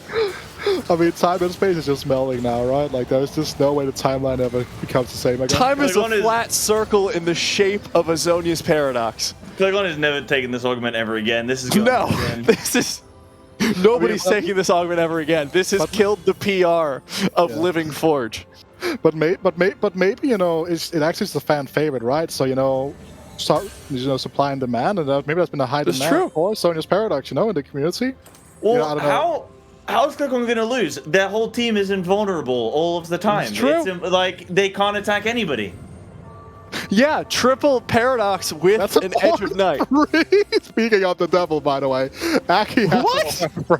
Aki? Hello? Oh my goodness, that's BM. Aki's there with the 3-star on, and On's like, look, I'm going to give the other guy a Zonya's. Don't worry, I'm on your team, buddy. Well, I mean, the 2-star Shiryu should, in theory, help with this board, and as much as we were making fun of it, the Zoniers are going a long way into stalling out this game. I think Clickhorn lives here, yeah. Of course he does. His team's invulnerable. I think that 2-star Shiryu just on the previous round was a really good pick there for Clickhorn, allowing them to stay in this thing that little bit longer, but any finish now at this stage is going to be pretty good. I mean, these are the top performing players over the course of the day so far. When we went into Game 3, we're now in Game 4. Things have shifted slightly, but playing in the top 4 now, you're going to have surely you've secured enough points to kind of carry on to tomorrow. No, you were pointing out that Orn 3. We've got 2 Idis 2s as well, just in case we don't have enough 3-stars on this board yet for Aki. I'm excited to see this Orange free do work. I just want to see the cast. Maybe that's just a trick to get Orange to cast every time. Just free. I don't even think he gets to cast. Okay, he finally casts, but the round's almost over. Yeah, I don't know. Going down. One 3-star is probably one of the more underwhelming 3-stars, I guess, because he is more of, I guess, a utility bot. Well, in this instance where he's not been itemized. Free stuff forecast 2.1k damage. Okay, fair enough. Fair enough. It happens. Look, it happens. Sometimes you come into work, you have a bad day. Orange just... He just needs the break, needs the mental health break. We do have our really top fell 4, off. though. Volterix, as he picks up the Yasuo 2, is currently leading the leaderboards, but we also have Aki, Ging, and Travis to finish it off. So Aki, especially, is going to be really happy with this lobby. And it all stems from that 2-star Aatrox that you got at the beginning of the game. I'm telling you, you get Aatrox 2-star early, it's a top 4. And Aki's just showing that. Sai with a cork board and push pins being like, look, it all connects back to Aatrox 2. I'm surprised with the effectiveness of this composition from Travis as well. This like 6 Whisper, Warrior, Pike, seems to be doing quite well. Siphon now though going to be taken down. Xayah just chomping through Travis as he descends into the 3rd position of this game. There's too much tankiness there to deal with. So Travis, after that great early game, we'll take a top 4. Again, that's really all you need. It's day 1. It's going from 128 players to 64. So all you have to do is be in the top half of players. That's exactly it. We've got a little bit of a divide here between full complete items and components. Nobody picking up the Yasuo. Interesting. I think most will have the Yasuo that they want to have right now. So let's see here. As a double, the triple TG even coming through for Ging now means that Soraka is probably going to be getting one, unless you want to kind of be a little cheeky with the fresh in the bench putting in the last second. But Soraka is getting herself some attack speed to get that cast off quicker initially is going to be very, very nice here. Again, interesting enough here is currently foregoing the buff from the Jade statue on the Elise. Yeah. You don't necessarily need, because you don't even really have any built-in healing, so I guess that's the big thing that you are going to be missing here. But again, with that Sin Emblem, you are a little bit more locked into trying to go for some different positionings that you might not want to center, for example, as you would with regular Elise, stuff like that. So you're foregoing the front end here, and that Diamond Hands Iris is just gone here. This is going to be the end here for Ging, taken down 3rd place in round number 4, and Aki gonna lose to Volterix as well. Not out of the game just yet. Has a couple rounds to find this.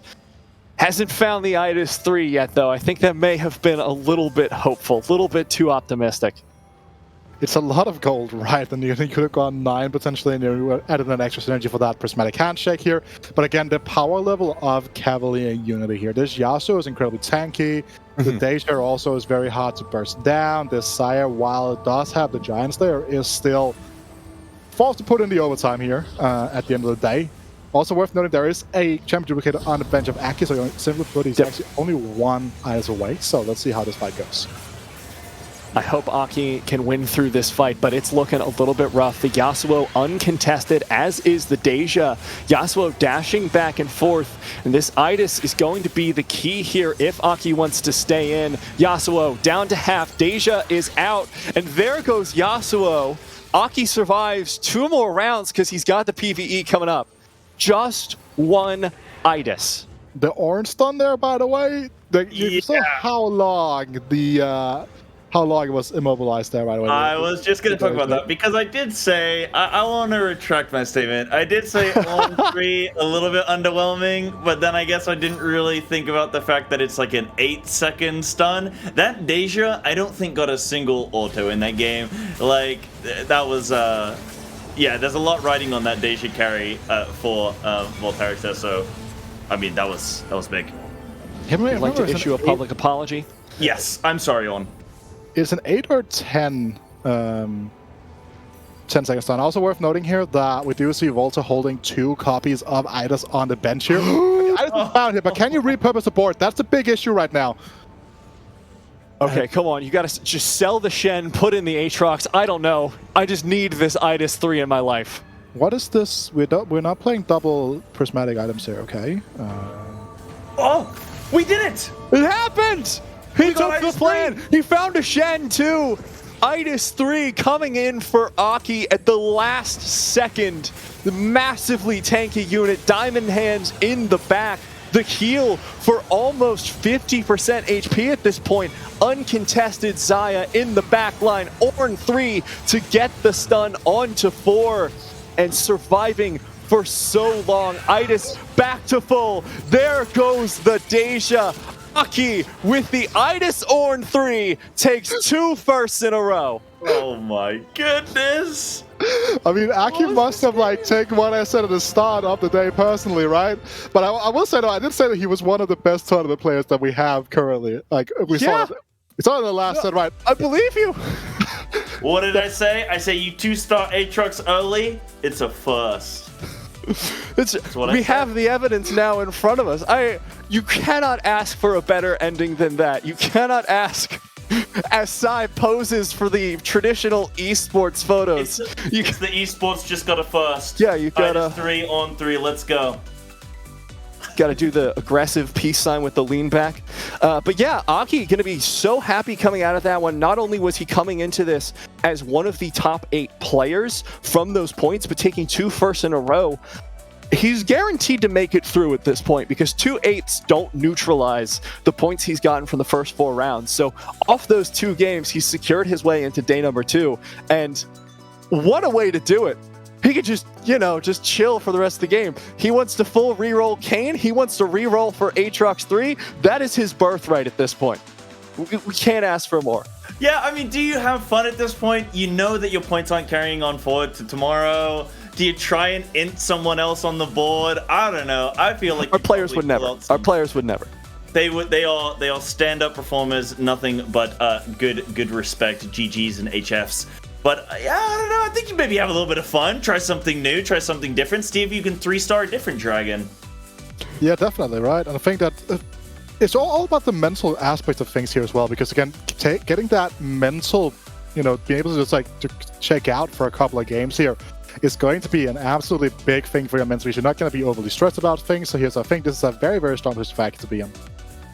All right, and we do have the analyst desk here to break down the rest of the game that doesn't involve Idis and Orn 3. So good luck with that one, guys. I'm going to go celebrate and create my shrine to Idis and Orn.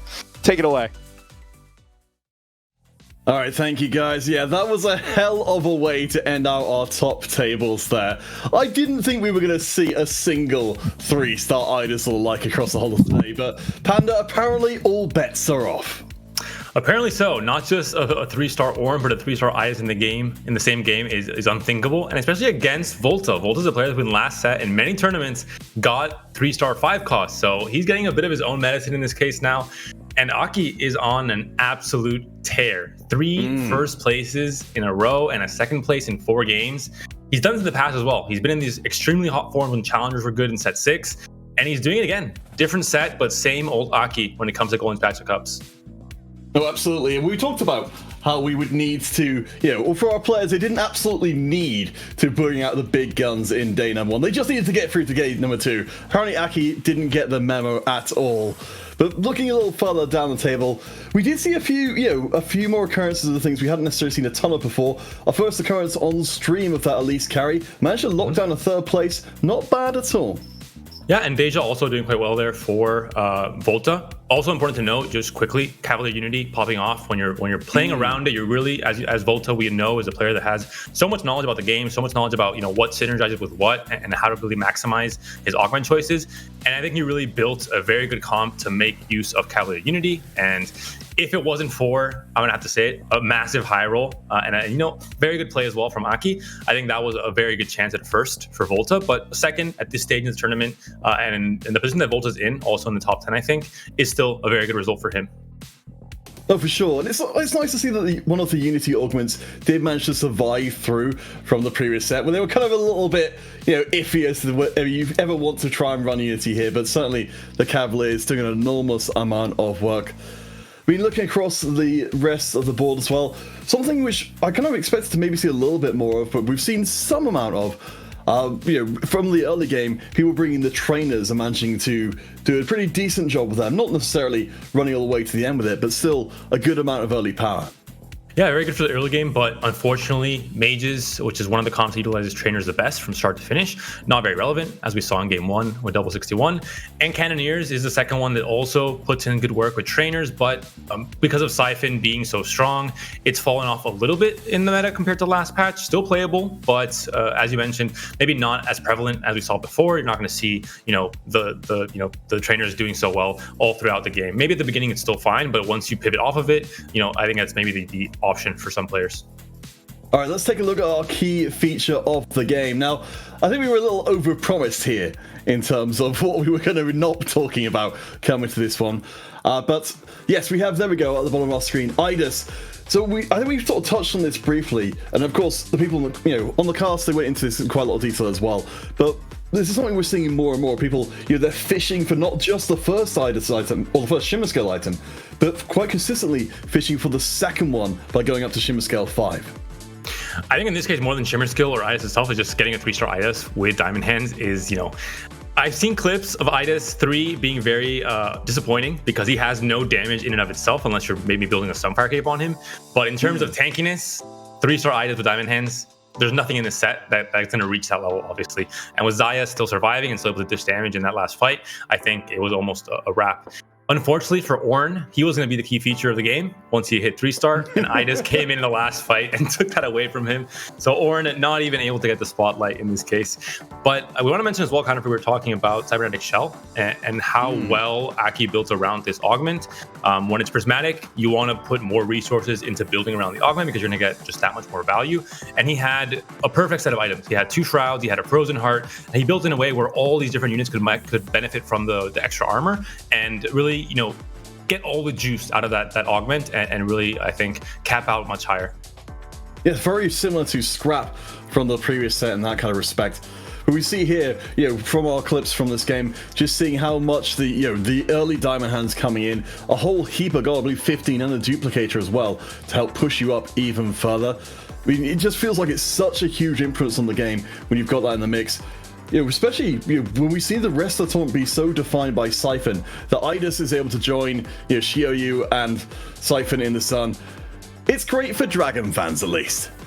It definitely is. I think Diamond Hands, both Diamond Hands and Draven's Axe are, I think, by far the best Shimmer Skill items, but they both also double down on this by being absolute best items if you get them early as well, because you get so much more value from them. So I think that was a lot of why Aki did so well throughout this game and why he was able to cap out to a point where he had so much econ to work with. You don't get an IDUS 3-star and an Ornn 3-star in a regular game. Everything has to go really well in the early game, in the mid game, to reach that point, to reach that econ point where you can get these absolutely, outrageous tanks at 3-star as well, with how costly they are. Especially with the IDUS being a dragon, obviously, 8 costs per unit. The final IDUS that sat on the board there was one of the most expensive units you can get in TFT at the moment. And it does feel like, more and more we're seeing these games, be it by way of IDUS, be it by way of a gold collector or similar, that it's so much of being able to bring out this kind of gold flood into the game and really access these these really obscene late game boards with the Asteroid 2s, with indeed the IDUS 3s. Being able to cap out that strongly feels like a great way to build yourself up towards a performance like a first. And even econ augments, they generally give you an immediate injection of gold, or it's kind of balanced in that sense. But there are certain things that don't really have kind of an immediate injection. It's more, it scales over time. So as the game goes further and further, you're able to reach these boards that wouldn't make sense under, let's say, normal econ standards, where you're getting maybe combat augments instead of econ augments. So all in all, a lot of things had to go well for Aki to reach the board. He was able to reach at the end there and to get that first, but he had to find kind of that avenue, that path to get to that point. And I definitely don't think it's luck or because it's 3 firsts in a row. You don't do that by accident, Counterfeit. I think we can both agree on that. I can't do it on ladder, at low masters. Imagine in a tournament with players like Volta in your lobby. Well, that's one of the things, of course, coming in for this one. We talked a little bit at the start of the show about, we've got some of our old hands here, and of course, our old hands doing very well in this lobby. And we've got the new players coming as well, for whom this, a lot of them, this will be their first competition. So having those kind of decision points come up in game where you say, do I go for exactly what I know will work, or do I try and find a path, like you're saying, this path, this more obscure path is open to me, and the reward could be enormous, but the punishment, if it goes wrong, could be the 1/8 that keeps me from getting to day 2. But with the buffer of a second, a first, and a first in your first 3 games, and only need to be in the top 64 today, you can go down maybe the darker and more obscure paths and see what ends up, what you end up finding at the end of that. And in the end, Aki found yet another first, so I think it definitely worked out well for him. I'm really curious to see what the overall standings look like for today. We're now more than halfway through the tournament. it's not fully decided, but now we do have some players that mathematically probably cannot make it into day 2 simply because how far behind they might be after these first 4 games, and a few players as well at the very top that might already be pretty much mathematically qualified. We have players already sitting at like 25, 26, 27 points, and I think the cutoff will be around 27, 28 for today. So a lot of players can really chill out a little bit, maybe try out some weirder comps that they're maybe thinking about trying in a competitive setting, and just get ready and start thinking about tomorrow and what might be in store for them. Yes, and as we have the signs come up in a second, of course, you mentioned Aki, only dropping a single point from the maximum possible points you can get in day number 1. Bear in mind that while we'll be switching across to day 2 and day 3, the players themselves, while they'll be cut down, will remain the same. So Aki, is building a reputation for themselves, and we can see the rest of the field, while they are close, Volta, the only one along with Electro, able to remotely keep up with this level of pace that Aki's been setting. In the top 6 here, pretty much not 100% qualified, but there's a high likelihood they might be going through. We see, in my case, 2 Spanish players in the top 8. At the bottom there, in the 8th place, Reben. I was watching his games for the games 3 and 4. He is the player that is maybe the best Italy player on US, or one of the best at the very least, and he did play it in 2 different games and did really well with Italy as well. So is it definitely a player to watch out for today in the next 2 games and tomorrow as well. We saw a lot of Turkish players there. 3 out of the top 8 are Turkish. Now we have a few more names. Well, this is actually close to the bottom, close to the cutoff, actually. So this is the range where you're looking at 18 points right now. In 2 more games, looking at an average of 4 or 5 points, the cutoff will be around 27, 28. So the reason we're looking at this right now is because our last 2 games of the day are going to be revolving around this cutoff coming into day number 2. So all these players around here, around the 18 points, and so they're going to have an enormous job ahead of them to try and claw or bite the way up just a few more points to getting across. Sorry, my cat wants to be part of the broadcast as well. Because he's obviously excited to see which of the players. Animals are always welcome, Counterfeit. I'm a panda. We have a cat. We have a bear as well with a new addition to the team. This is a zoo. Slowly we're going to be morphing into very animal adjacent. TFT Zoo is the next episode. Oh my gosh. Set 8, I think. I'm leaking now. I'm sorry, Morduck. Oh no. Well, just please erase all the memory of the things that have come past. So I guess, Panda, the thing I'm most excited about for our last 2 games is that we've seen a lot of the players we're familiar with before, but if players are going to come in now and start establishing their legacy to get themselves on top and potentially go through to day 3, if they are unknown players, it's very likely they're going to be around the cutoff now because they're just not as experienced as our already established players are. Yeah, it's going to be a tough one for a lot of these players. Going to be obviously a stressful time for some players, as I mentioned, already in or maybe already out. They're just going to play out the games. But around the cutoff, obviously a lot of stress from these players. They have to be at their absolute A game and really just try and play consistently. If you're close to the cutoff now, that means that if you get 2 fourths, you're probably going to be in. It's not going to change too much in that regard. So really just try and play consistent, play comps that are going to do well. Don't try and be a hipster and go out there and try and play mages in this patch. It's not going to work. Just go for your dragons, go for your cannoneers, play Jade, play the safe stuff, and hope for the best. Hope for some good rolls when you go down to 0 gold on 7 or on 8. That's really the only thing. I'm a big fan of Double 61 for helping demonstrate what you're saying there with the mages right back at the beginning and on stream as well to make sure that everybody saw it. But guys, we will be having an interview with Skipeus before we go to our final break or final major break of the day. When we come back, we will be seeing the bubble matches taking place. All these players fighting for their position in day number 2. Should be a chance to see some great new players that maybe you haven't seen before. So stick around. We'll be back in for games 5 and 6 after the break.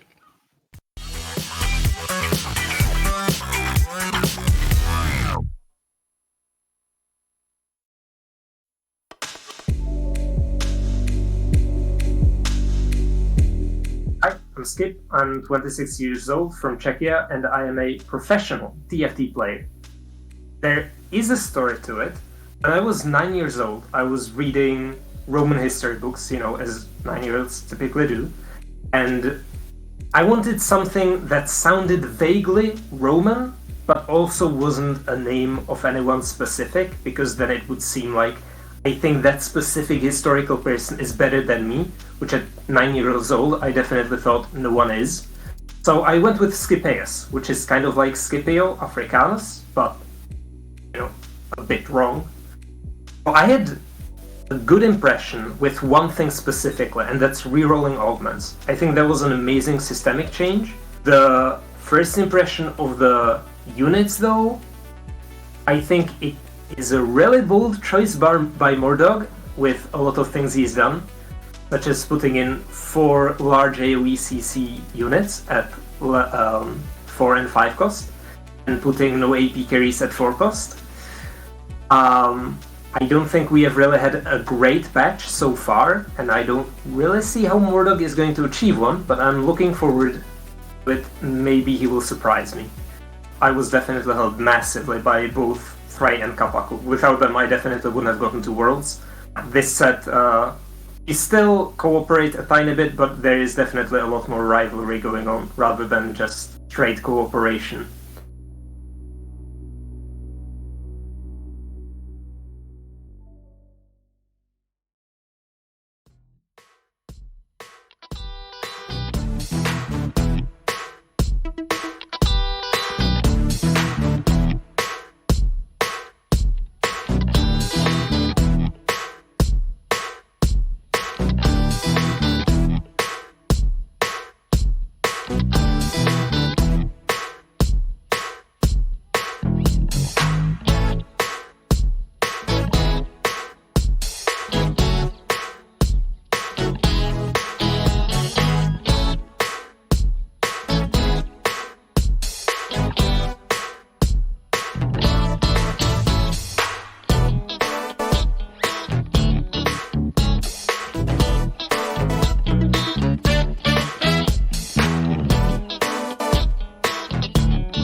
Welcome back, one and all, to the Golden Spatula Cup number 1 and the end of day number 1. Just 2 more games to determine our top half of players who are going to be making it through to day 2 and potentially day 3 as well. My name is Canfit, joined by Petrus Panda and Witter for these final 2 games.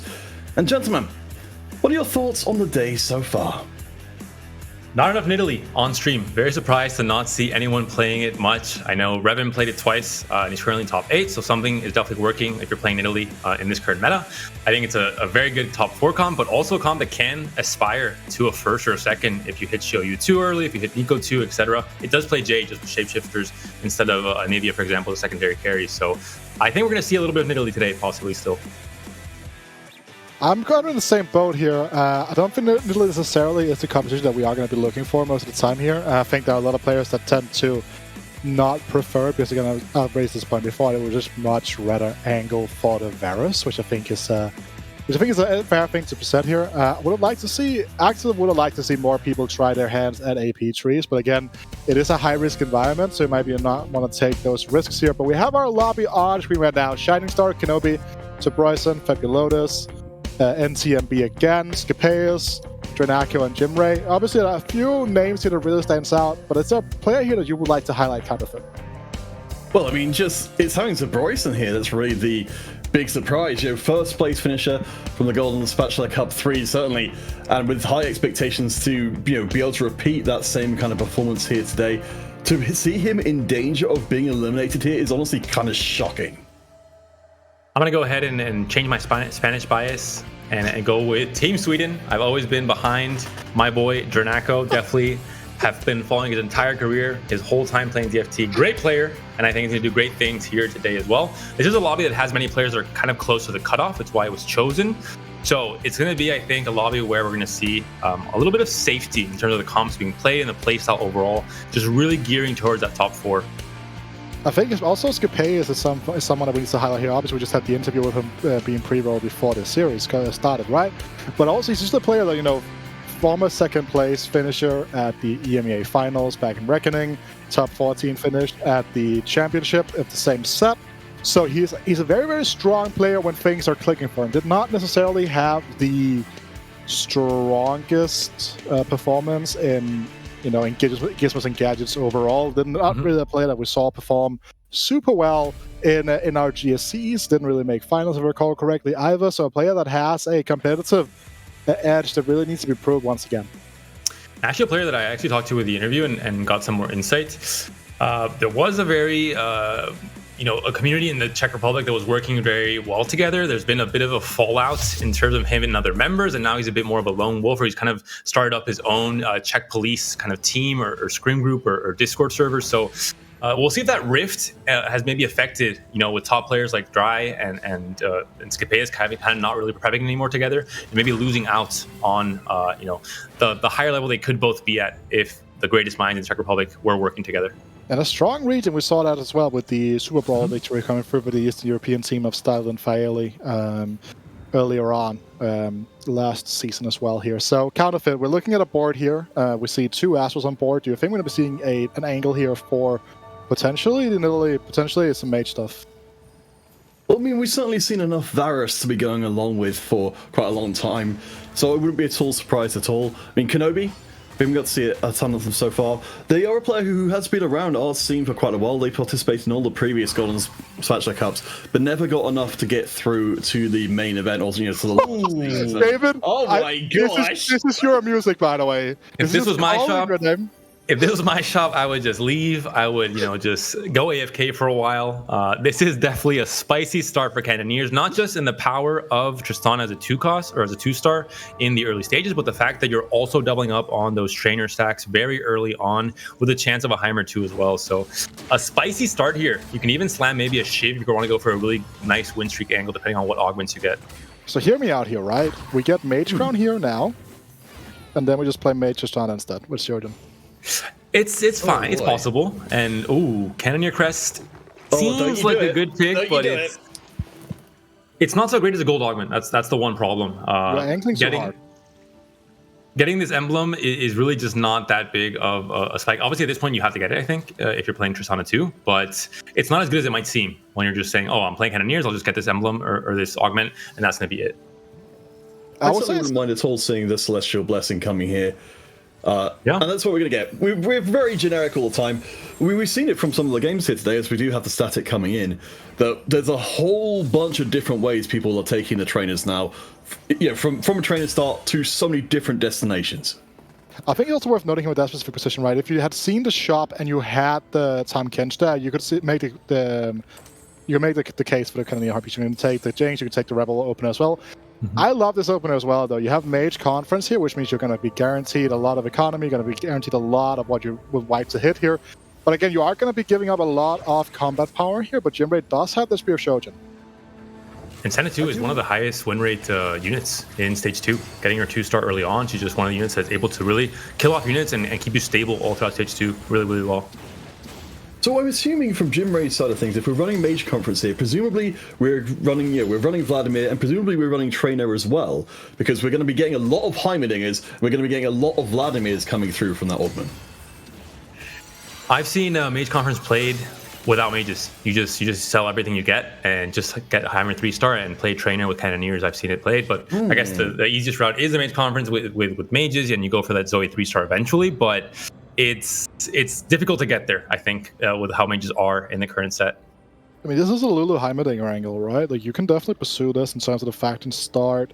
I think if you had lost the first round, this swap would be a lot easier to make. It would be, you know, much more straightforward to take this transition out. But since you have that Senna 2 with the Shoten you won the first round here, you don't really want to give up any of that immediate board power that you have present right here. Scapeus going level 5 on 2-2.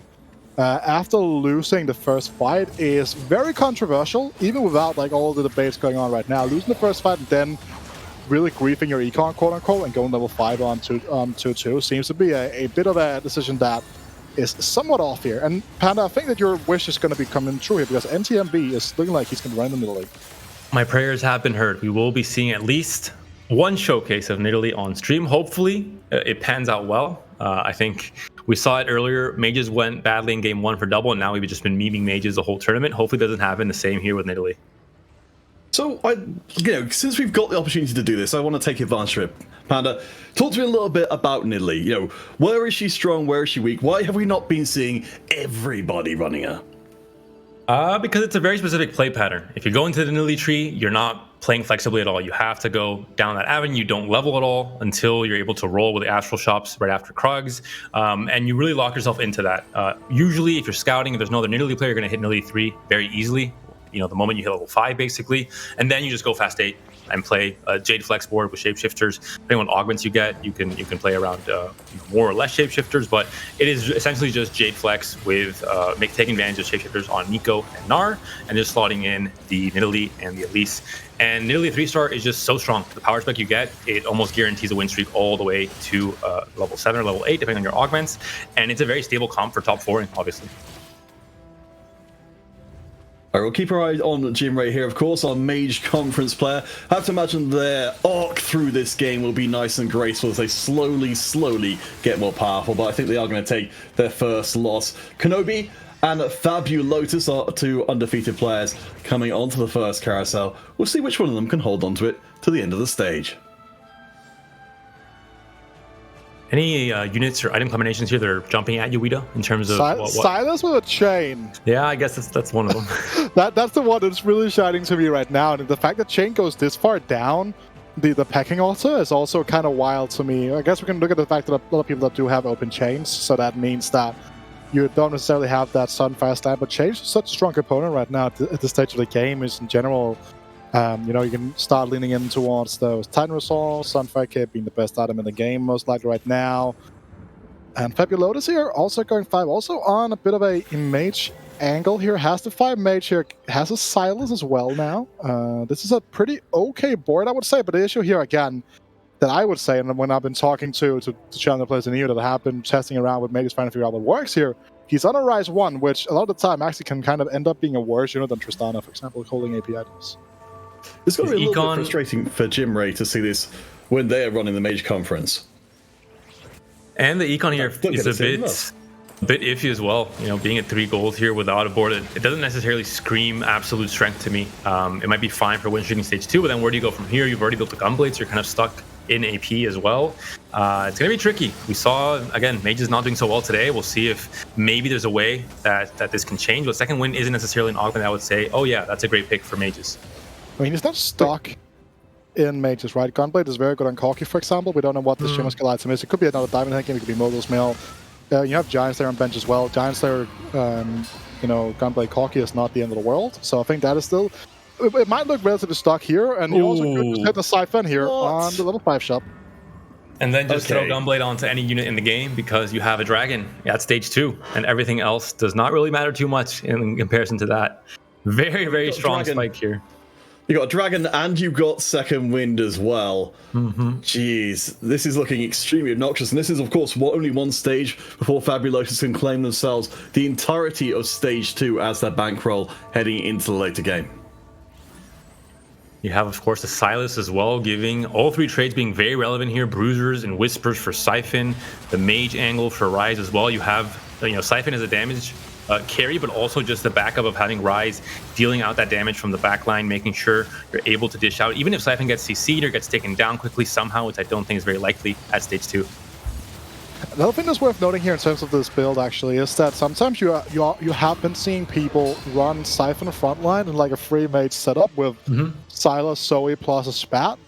Very often that ends up going on to Sonus, which have a very strong comp that just flexes the free mage. You use the Zoe for like all of her strong utility options, and then still it's just kind of a carry Siphon, but also it can be tank Siphon. 20 gold on Crocs with a full streak is going to be a very, very, very good spot here. We have Scapeus on a full streak, we have Kenobi on a 5 streak, and we have Fabulotus on a 5 streak here. So a lot of these top end players here are going to be having very, very, very, very strong economies to work with right now. Whereas we see here, NTMB, he's on 3 in Italy, has a bow. He's only on 42, not on 50. He's full streaking though. This board is okay, but there is a situation here that I see, at least obviously you're the Spanish players, you know much more about Italy. You have gunmen, the rest of the Spanish crew just doing whatever they want to do with Italy. This position could actually be a very rough spot to play out from, in my opinion at least. Yeah, I think that with Fabulosus and Kenobi both being on those win streaks, you have to imagine. Oh, there we go. Never mind. Okay, not with these items. It's not a tough spot. Literally, the game says, "What do you want, sir? Perfect items. Here you go."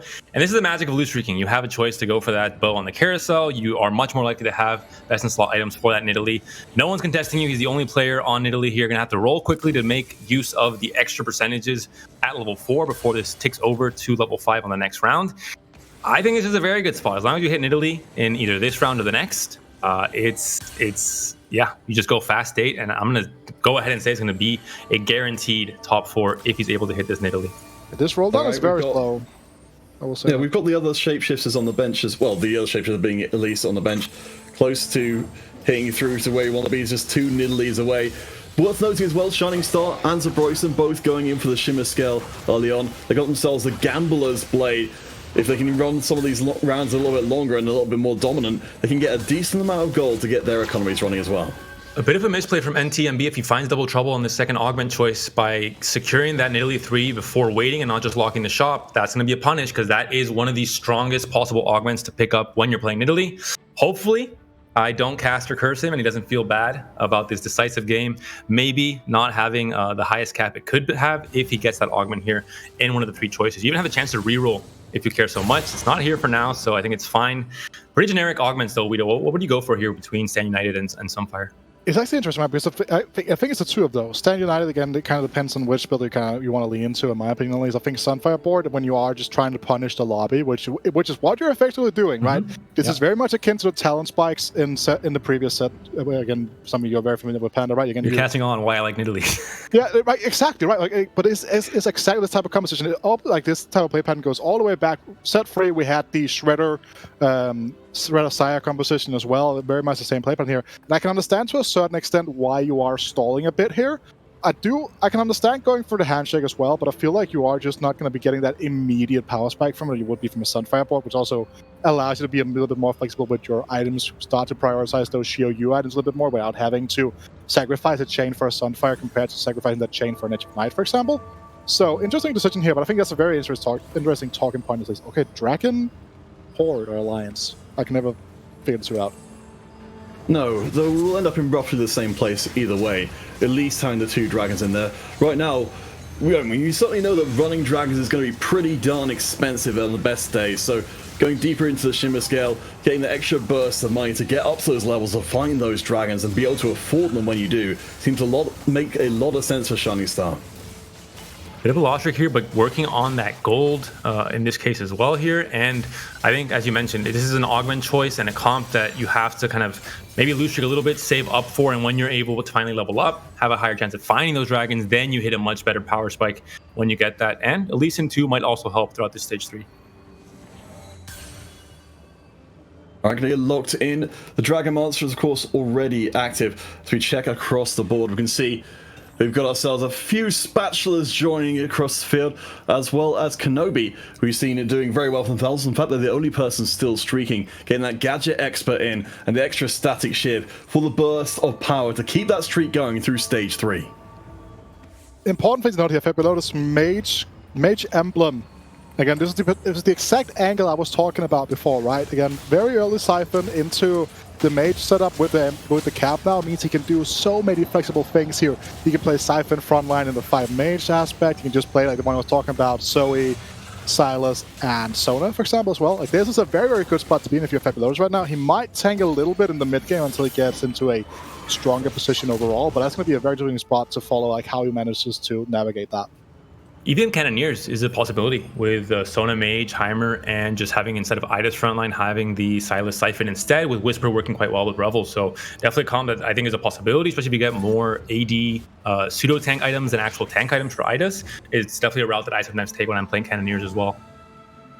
We're keeping an eye out as we come to our next carousel on Zabroyson, currently down on the 4C4 health. It seems like the early descent of some of our players has been corrected somewhat by actually managing to find their 2-stars and get their comps online. So even if they are losing, they're not losing quite as dramatically as they were previously. NTMB picks up Nico, has a spat, not sure what he's going to do with that, if he's hoping for Technician's Crown later down the line, but picking up the Nico early with the Shapeshifter and the Jade for that Nidalee is going to be very relevant. All right, we'll check back in on our Kenobi, top of the field right now, representing France. Again, a player who feels like they've got an enormous amount to prove. Hopefully, we'll see them do well again. We saw some pretty big facial expressions from them before when they found that Tristana too. But we're suddenly getting some pretty big echoes of the Varus Siphon comp here, just with a different AD carry. And we'll see if he ends up keeping this Cannoneers, or this Tristana rather, and goes into Cannoneers as we go later on the line. I think the key thing that you mentioned, Connor, that was really good is the Gadget Expert just being the perfect augment to continue the win streak, to make sure you're capitalizing and trying to run with this as for as long as possible. 8 win streak is already such a good place to be at in terms of saving HP and getting all that extra win streak gold as well. Would you slam the Ionic Spark here just to continue streaking guaranteed?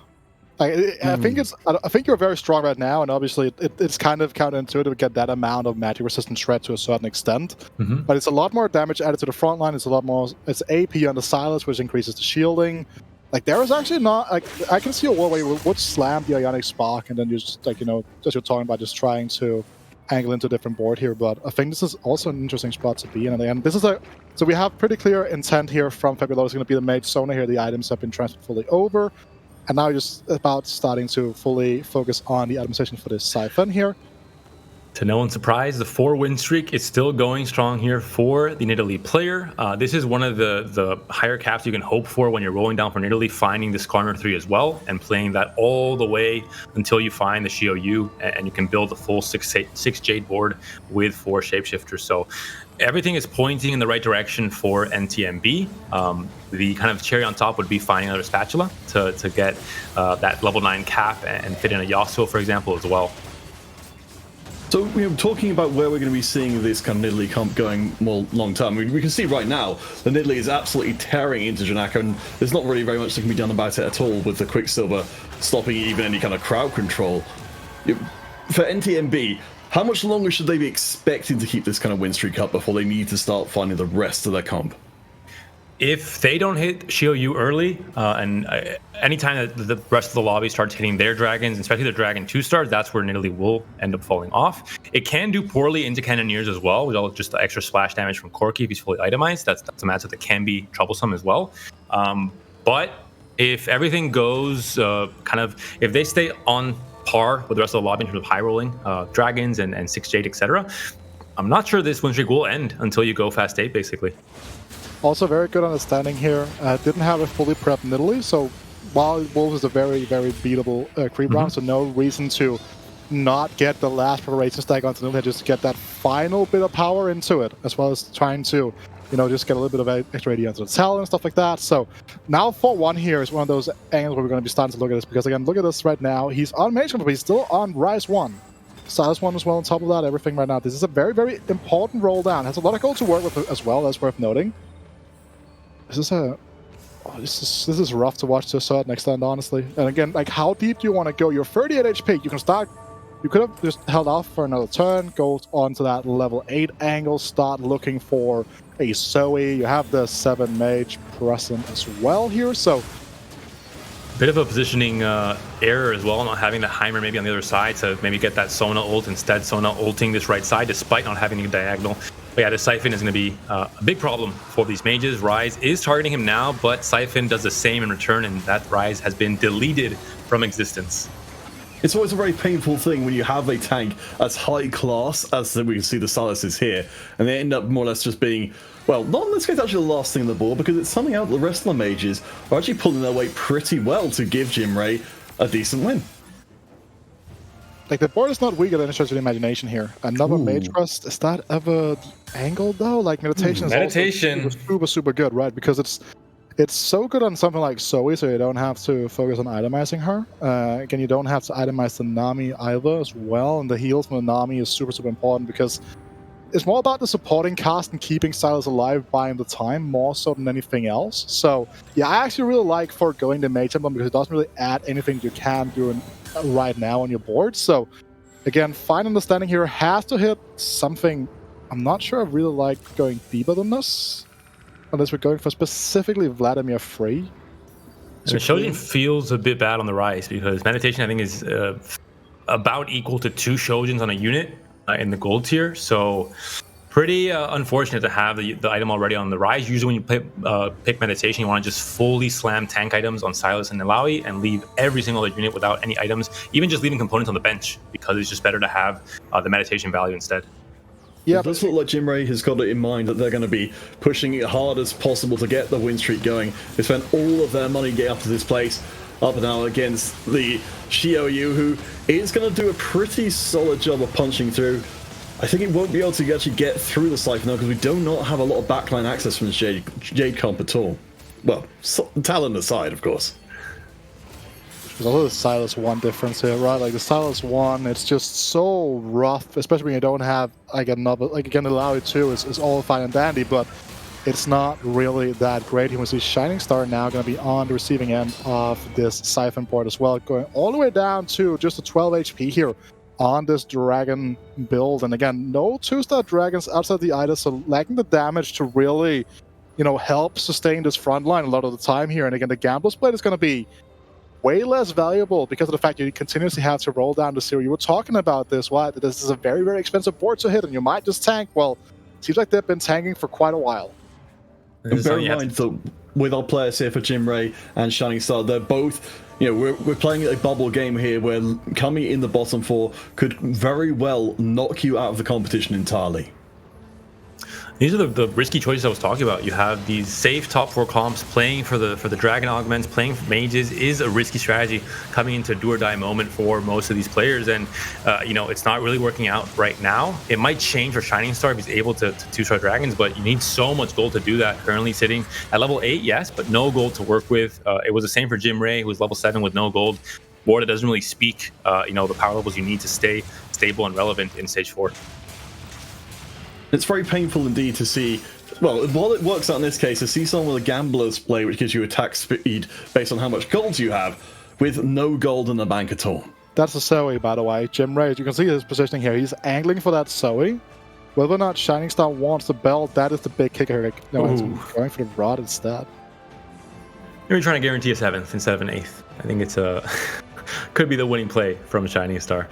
One player that did end up losing in not this last fight, but the one before, was NTMB. So the streak in Italy did end up coming to an end there, but it was a 6 or 7 win streak, which is really all you're looking for when you're playing Italy, trying to punish the rest of the lobby, trying to get really good wins, kind of make up all the HP you lost in stage 2, and try and econ back up with that win streak goal to get to fast day, to get that Chiyoyu. All right, so as we come into the end of stage 4, it's worth noting that Kenobi, we saw before, again, is one of our relative newcomers, at least to the spotlight, if not to the scene, is still on their win streak and are threatening to do so all the way to Treasure Dragon. Yeah, Jimray hitting the Rise free here is going to be... Obviously, it's going to be a big spike at the end of the day here, so the rod item that we picked up in the carousel might have been for the Rise at the end of the day, just to get some spiking here. Also, I want to hear your thoughts on something here, Panda, right? Because again, how good is Senspat in this composition? Because again, a lot of the time you are seeing people running Talon as just the extra utility unit at the end of the day to a certain extent. With like the open components on the bench right now, it is looking like it's going to be an angle towards the Senspat potentially if there is not going to be an extra spat being picked up. Yeah. Is that going to be like something that's relevant to work with him? It's a possibility, more with Pyke than with Talon, because you want to get Whispers on Elise as well, so Pyke does work out well if you're able to reach him, especially get him 2-star as kind of like a secondary carry. It can work, but not sure on who, because you kind of want Chiyoyu to be present in the middle of the board to tank up the damage instead of Nidalee, like and you want Lawson angle? That's not territory I've explored yet. It's possible, but I haven't gone that far when playing Nidalee. All right, let's take a quick look across the goals. We've got the chance to do so. We noticed that the top 4 members in the game are sitting pretty on a huge pile of gold each, whereas the bottom 4 are not only on lost streaks, but have given up nearly every piece of gold in their inventories just to try and stay alive. And Shining Star, this could be his last fight. Scapeus is also down there. Doesn't have a dragon of his... actually, yeah, does have a dragon. Has a Deja in the back there. And we'll see that'll be enough with the extra attack speed from the Jade statue. It looks like Deja, at the very least, is doing his thing for now. But Shio Yu is coming his way. And the Siphon, without items, not going to be super relevant to die in the process. Shio Yu is really the bigger threat to deal with here. And Deja is now on it. So I think that might be it for Shining Star here. Yeah, if you had a Siphon, you'd be home right now, or at least onto a back line. Shining Star, that is going to be a big L. They're going to rush right forward into it. But they will still secure themselves 7th because Jim Ray went out on the same round. Not much gold to roll with here.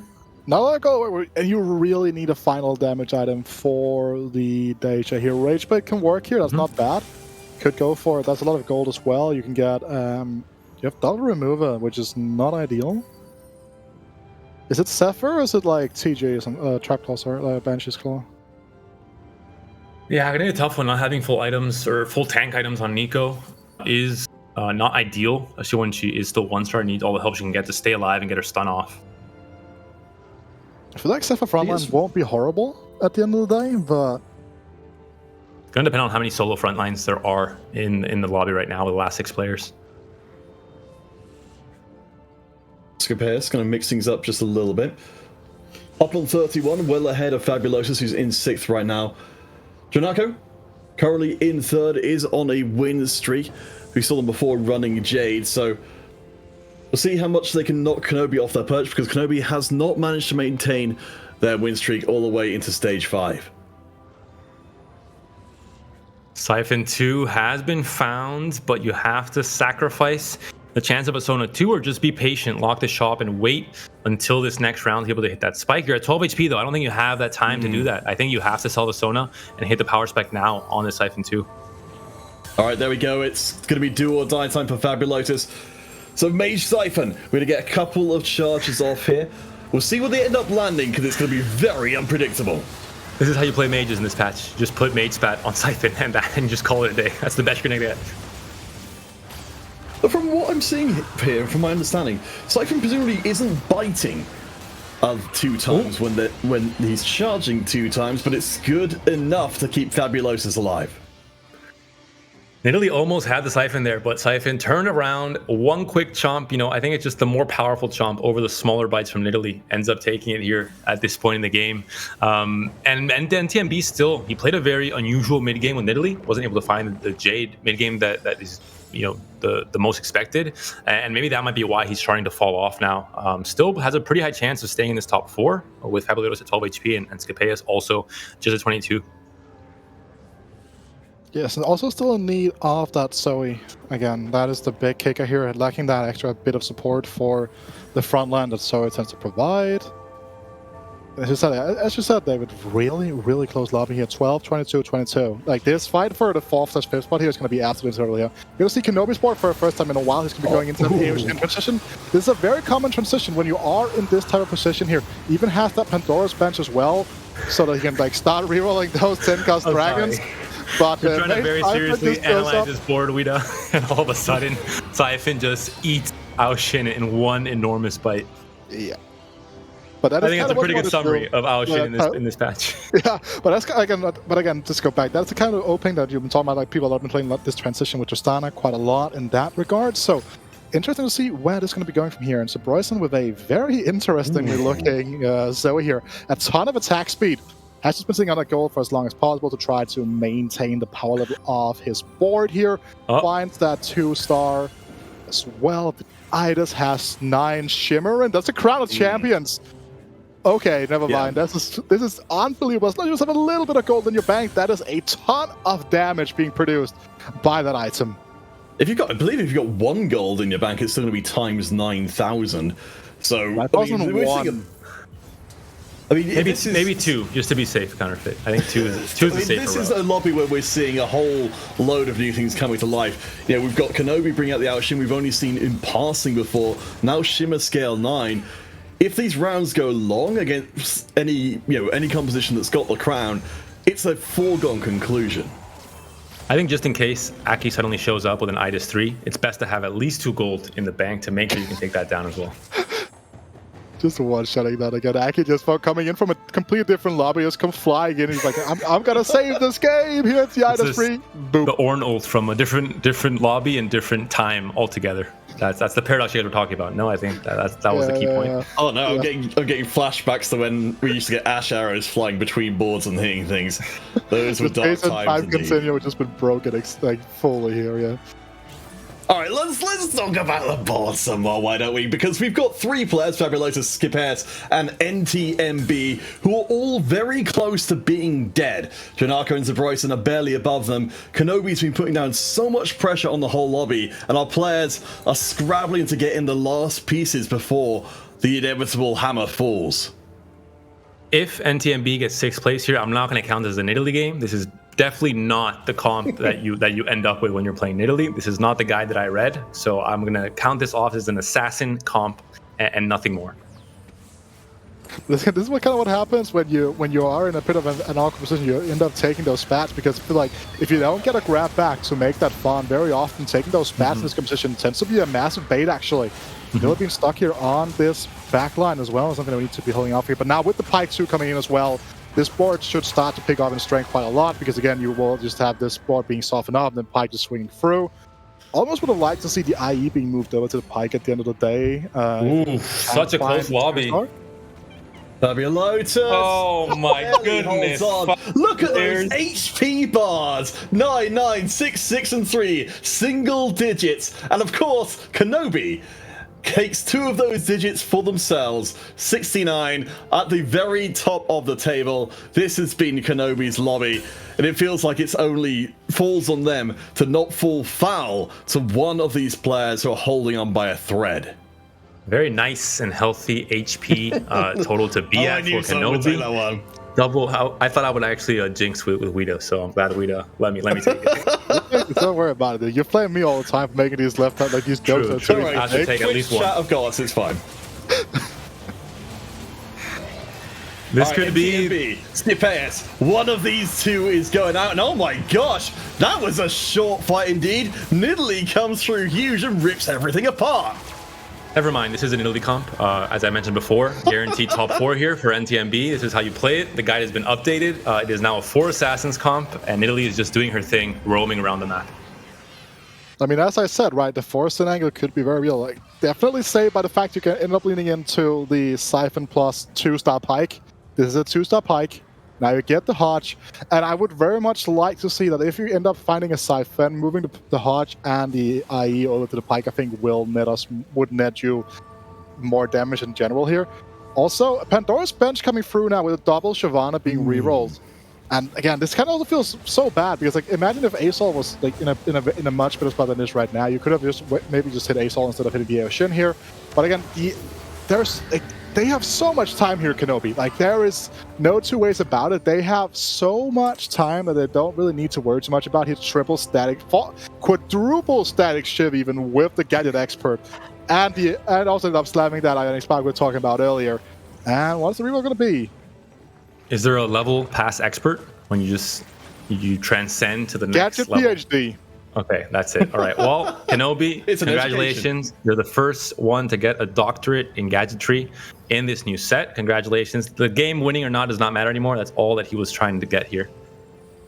I want to highlight something like how wild is it that Zabroyson is actually like just 9 shimmering it up this game. We barely even talked about it because we have this point on our screens.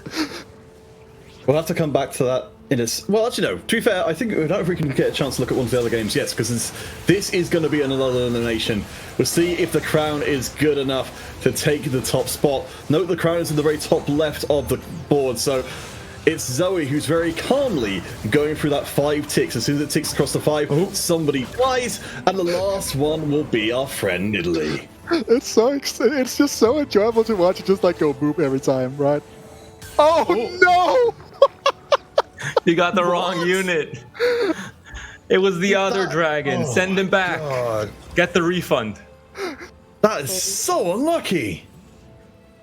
Having rolled. Is Asol so bad you just don't even put him in? You're like, nah. Yeah. Just leaving him on the bench. This is actually. I still have a lot of time here. I think so. I don't think you need to do it. But this is like actually. I don't this is actually think kind of annoying. ASOL by the time you get to the end of this game. All right, so Bryson, show us what you're capable of. Maybe without an Aurelion Soul 2, it's possible to get past. No, the crown has actually moved around. Where is it lurking now? Have we seen Aoshin cast at all in the fight? I don't think I believe I've seen it yet. I saw Siphon eat it in one bite. I saw him die instantly to Crown of Champions. Yeah. I mean, it's not ideal, right? It's not ideal, but it's going to like 9 Shimmer Scale is actually like very, very strong here, and obviously it is a there is these. Okay, Aoshinsu has finally been achieved. Maybe it actually gets maybe that's what now. happens. It just re-rolls the 2-star straight into it. All right, maybe this is a world in which Kenobi can actually get their cast off in time. Yeah, so that's actually a fun thing to note here. So very often I've heard people discuss whether or not actually better just to put triple damage item onto the Aoshin 1 because it tends to not deal enough damage to clean up the board and you might not get more than one cast. When you upgrade this to Aoshin 2, you just want the more mana gem because the increase in base damage is so big here. So let's see how this fight goes. All right, Kenobi unstoppable against the power of the wallet. It's a lot of money. The crown is in the corner. Every time the money arrives, the Aoshin gets the cast through. The lightning rains down. The crown is still alive. A second cast is all that's needed for the Aoshin to finish the job. There are not many targets. The Zoe is gone, and the inevitability is gone as well. So Bryson may have had all the money in the world, but Kenobi was just that little bit stronger. The backline just dies to the quadruple shift. Like, the Zoe was not the target of any auto attacks, I think, in the entire fight, and still just died because of the fact that, like, the shifts are so big. I mean, as it should. No 4 shifts, Gadget Expert. I think it does make sense, though. He isn't the tankiest of units. And I think Kenobi really showcased well how you are able to play Aoshin and get a first place with it. You need to have a really big HP lead, a really big gold lead. You have to have maybe Pandora's Bench to guarantee the 2-star as well because of how expensive and how hard it is to find, the 5-cost dragons, 2-star. Everything worked well, and I think it really showcased, one of the maybe highest cap boards in the game. You can't play every game. You have to have a lot of things go well in the early and mid game, but Kenobi was able to, as Counterfeit mentioned, get a win streak, get Gadget Expert, continue that win streak, and then cap out his board and kind of, make use of all those benefits coming out in the early and mid game. I mean, this is one of the things that's so wonderful to see from our players here, particularly from Kenobi, who, as we said, has a lot to prove coming into this competition. That they can even see that avenue of play is available and open to them and find the absolute apex version of the comp they're trying to put together that can win up against arguably one of the other most absurd setups there, which is having the crown, having that inevitability. If you don't win the fight in a certain amount of time, you have guaranteed lost. And we saw Nidalee as well, so that's I'm happy as well. It's top forward, so I'm not going to be blasted out of existence for my terrible analysis. It is actually a good comp. I do recommend it to players looking to play it in Game 6. That would be a good choice, as we just saw here on stream by NTMB. I will say though, right, this was not a game of cookie cutter boards a lot of the time, right? Again, a lot of adaptations were to be made. Kenobi obviously is full streaking for a while there with the double shift, all that going on. But it's just kind of nice to see a game that wasn't necessarily dominated by the sheer Siphon, Duopo, like the double pivot we've been seeing so much of in our latter games. And just see that like there are levels to the patch if you get the openness for it. It's the fact that when you look at Shiryu, you look at Siphon, they're just so generically easy to play into where you have like your generic setup, so you don't really need any excess support to play them, that they just are that much more common right now. I mean, it's still worth noting that we did see a lot of Siphon and Xiaoyu in that lobby. It's just that they were mostly gravitated towards the bottom 4. So, yeah, I'm with you. It's wonderful we are actually getting to see our players find a different way through. But we're coming up on our final game of the day. From what you've seen so far across all 5 of our games, are there any tips, any kind of lines of play you'd like to see our players apply the most to get those final few spots in day 2? Don't play mages. That's really the only one. We saw an 8th place from Double 61. We saw another 8th place here from Jimray. So I'm not sure what else these players need to find out. I don't know how they haven't found out this already by playing ladder the last week or two. I have not played a game of mages in, since Nami got nerfed initially, like a month ago. So this is the most high stakes tournament and moment in this set for all of these players. Do not play mages. Even if you get a Rise 2 star at 2-1, sell it immediately, make 20 gold, and play Nidalee instead. I think that's kind of wrong, because again, if you had one of those mage emblems on a Tristana 2, for example, were able to build that trainer open out, you'll be in a much more stable position to play from. So there are definitely angles you can play Tristana from, like mages from. Tristana's, again, you play mages into Aoshin, that type of situation. We saw Kenobi do it like that, right? So I think that there's a lot of different ways to go around this. But again, on the backbone, I agree with Panda's take that mages are not forcible right now. Don't play traditional mages. That would be the yes. Well, it's like so many of the other traits where those traits are better entrusted to units that were never mages in the first place. So guys, we've got one more game to go through today in the first day of our 3-day Golden Spatula Cup number 1. We have an interview with Paddleball coming up in the break, so stick around. Our last game will be live on stream and we shall find out our last few players to make it through to day number 2. We'll catch you in a few minutes' time.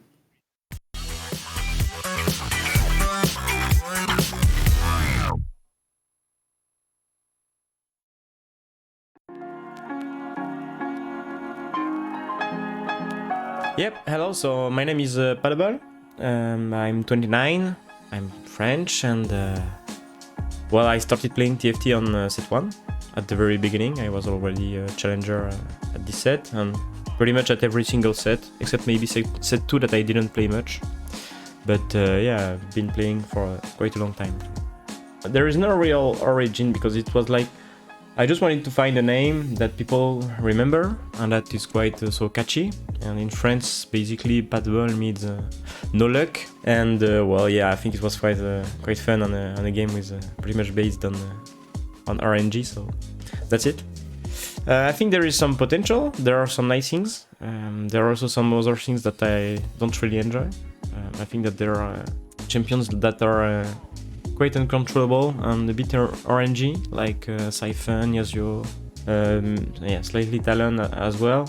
That are the parts I don't really like, but I think that there are some nice things. I really like the new augments they added. I think that the augment part is really nice on this set, much better than 6.5. And yeah, so I think that there are some good things, but yeah, some that are not great.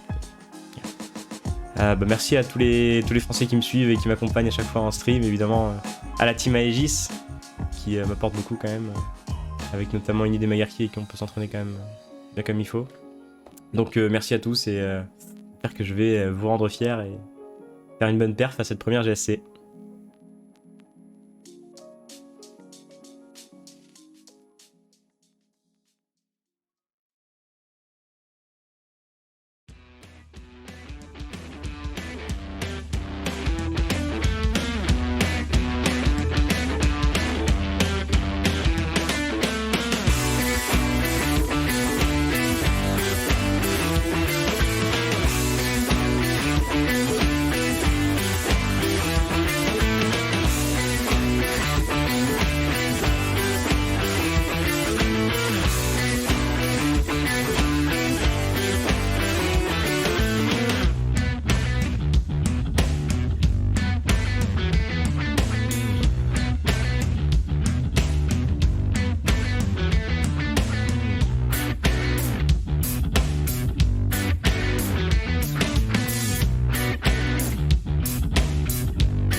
Welcome back, one and all, to Golden Spatula Cup number 1, day number 1. We are just on the verge of going into our final game of the day. If you're here before, of course, you heard the dire warning for this tournament and tournaments and games to come. Don't play mages. Panda, are there any other comps that you would like to provide an oracle and warn people away from? Mostly mages, I think. Takes the I think everything else is fairly playable, in different variations, of course. Yeah, off the top of my mind, I think mages is the bigger one. Mirage is also a bit iffy. We've seen it work. Volta did well with it in game 4 with Deja carry, but I think it's harder to find the right kind of set of factors that will make that pop off. You can't really play, a Yone carrier, for example. So it's a bit more situational than most other comps. I also kind of like lacking that like big cocky game. I feel like right. Like we've seen that like 1 or 2 that kind of works to a certain extent, right? But like I want to see that like massive corky game where people are going to be like, okay, I'm going to slam the Gunblade, I'm going to play Gunblade into corky, stuff like that. Which could have been the angle we were seeing from Kenobi if it hadn't been for the fact that they had so much gold that they were able to just fully work with that AO Shin carry instead with the Pandora's Bench, which I think was a very key component of that composition in general. Also, I feel like we've seen most of what's on the board in general right now. I feel like I would like to see even less Assassin Siphon that we've seen, not because I think that the comp is annoying. Quite frankly, I don't think it's very good. I think it's just a downgrade to your Siphon. I would much rather have literally any other item, pretty much, than a Sin Emblem. Yeah, I agree. I think it makes things a little bit more difficult because it's just kind of anti-synergy with how Siphon works overall. It can work if you backline your front line and kind of your opponents, can't really do much about it. And there's kind of a big enough gap between the Siphon ulting and the frontline units of your opponent. But overall, I think the Siphon, works so well with how his normal kind of positioning already kind of factors in without having Assassin Spat changing that. So if we're talking about, if we're trying to talk about the comps we shouldn't be playing, I assume with the, while we've been seeing in our last game a little bit more of a straying away from Siphon and Xiaoyu as a central focus, would we expect our players, especially the ones who have got to make up a lot of ground in this last game, would we see expecting people on balance to be likely to go back to that kind of approach again? Yeah, I mean, if you want to play, it depends if you're playing for top 4. Players like Fabulotus and Scapeus are in that 22-23 point range. They just need a top 4, maybe a top 3, and they're into day 2. If you're sitting at 19 points and you need a first place, you're gonna have to be dipping into what's the Shimmer skill item. Can I get a Draven's Axe early and catapult that into a very big lead, for example? There isn't Mercs in this set. You have to be a little bit more creative in terms of how you snowball and play like a first-rate playstyle, but there are certain paths you can take that are more risky, but have a much higher reward as well, and Shimmer skill is one of them. Yeah, I definitely agree, right? I feel like you need to look for those more risky angles. Maybe you go for, an augment that is very much going to help catapult you into a very strong position. Like let's say Gadget Expert, for example, the build difference of the world. Those type of augments that might require a little bit more of a clear direction in what you want to do with your composition, not be as flex in that regard, and just work it from there. I think that's something that we're going to be looking for. And again, I'm just excited to get into the game whenever we're going to have that ready shortly, obviously. Because, again, it's the last game of the first day of our first Spatula Cup. And not only in this position, we don't have any more action coming up the following days, which we're crowning our champion, but we have 2 more days of competition to follow. It's just wild, man. It's a nice feeling compared to last set.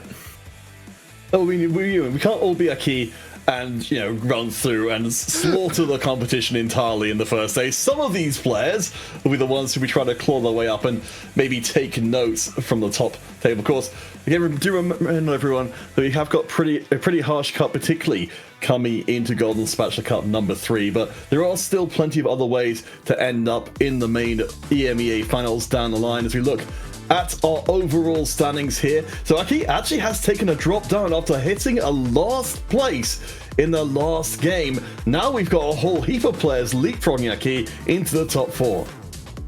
Turkey on top, not too surprising considering 1/5 of participants in today's tournament are Turkish. That is, again, a crazy stat, at least for me. France is very closely second, I think with 24 or 23 players, but yeah, crazy to see Turkey doing so well with maybe some new names as well, not just gaining a few of the top Turkish players. Just a very wide field of players is really great to see. And, well, Spain, second place. Lumarpin popping off today as well. Not too surprised either. He's really a genius when it comes to TFT, but also just I think he's really good at math. He did some calculations with augments and when to reroll, and just a lot of very cool content coming from him. So not surprised to see the results panning out for him. And here we're seeing some of the players that might be on the cusp here. Again, 64 players moving through, if I recall correctly, until tomorrow. So right now you're looking at Max-wise, you're looking at Scapeus that needs a little bit more of a stronger performance. Again, you look at Fabulotus, Balotelli, Slick's a player that has, in the past has hosted tournaments themselves, actually. A big community figure coming back to TFT and really, taking part in the competitive aspect again. Aware, another player down towards the lower echelons here, another very strong tournament player we've seen perform very well in the past. And I think it's probably pretty intimidating if you are some of the newer players coming in to see the caliber of players on the bubble right now and know that you're not only coming against players with a lot of competitive history behind them, but players who absolutely have to do incredibly well. As we'll hop back into our final on-stream game of today. Last time round, we ended out things with a bang. Hopefully, for our last game, we'll get some hot action from the very beginning. And most or all of these players are in a spot where they can qualify to day 2. Some have a harder path. I think Jim Ray is a player that needs to get a first, almost guaranteed, to be able to make it into day 2, whereas players like Fabulotus and Scapeus just need to get a top 4, essentially, maybe a top 3. So different strategies might come into play here, depending on how much players have to aim for in this game. And Kenobi, one of those, of course, a player finishing out pretty darn well last time round. Started out with a 2. Tristan a 2 from the very beginning, and then rode it all the way to the top of the mountain. 27 points come out this one, which is, I believe, going to roughly be our cutoff for day number 2. So they can pretty much sit back in this game and just enjoy doing as much damage as possible to everybody else's standings. Kenobi not very excited about the prospects of an opener here in terms of the Mirage. And I really like this. Making 10 is so good at this point. If you are willing to open for it when you have a Karma pair, you have a Taric. Like, making this early econ is so powerful because, again, if you get an augment like Rich Get Richer, for example, having that 10 econ breakpoint already is so huge. It gives you so much gold to work with as long as you're able to and you're willing to just sack a little bit of that early game power. Especially if you have 2 Skarners on the bench, maybe find a Vlad in Italy and decide to econ up and lose streak all of stage 2. It's a good kind of, as you're mentioning, Wida, to kind of already open up that door for a chance to have a really big spike if those things go in your direction. Best Friends 2 and Luden's Echo. Luden's Echo is one of the augments you can pick and can maybe enable you to do well with mages. You have a Shiv already. You have a Karma pair as well, right? Like, there are some French players in particular that I've had Arvillia on my games, for example, go for more of a Karma-centric reroll comp. I've seen Volta do it. You have half a tier, you have a blue buff, you have potential other items to work with as well here. I don't hate the Luden's Echo because Karma is super effective at proccing that in the earlier stages of the game, and you want to angle into what Smedge was talking about as well. It's not going to be a Nidalee angle, even though it does a Nidalee in the shop. You have a very good economic foundation to work from. So Kenobi here is just going to be accepting the fact that they are going to be losing a little bit of HP in the early game here, but look at this from Bryson. 2 belts. Has the Sunfire, has that Eternal Winter, floating a belt on the bench, on the Taric now. This is one fantastic strong frontline opener right now. And tanks in the early game, in stage 2, when you're able to itemize them like this, they're so relevant at just really taking so much damage and allowing this Ezreal to really pop off, even without items. All he needs is time. Something interesting we're seeing developing here in the early going as we check in across the board. We're actually seeing a fair amount of the Ezreal Karma kind of reroll units being picked up across several different players. They're just the best flex damage units to have alongside Jade until you're able to hit your Niveas or hit your more standard Jade carries coming into stage 3 and you're level 6, level 7. So not really the times of Ezreal reroll and Karma reroll. As we mentioned, you can play Karma reroll if you get a blue battery, if you get a blue buff, if everything goes accordingly and you can go for a top 4 maybe. Usually not more than that. But Ezreal has fallen off a bit too much due to the nerfs that he received a few patches ago.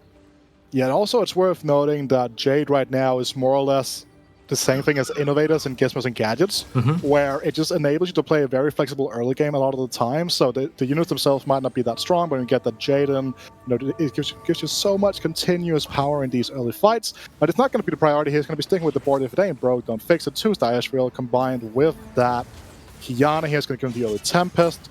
And speaking of early direction here, NCMB here picking up that very, very nice guild emblem here. So Guild Saya being something that's going to be angled for already this early on, most likely. I really like what we're seeing with the guilds at the moment. It feels, I mean, Guild Saya absolutely extremely popular, but just the amount of different kind of things you can enable with a guild setup there, just with all those generic bonuses coming in, and being able to make one of your units into a guild, feels like, even if you don't hit the Zai, you've got a ton of great options.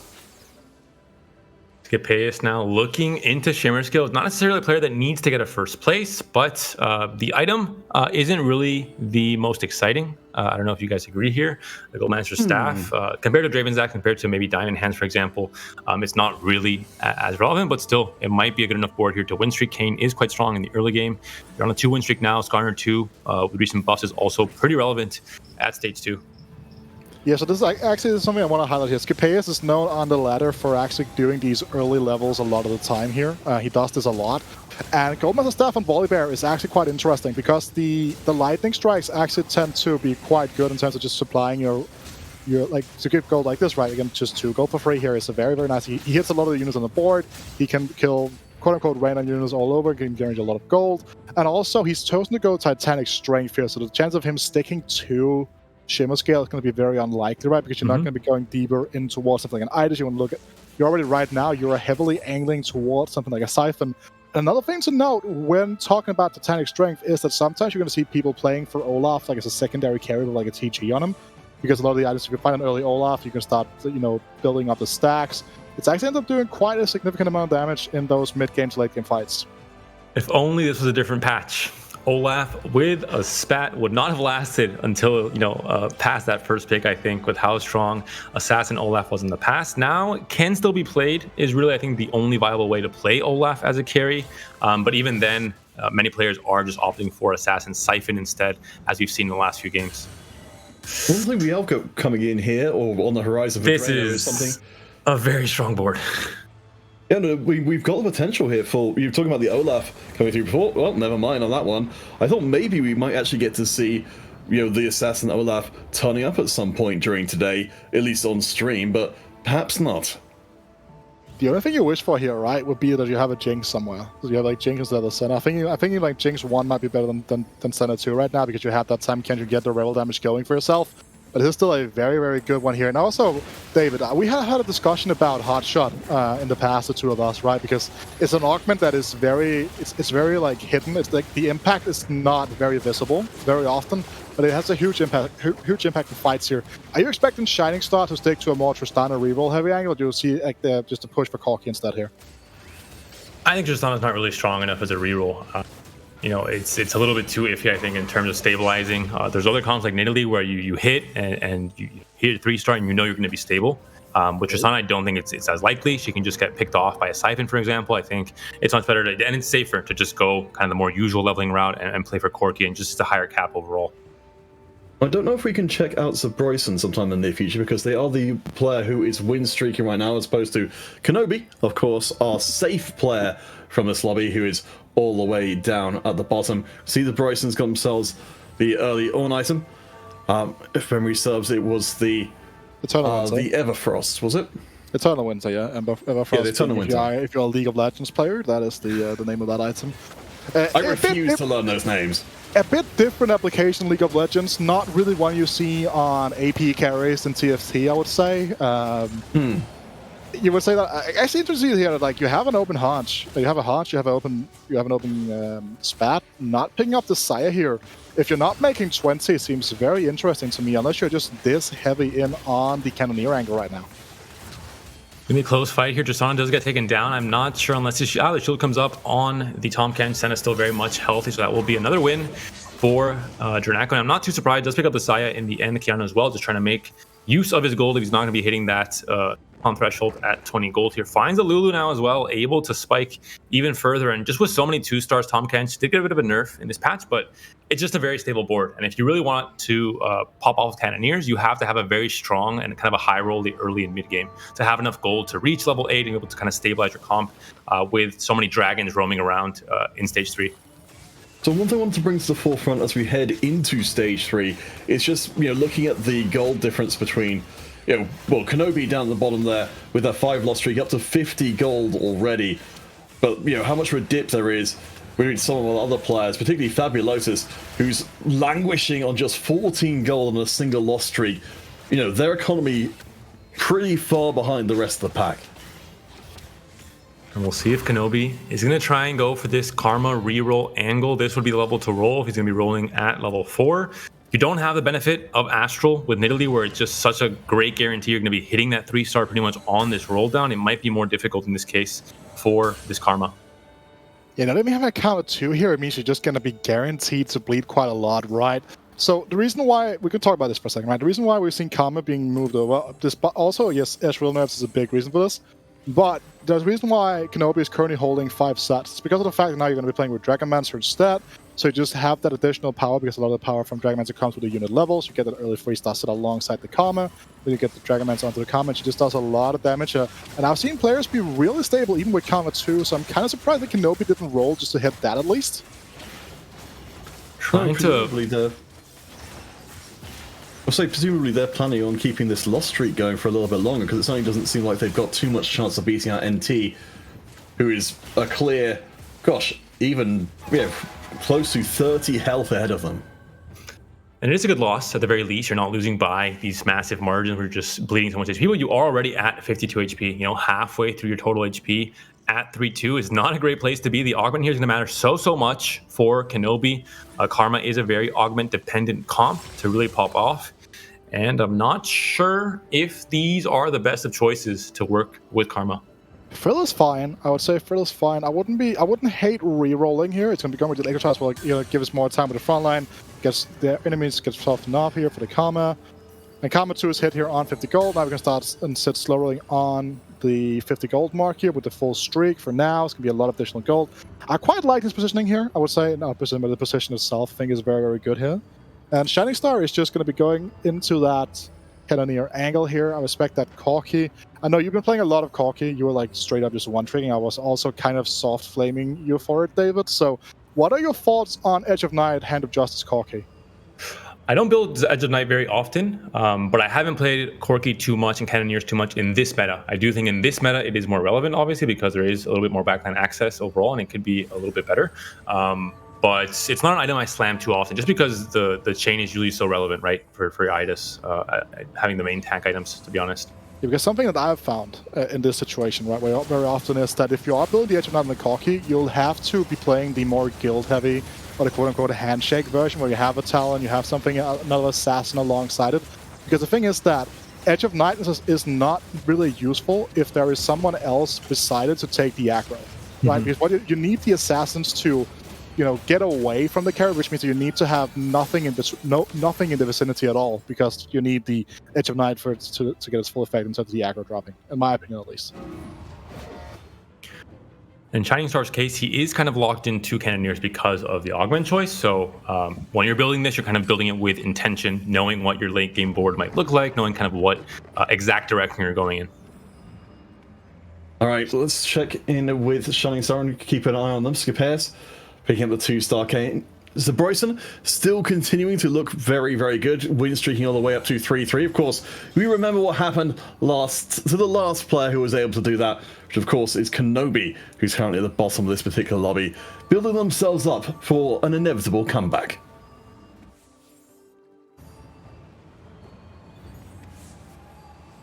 You're saying able to comeback. You require hitting in the first place for that to be even on the table and in the cards to a certain extent here. Scapeus now on a bit of a different angle. They're just playing these Shimmer Scales. He's taking out the Shimmer Scale actually. No longer on that Goldmaster staff. He's just trying to build-up board is going to be strong enough for him to hopefully spike a Siphon very, very shortly so they can make use of that Titanic Strength augment here. Dreneko here going to be going on to that Dacia, which is going to be an interesting one to follow here. Will end up being...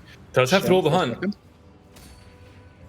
And it's worth bearing in mind as well, we haven't actually talked about it as of yet, but the Executioner's Edge being the Mirage in this one, meaning that being able to cut through low health units for the Dacia once we get to these late game or late rounds is going to be pretty straightforward.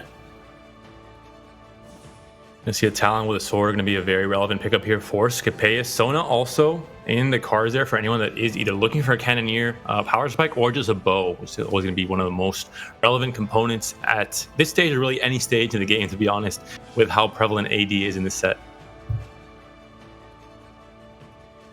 All right, let's take a quick look at our components. We are seeing a remarkably large amount of components on Shining Star, Dreneko, NTMBs, and one more player's bench might be Scapeus down the end there. So players presumably in this lobby are going to run things out and try and pick up those top quality items rather than rushing to slam. It might just indicate kind of a lack of direction for many players. They still don't know exactly where they're going. We see a lot of very kind of flexible boards that aren't locked in fully into one comp, aside from maybe Cannoneers with a hotshot augment, everything. I guess the Karma reroll as well, which has been hit. Kenobi is now on that 3-star Karma. 46 HP to work with, so not too bad. Could be worse.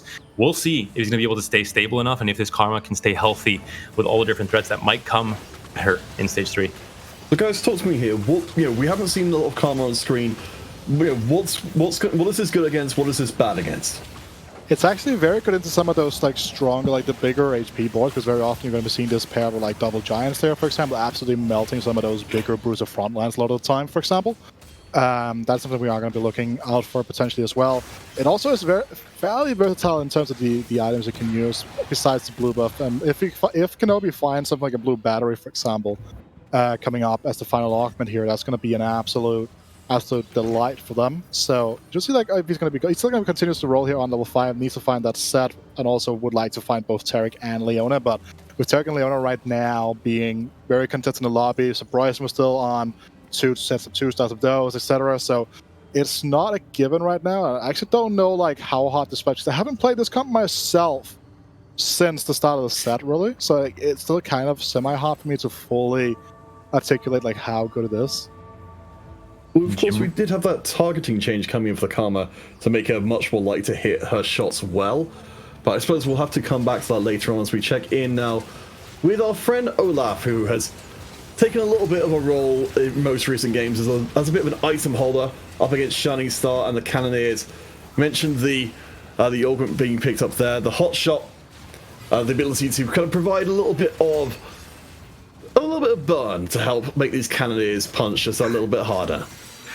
And the Azonite slightly relevant there with the Olaf just walking away from Tristana before actually killing her. Shining Star still looking very, very healthy at 80 HP. Luckily for him, Drenako, who was also on Cannoneers at Krug, if you remember that Senate 2, ended up going into Deja, so there's going to be a bit more space for him to be able to hit once he's looking for that Corki, once he's looking for that Sona. And you do need kind of every extra little bit of luck to stabilize if you're trying to roll at level 8, especially, and going fast 8. You're not going to have much gold to work with, so it is good if he's not contested at least.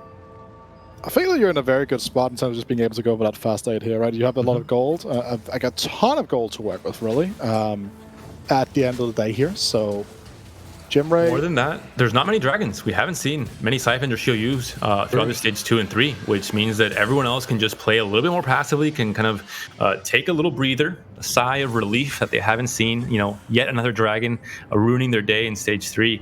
And this definitely helps Shining Star. We have had a few more 3 stars coming in for Kenobi. Down the bottom, to remember again that in the reroll as NTMB finds the 2-star Siphon. Hopefully we can go and check them out in a second, because I imagine that Jimray had their eyes on the Siphon as well. Oh, never mind. 2-star Siphon and Shioyu and Shop, everything is going the way we tend to expect it now coming into stage 4. Yeah, but it's skilled Siphon, not a tech that I've seen a lot of here. Still has that Saya right now. I'd almost prefer to see the Rage Blade being transferred over to the Siphon, just going to a more traditional Siphon build, if I was completely honest. And the Siphon doesn't hit the Karma, which is going to be enough, I think, for Kenobi to take this. Karma ulting one more time. Oh, I spoke too soon. Okay, no, please, not Karma. Okay, thank you. Kenobi stays stable, it looks like, continues not streaking, but never mind. He is streaking now. 4 wins in a row, still at 46 HP and still staying healthy. Well, this is something I wanted to bring up for you guys in terms of the Karma or the Ezreal kind of setup which we're seeing here from Kenobi. Is I normally expect, from my experience, that if we try and corner units in that kind of way, there's a good chance Siphon's just going to charge through that pack and kill the carry instantly.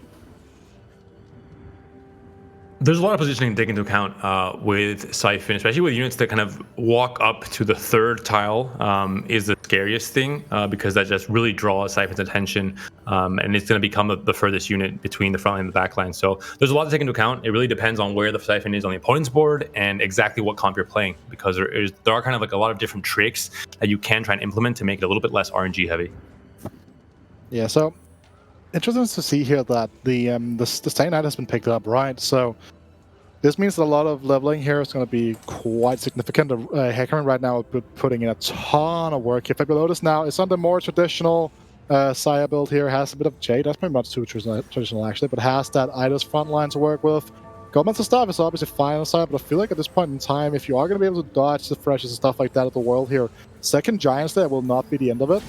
Probably will just want to prioritize that QSS for particular reasons like this one, so you don't get fresh incidents ever again here. And also, again, when you have a player in the lobby on that Eternal Winter, these attack speed based carries without that QSS are going to be in for a world of hurt most of the time as well. So very interesting to see like where Bryson goes in this spot particularly, right? Has still a very weird combination of items here, right? Has BT, has an Archangel staff as well, so it's not like very clear where this goes, at least in my opinion. It's not a spot that I would play from myself, but Bryson, fantastic player, so must have a pretty clear plan in his mind. Could be a Jade Angle, I suppose, have the Archangel on the Anivia, BT on Shiryu, etc.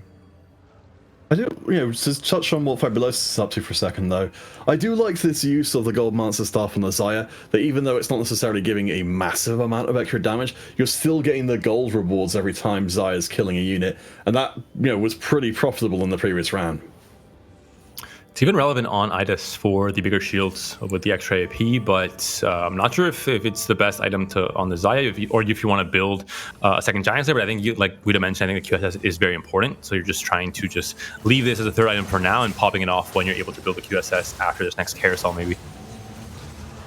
But keep your eye on the path of the Xiaoyu here. We can see it's going perilously close to this backline, where it'll, of course, go after Xayah, but unfortunately, the furthest thing away is very far away from Xayah. So Fabulosus instead, again, even with using the Gold Monster Staff on the Xayah, is still racking up a good amount of cash as we're moving towards the later game.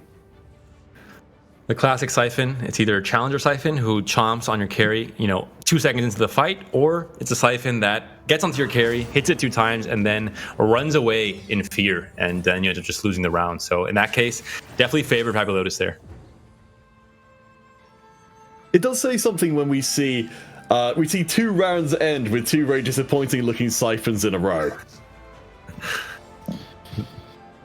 Corki with Bow here could be great for Shining Star if he doesn't have a Corki yet, and if he's looking to finalize maybe a Giant Slayer on that Corki to get that extra damage. It's still up. He's going to have access to it very close, very soon, jumps right for it, and that might be enough to help him stabilize at 8, especially if this helps him get a Corki 2 on this next roll down here after Carousel.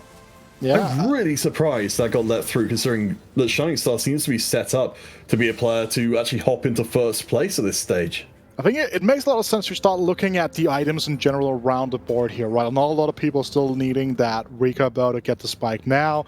Again, like you see here, Race Blade is found for the Siphon here for Gemray, for example. Rika bow there is not necessarily perfect at all here for a lot of composition. You might rather have, components for the QSS if you are our player who is currently on like the Saya builds, etc. of the world, right? So like, I don't necessarily think that is surprising. You take that for sure, at least. You take, like, if you are Shining Star right now, you are thanking the entire lobby for giving that to you.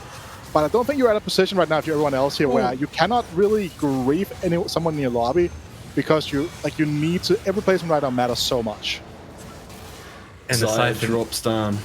Yeah, it does end up getting targeted by Siphon and does end up getting killed in this case now for Fabulotus. You can't always get away with it. You can't always have an opponent Siphon doing pretty sus things in these fights. I think this might be enough without the damage backing up this Idus and this Braum, the rest of the comp kind of crumbles here for Fabulotus.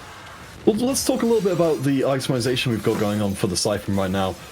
So, we have seen a lot of the Titan Resolve coming through as a more defensive choice. But in this case, while the Bloodthirst has the shield coming in, they still feel like a pretty aggressive choice here for Jimray to go for more punch and more dueling power over pure survivability. QSS is probably the item he's trying to build here to finalize the Siphon. Titans would also be great. I mean, you already have a lot coming in from your augments, all 3 combat augments kind of helping with healing and armor as well.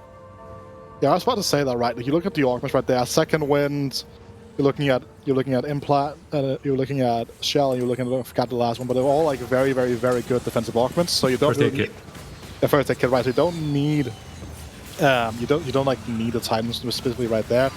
Dranako now has found his way into this Executioner's Edge Dacia, so let's see like how this is gonna go. Like, it's doing a decent amount of damage right now, but the casts are obviously quite slow when you don't have any. You don't have an uplink, for example, as well, which tends to be a very good on Dacia. And something I want to highlight here for just a second, actually, is that we were talking about the Fill of the Hunt angle early on. I didn't really want to dive deeper into it right now because Fill of the Hunt is just a pretty generic augment in general. But it actually is one of the absolute best ones for Dacia in general because of the healing here. Hallucinate also is a very good one because of the fact you see the emblem here currently on the Ornn. Means that the Ornn is incredibly tanky right now. Can solo tank and get that cast off, can buy the time the Dacia needs as well. Especially with the itemization on Deja, double Archangels, it's all about stalling this fight as long as possible and getting that extra 5 seconds of invulnerability at the very start of the fight. When a lot of the kind of burst damage can come in is a great, I think, spot to be in, a great synergy between augments and items at the very least. It really throws me back to previous sets to see, this kind of setup here for Dranako where we're really only realistically expecting to get 1 cast off before the round ends. Because, as I said, we've got no way of bringing in any extra mana, just to have to make rounds that last an inordinate amount of time. Gapeus on Siphon as well, and still doing fairly well here. 50 HP, has gold to work with still, and is a level 8, so hasn't hit the highest cap yet. How would you continue capping out this board here, Wida? You don't have the Assassin Spat on the Olaf, which was maybe in, was kind of waiting to get a spat at some point, but hasn't found it here. I think this is actually fine, right? Again, we're talking about this with attack strength, Olaf secondary carry, for example, right? I think that is also something that you're looking at right now. I think that is actually pretty okay. Olaf 2 here shouldn't fall off for at least a little while, and you are in a pretty okay position in terms of HP. You can just start building up that econ, go 9, for example, as well. Right now, I don't think you're expecting to hit Siphon 2 just due to the amount of Siphons in the lobby in general right now. So this is actually a pretty okay spot to be in, I would assume here. This fight is going to be super interesting actually to watch because Nitro, my bad here, has the 2-star setup here with the Saya 2 as well, and is on the correct side of things compared to that Dacia here where the cast comes from killed a lot of the backline, but chomp goes. Yeah, this is just the 8 of the Siphon right now. The Siphon able to kill the Deja before he really pops off. One thing I just want to touch on before we get further into Stage 5 is, I noticed from the gold display came out before that most of our lobby are extremely cash poor. That we saw, I think there were 5 players or somewhere in that area who all had gone all the way down to 0 gold at this point, trying to better their fortunes. It makes sense. The introduction of dragons being so relevant in stages 3 and 4, racing to not only strengthen your board and stabilize, but also trying to hit that 2-star dragon before there's no longer Siphons and Shio used less in the pool. So it is kind of a desperate race for power throughout those stages, and this forces every single player to roll much more aggressive than we've seen in past sets or even past patches where you're able to go fast 8, fast 9 very comfortably.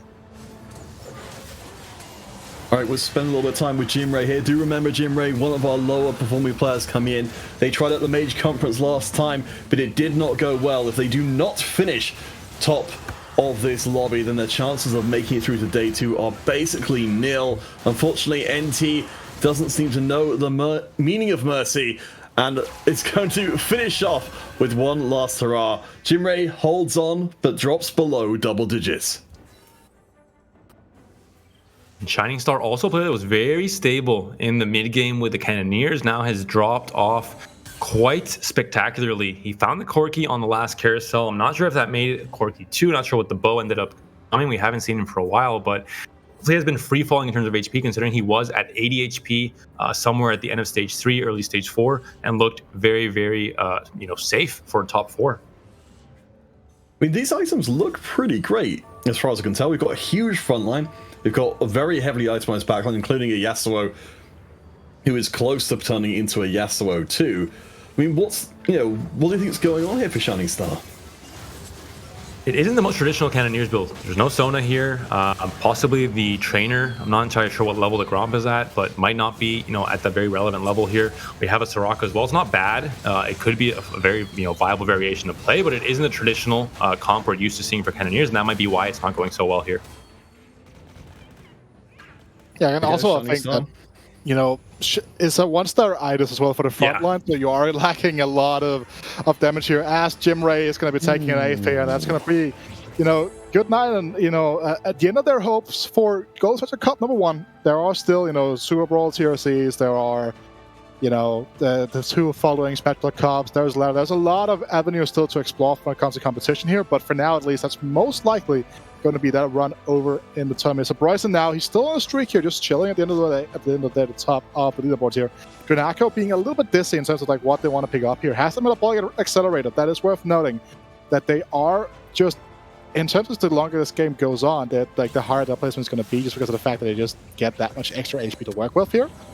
So Fabulous's board here we're looking at is going to be a Sire 2 triple damage item, still only on Talon 1, however, so that backline threat is not necessarily super real as of right now. Not just that, but Drenako and Sproyson both, with their current HP totals, almost a guarantee for top 4, with Shining Star and Fabulotus at 15 and 14 HP respectively.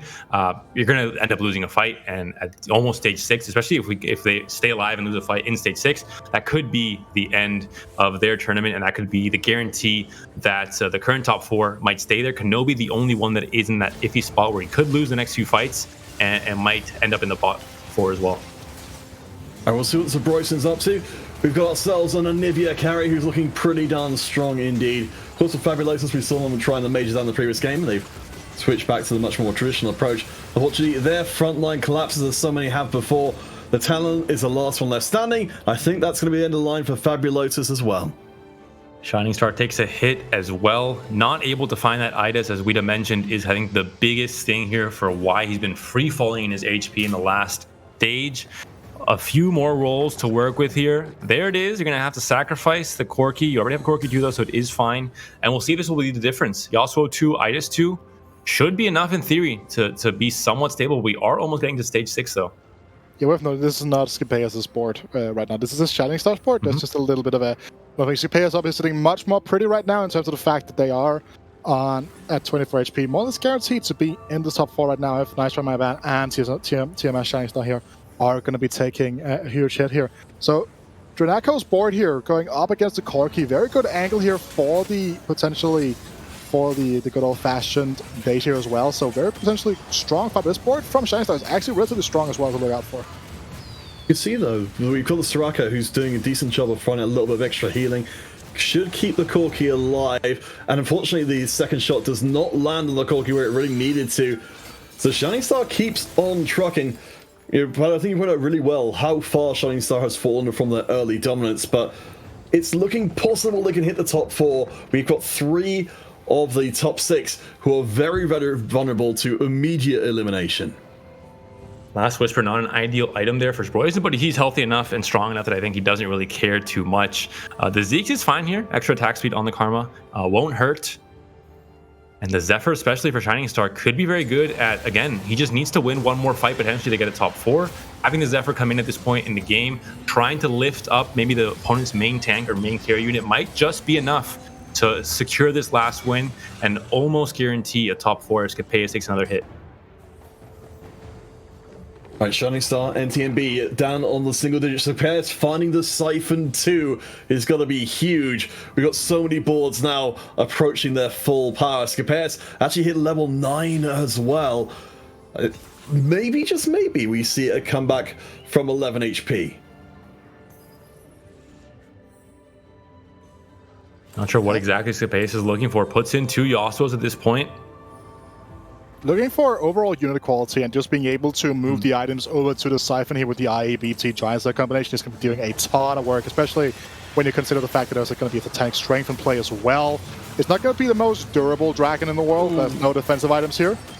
Siphon went the wrong way, absolutely. Xayah untouched. Siphon did not get the memo, and that will be an easy win here for NTMB. It looks like Siphon not able to do enough. Scapeus eliminated in 6th place. I'm not sure that's enough for him to make it to day 2, unfortunately. Shining Star also goes down in 5th, despite stabilizing with the IDIS 2. Not quite enough, and NTMB with Nidalee last game got a 3rd and now managed to get a 4th despite being at this HP total for so long. He's been streaking now for a little while. He was at like 15 HP a while ago. We thought he was done for, but it seems he's able to stay alive. And also, I think go ahead, Peter. No, I was going to say, just to kind of answer your point, Scapeus came in as one of the higher point players, but definitely not the secure players. Also, it may well be for them that they are taken out. Of course, we won't have the final confirmation at the end of the game necessarily because of the tiebreakers that need to be worked out, but certainly it is not looking good for them. For Shining Star as well, who came in with even less points than Scapeus did, it's looking like a lot of broken hearts are already developing here in our final game of the day. And also a bit of a roller coaster ride here for NT on Ice from my bad, right? Again, you look at it, came in had a very strong set of opening games. Ended up getting into the highest lobby for the second round here, like in round 3 and round 4. Ended up, having a bit of a rough go at that in that specific lobby. Ended up being on the bubble, the brink lobby here is one we're seeing on our screens right now, and coming in and showing why at the start of the day they had these strong performances here as well. I think that is something that we need to look out for. And this board here from Kenobi is more or less capped, looking for a few more items potentially for that Xiaoyu, but outside of that, I think this board is about as strong as it's going to be right now. And great to see Karma in the spotlight. Great to see a player showcasing this comp can get top 4, it can do well in a high stakes tournament. We saw Nidalee in the last game and now Karma as well, 2 comps we hadn't seen before today on stream. So great to showcase just all the different possible options outside of dragons that are still available in the meta. Dragons are maybe the easiest routes. You can just default to and say, I'm going to slam in a Siphon, a Xiaoyu, and do well, but there are other options aside from mages. Janako back with their Mirage friends from before. Of course, there's no QS on that back line, just the inevitability that eventually we'll get the cast across, which will, unfortunately, as you can see here, not do really too much of anything to the Karma. Guys, I'm starting to feel like Deja with the double Archangels might not be the way to go. And it's a top 3 here, right? I think that is something you need to look out for as well. It's a top 3 is gotten in here to this point as of right now, and well, these are all interesting propositions here. Does the Yasuos have an open spot for the blue buff here? Drenako recognizes that immediately and goes for it with the metabolic accelerator movement speed. So 5-cost Shroud, Spear of Shojin. What would a Shroud of Shojin be? Like reverse, you just give your enemy team mana or something? I think so. Sounds cursed. I think honestly, some players would take the opportunity to do that. Exactly that, but there we go. The blue Yasuo, the blue buff is going to be going on to the Yasuo, and it will. So presumably for Drenako, we're going to be seeing a fairly significant shift up in how much damage that Yasuo can do, and how much, well, I suppose more, how much more time they can buy for Deja to get the cast off. A little bit of extra AP for Deja as well, with this Chalice potentially coming in onto the Bard, it looks like here from the positioning. Shroud comes in though, not ideal, and Xiaoyu being on the same side as Deja is going to be problematic as well. Alright, Drenako, we'll see if you can hold on for a little bit longer. The Forge Guard's going to be able to create, again, a lot of space. Xiaoyu still looking ridiculously strong in this center. That's striding forward to get the hit on. We don't get the second cast through. Drenako will have to settle for 3rd place, but you're right. That's still a pretty solid showing either way with that, with the double Archangels, with those huge casts. Yeah, and then like we're looking at this right now, right? Our top 3 are 2 very different takes on the Jade boards, right? You have the more very late game centric build here where you played much more tempo at the early game, decided not to roll for your upgrades. Then you have the fully upgraded 1-cost board here coming through from with the Karma reroll. And this is kind of what I was saying in terms of the fact of like comparing it to Innovators before, right? Like you have some of the same gameplay patterns you saw in Innovators. All right, Kenobi to Bryson. going to brawl once more.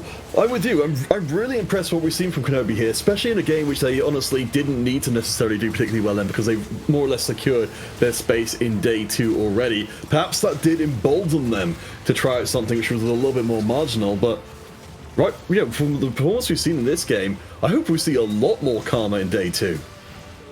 Well, Karma has been deleted by the Shioyu there. Battle of Shioyu's one a little bit bigger than the other and has the help of Anivia still. That will be Kenobi. Not quite being eliminated, 1 HP. I have to, I paused there for a second. Not quite enough damage coming in just yet. There'll be a chance, but if we're talking about a player having still gold to spike with, that is Broyson. Or actually, no, it is going to be, it's going to be Kenobi, who hasn't gone to 9 yet and has 40 gold to roll with. Is there anything else you can add to this board, or you can, spike, Wida? It's rough, right? Not necessarily right now. You are just very much just locked in here. The part 2 is going to be very impossible to hit here as well, because of the fact that there's a very limited amount of copies. There's only the 9 copies in the pool, if I recall correctly. And with freedom being taken by your opponent, you don't necessarily have a fantastic amount of roll with yourself. So this is like where this board is being taken right now. You're sitting on a ton of gold here, so the angle is a level 9. Yeah, I would assume so. Just an extra unit coming in. You're not going to have much gold to work with, but I guess it's going to be a Soraka. 1 roll is all you need to find yet another Jade unit to slap in here. Looks like Broyson has the same possibility, the chance for Soraka too. Yeah, oh boy, the Anivia 3 coming in as well. So Kenobi is up to level 9. It doesn't seem too likely we're going to be seeing them getting through and stealing away the first place themselves. That wasn't necessarily what they needed to do in this game anyway. How's the last upgrade Broyson hits is a Nar2. That does not make much sense to me considering where we are in the game, but sometimes that is how TFT goes. And we'll see how this fight goes, the battle of the Shioyus. We'll see who Karma ends up targeting, and if the Shioyu gets eliminated early on, that might be everything Kenobi needs to stay alive. It's looking unlikely though. The last fight looked to be a wrap, and we'll see if it's going to be the same here. All right, Karma locked into the corner. The fortress walls are up, but the defenders are falling one by one.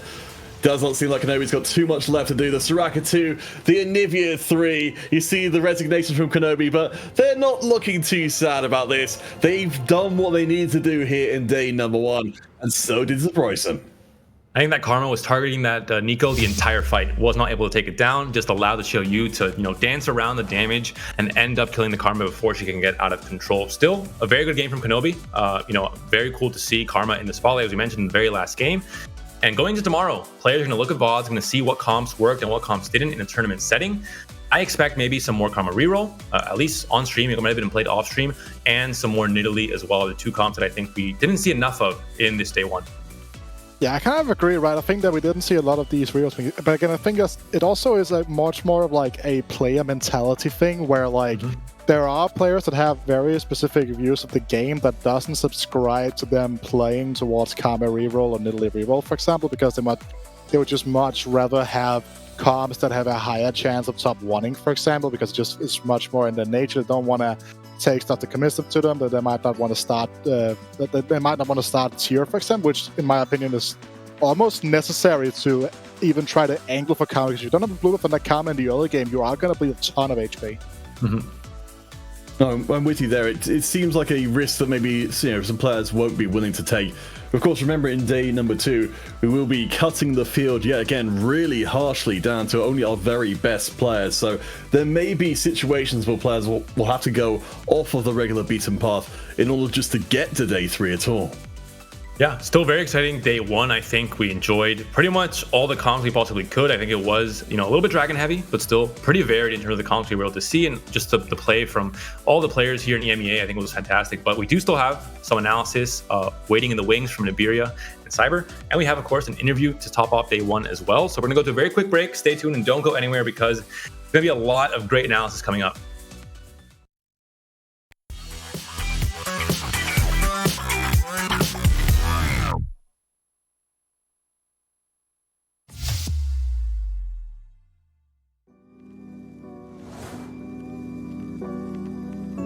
My name is Luca. I'm 27 years old and I'm from Italy.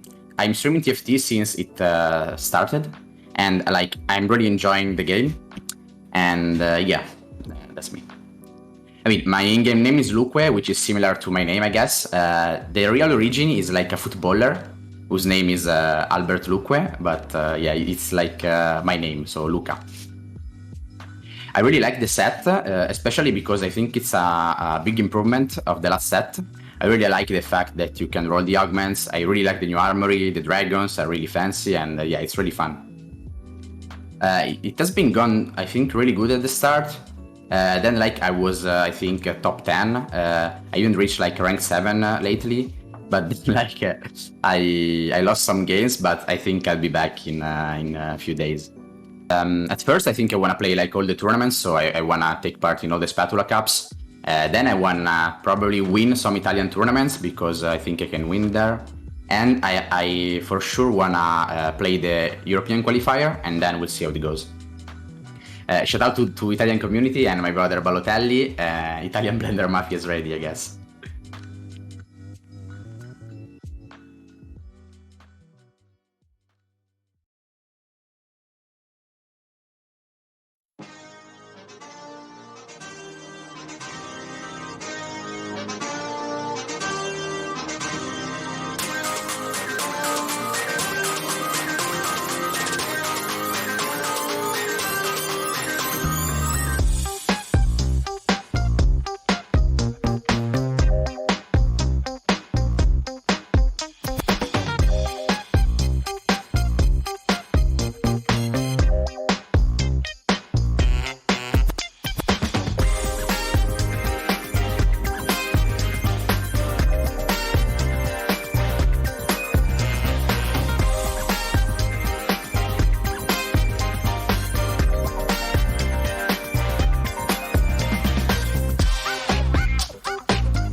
What's up, everyone? Welcome back to TFT Rising Legends. We're finally wrapping up day number 1 after a wonderful day of games. My name's Nibiria, joined here by Sai.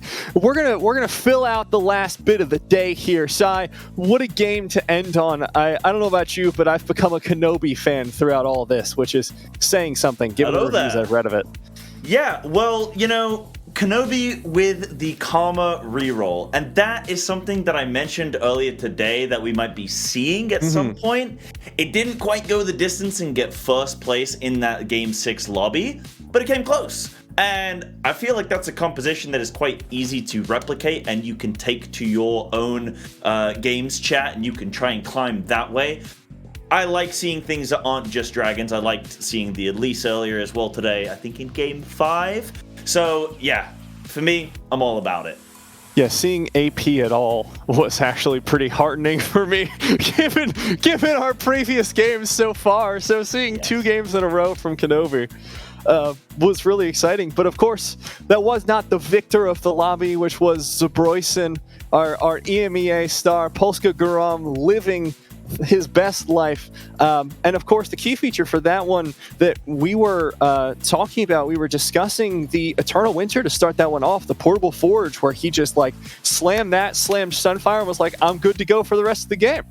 Yeah, I think even the casters in that game, who did a fantastic job, by the way, all 3 of them, they mentioned very early on in that like round 1 or 2 going, oh, here's an Eternal Winter, here's a Sunfire, right, here's an Aatrox. this is a win. And they were correct. The Eternal Winter did carry on home. It's a very strong item. I think it's probably for me, Eternal Winter and Frozen Heart, I think for me are items that I'm really starting to respect a lot more and more as I'm going throughout this set and going, actually, okay, I want at least one of these somewhere in my composition. So yeah, just showing that it's a solid pick there. I think I will slam Sunfire until the day I die. That's kind of my takeaway from the set coming into this. And having seen these games, I've just reaffirmed my belief, just strengthening it further and further. And also, Sai, I have to say, if you keep being this possessive of the Aatrox, we're going to have to take him away from you. We're going to have to... I know. The passion's good. The passion's good. How am I going to survive stage 2 if I don't have him? You'll have to find out. Have to find somebody new. Well, we're seeing some highlights from that last game, chat. And we saw the Deja, the double Archangels attempt. It wasn't quite strong enough to be lobby winning, though it did go a decent distance along the way. We saw a lot of, we saw the Anivia carry as well, which again did end up getting 3-star there from Erosion there, and it was pretty effective. I do again like Anivia. It's not a dragon, it's a bird, I guess. Anivia is sick, objectively. Yeah, exactly. And so we got to see a bit of that. And the double Archangel's not quite good enough. We did have the Executioner's Edge Mirage, so that's going to be doing the low health. When enemies are low health, you will be critting, but it wasn't quite good enough on the Deja, I believe. I feel like Deja still needs a little bit of work to be a lobby winning unit, but fantastic game 6. Got to see a bit of variety, a lot of siphons, but I do want to highlight here as well. Yes, we've had all those compositions that we were talking about. We had the siphon, we had the Shio-Yu. They definitely dominated the competition, and Guild Xayah, of course, always a staple. But the thing that I really came away today looking at was the things that we saw around the edges. You already mentioned the Karma composition. We saw someone playing for Ao Shin, Kenobi in that game number 5. But we also saw, Shining Star go for those cannons. Didn't quite work out, but it was a strong early game and could have transitioned well. We had compositions on the outside, like those Deja comps. Scipeus really loves the Cavalier version, that show us that there are other compositions to be run that can still succeed, and that's always what I'm looking for to come out of tournament play, because this is where all of the innovation happens. You can do whatever you want on ladder, but when you know that the rest of the lobby is trying their absolute hardest to play the absolute best comps, you have to find other answers, and that's what makes today exciting. Yeah, absolutely. I am somebody, for anybody in chat who knows me and the way that I play video games, I am definitely somebody who likes to be a bit of an underdog, doesn't like to just take the best thing because it's the best. I like to find different angles to attack problems and find different solutions. Or maybe I'm just bad, I don't know. But for chat, for you to see some of these games today, hopefully you can see some of the variety in compositions that we had and say, you know what, I liked that. I'm going to take a little piece of that and I'm going to apply it to my own games. Because like you're saying, Iberia, these are championship lobbies, right? Like these are people trying to win, trying to make it to the top 64 to continue on to tomorrow. So they want to play strong lobbies. This is the variety that we can see still does well. And I think it's worth highlighting as well, we have, of course, Royson won that lobby, and he's a tried and true TFT pro. We've seen him in Rising Legends time and time again, but I think some of the new faces really impressed me coming out of that. In games number 1 and 2, Arrow and Shirami were really exciting for me to watch, just seeing the kinds of things that they could pull out. And Netux as well, with that Collector game, really showed a great ability to adapt and play through a win condition in a flexible manner. He was not sticking on that Yone the whole game. He was pivoting out, back in, found the Yasuo, and finding all these kinds of options. And I'm looking forward to seeing, I haven't looked at the full standings, so I hope I've not retroactively cast or cursed them. I'm looking forward to seeing if they made it to day 2 and seeing who else we could be following to see the new faces of competitive TFT. Yeah, we mentioned earlier today as well, that Turkey as a country are doing very, very well. Yeah. They've got a lot of people in this competition. It's something like a fifth of the overall players in today's competition were from Turkey. So there's a lot of bubbling talent in the scene. Like we know, TFT is an early stage game. There's a lot of growth that can be had. So seeing emerging players, young players as well, fresh blood coming through is fantastic. And yeah, I mean, my takeaway from today, don't take Living Forge. I'm gonna throw it out Come there. on! I think Click One's probably that they're sitting, you know, they're the Escobar meme, right? They're sitting on a swing set, just depressed. But every single swing set is replaced by a Zonia's Paradox. Yeah. They can't escape it. That was so tragic.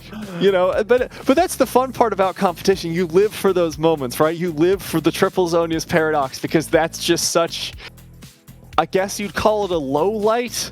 I don't know how else to describe it because for me it was a highlight, but I guarantee it was not a highlight for the player. You know?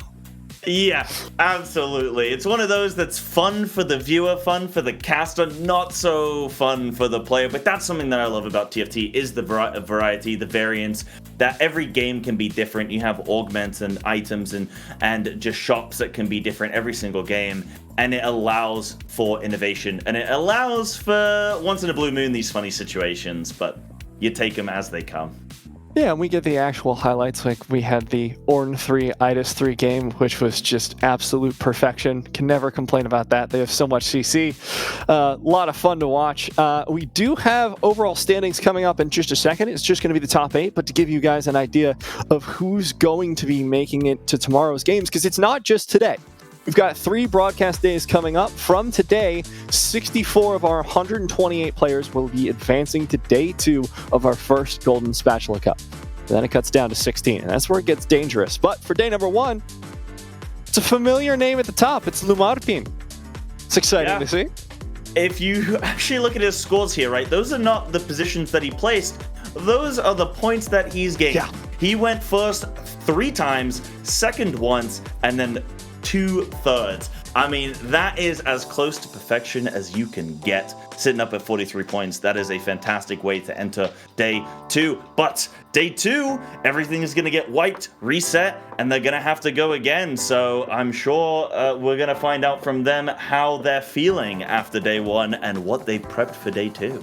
Yeah, we do have an interview with them coming up, but before we get into that, I think it's worth mentioning, shouting out Arrow. We saw them lobby number 1, made it all the way into this top 8, 3rd place with 39 points. Impressive showing for a new player. You know, I always love getting to see these players who've made it to, you know, the tier 1 competition for the first time, or at least on air for the first time, and have these just massive showings coming in and demonstrating how strong of a player they are. So that's going to be one of my highlight players coming into day 2 for sure. Yeah, and I had a great time watching Aki as well. Had some fun games. Yeah, just I enjoyed watching them, and good to see that they made the top 8. 2 Turkish players. Ging, of course. My personal bias. Always going to root for him ever since he made it through LCQ for me. Appreciate that one. Appreciate him keeping the prediction alive, keeping EMEA alive. But yeah, I think one of the things I want to see tomorrow is a little bit less Siphon, maybe more answers to Siphon. yeah, we would like to see something different, but again, if players know that this is what lobbies are going to look like, maybe they play around it. You know, maybe we look at how you can position, look at itemization you can have to try and dispatch of Siphon and try and make it less of a problem. Because we did see today, Siphon has a little bit of RNG to him, or can have a bit of like a position diff. Sometimes he charges away from the carry, sometimes he charges toward the carry. So if you can try to enable him turning away from your carry, then you're in a good spot. Yeah, he's difficult to control, but possible. Of course, we have a completely untamable beast, the monster of Open Qualifier Day 1. Lumarpin is coming in for an interview, and it's going to be really exciting because Lumarpin, first off, we're so excited to have you back, but this is your 2nd time doing an interview with us. You are our very first interview last set. Are you excited to be back? I'm glad to hear it. I think Are we good? Sorry, we're getting conflicting information. Lumarfin, one of the questions I have for you, coming into this is of course not your first Golden Spatula Cup. Last time you came in, went all the way through the Open qualifiers, got first place there, and made it into the Golden Spatula Cup. How are you feeling? Your second time around. This is your second season here with us. Are you confident? Yeah, I am. I think I improved a lot this set. I think I'm actually a contender this set. Other sets, I was just happy of playing, like playing was the prize for me. And I think now I have a chance to win it. So I'm very confident. Excited to hear that. Yeah, and I'll jump in as well. And I just was wondering, going from ladder play to competitive, like competition play, where you're in the same lobby day or round after round, how does your game plan and your mentality switch going from ladder to competitive play? Well, in ladder, I try new stuff sometimes to see if it works. But in a tournament, you can't really try new things because if it doesn't work, you're out already. So you got to stick to play the comps the comps you're comfortable playing. And then in this kind of tournaments where the half players go through, you have two good games like me today. You just have to play for the top 4. I mean, you don't have to be greedy. I mean, I won games anyway because I high rolled. But I think playing for the top 4 is better in tournaments than in ladder. In ladder, you can go to flashy plays. You can go to win the game.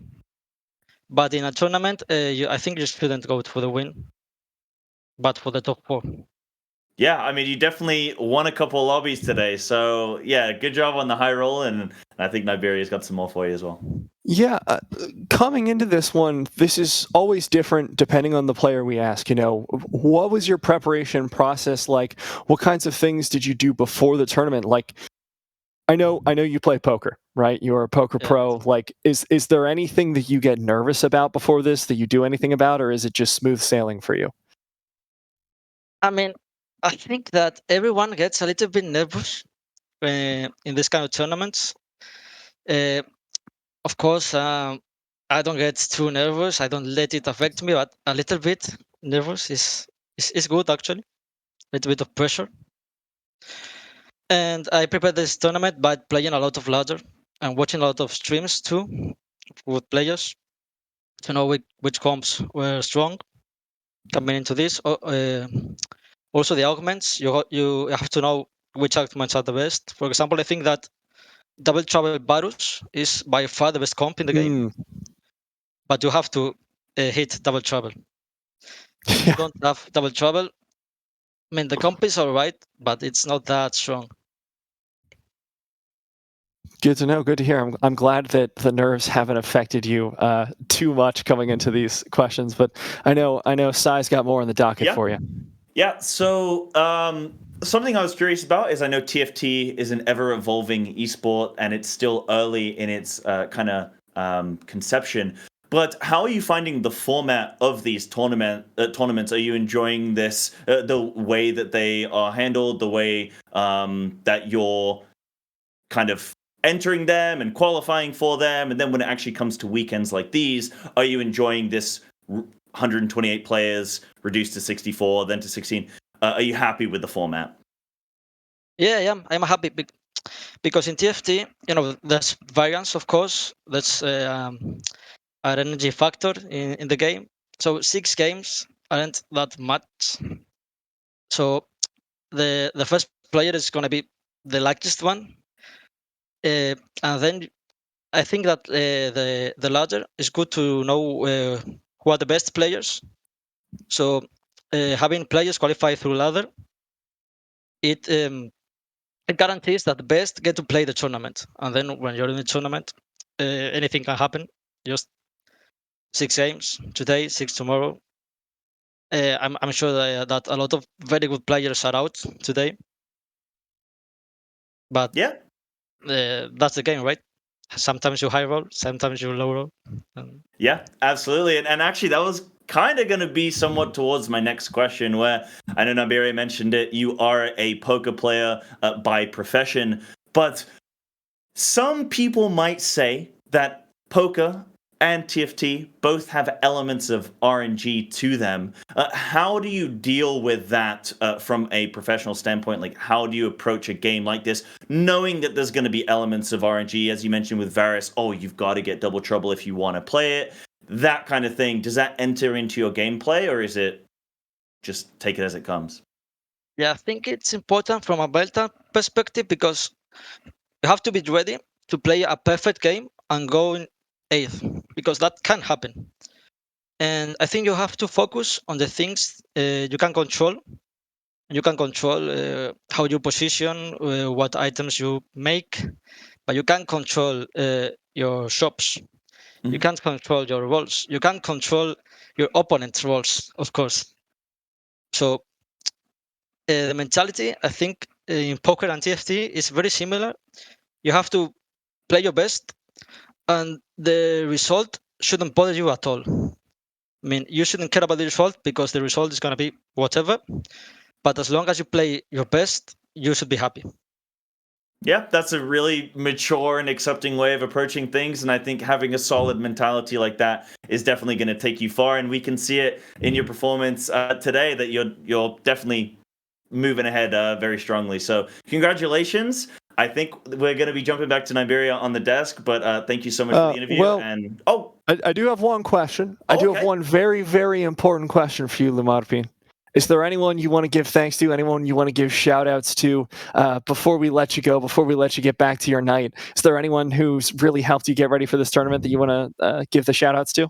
Yeah, sure. To all the Spanish players, we are in Discord talking about the game. To all the people in EDG, which is a Spanish group of friends. One of them actually is in the tournament, Emperador, and we will see tomorrow. And yeah, just thanks to them. All right, awesome. Lumarpin, thank you so much for coming in to do an interview. It's so nice to get to talk to you again. And we're rooting for you for tomorrow. We wish you the best of luck. Enjoy your night. Good luck. Always love talking to the players, man. They're always so nice and they're always so well spoken. It's always fun. He's just coming in. He's like, yeah, it's a vibe. It's good. Thanks to the Spanish players. It's my favorite thing is that there's always these regional discords where it's all the players from Italy will be in a Discord. All the players from France will have their own Discord. It's the community vibes that really carry the game for me. Yeah, absolutely. I mean, I'm a sucker for a good interview. I love getting to know the players. That's something that I really connect with. I like to know more about them. I like to bring them into the cast where I can.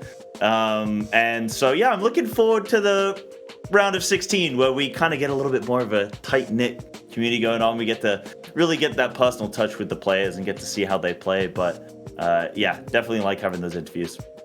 Yeah, and I think overall for the day, this was really good to finally get to see all of our players back in competition. It's always exciting to see the continuation of last set and see who's coming back, the new faces, and I think this is a great first game of days. We had a lot of consistent plays, a lot of consistent Shiou and Siphons every game, but we also had a lot of standout plays like your favorite, Aatrox 2. Yeah, I got my Aatrox. Panda didn't quite get his Nidalee carry, but I'm happy. Close. He'll have to wait for tomorrow, okay?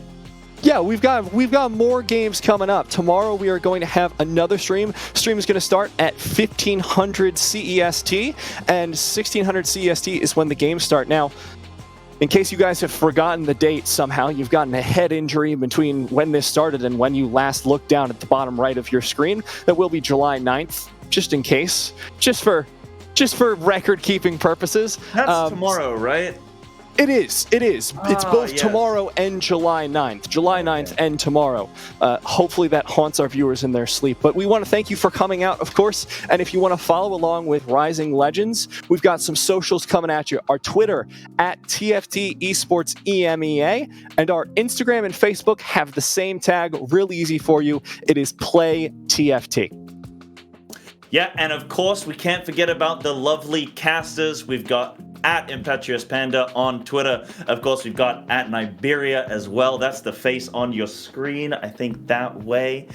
We've got myself at Cyber_TV, at Wittercast, and at Counterfeit Cast. The singular cast, not a man of multiples, a man of... Exactly. Singular focus, singular mind, singular intensity for our man Peter Counterfeit Cast Hartnell. Thank you everyone so much for coming out. We've loved having you here from the Rising Legends team, our special guest, Cybear. We hope you have a wonderful night, and we look forward to seeing you tomorrow.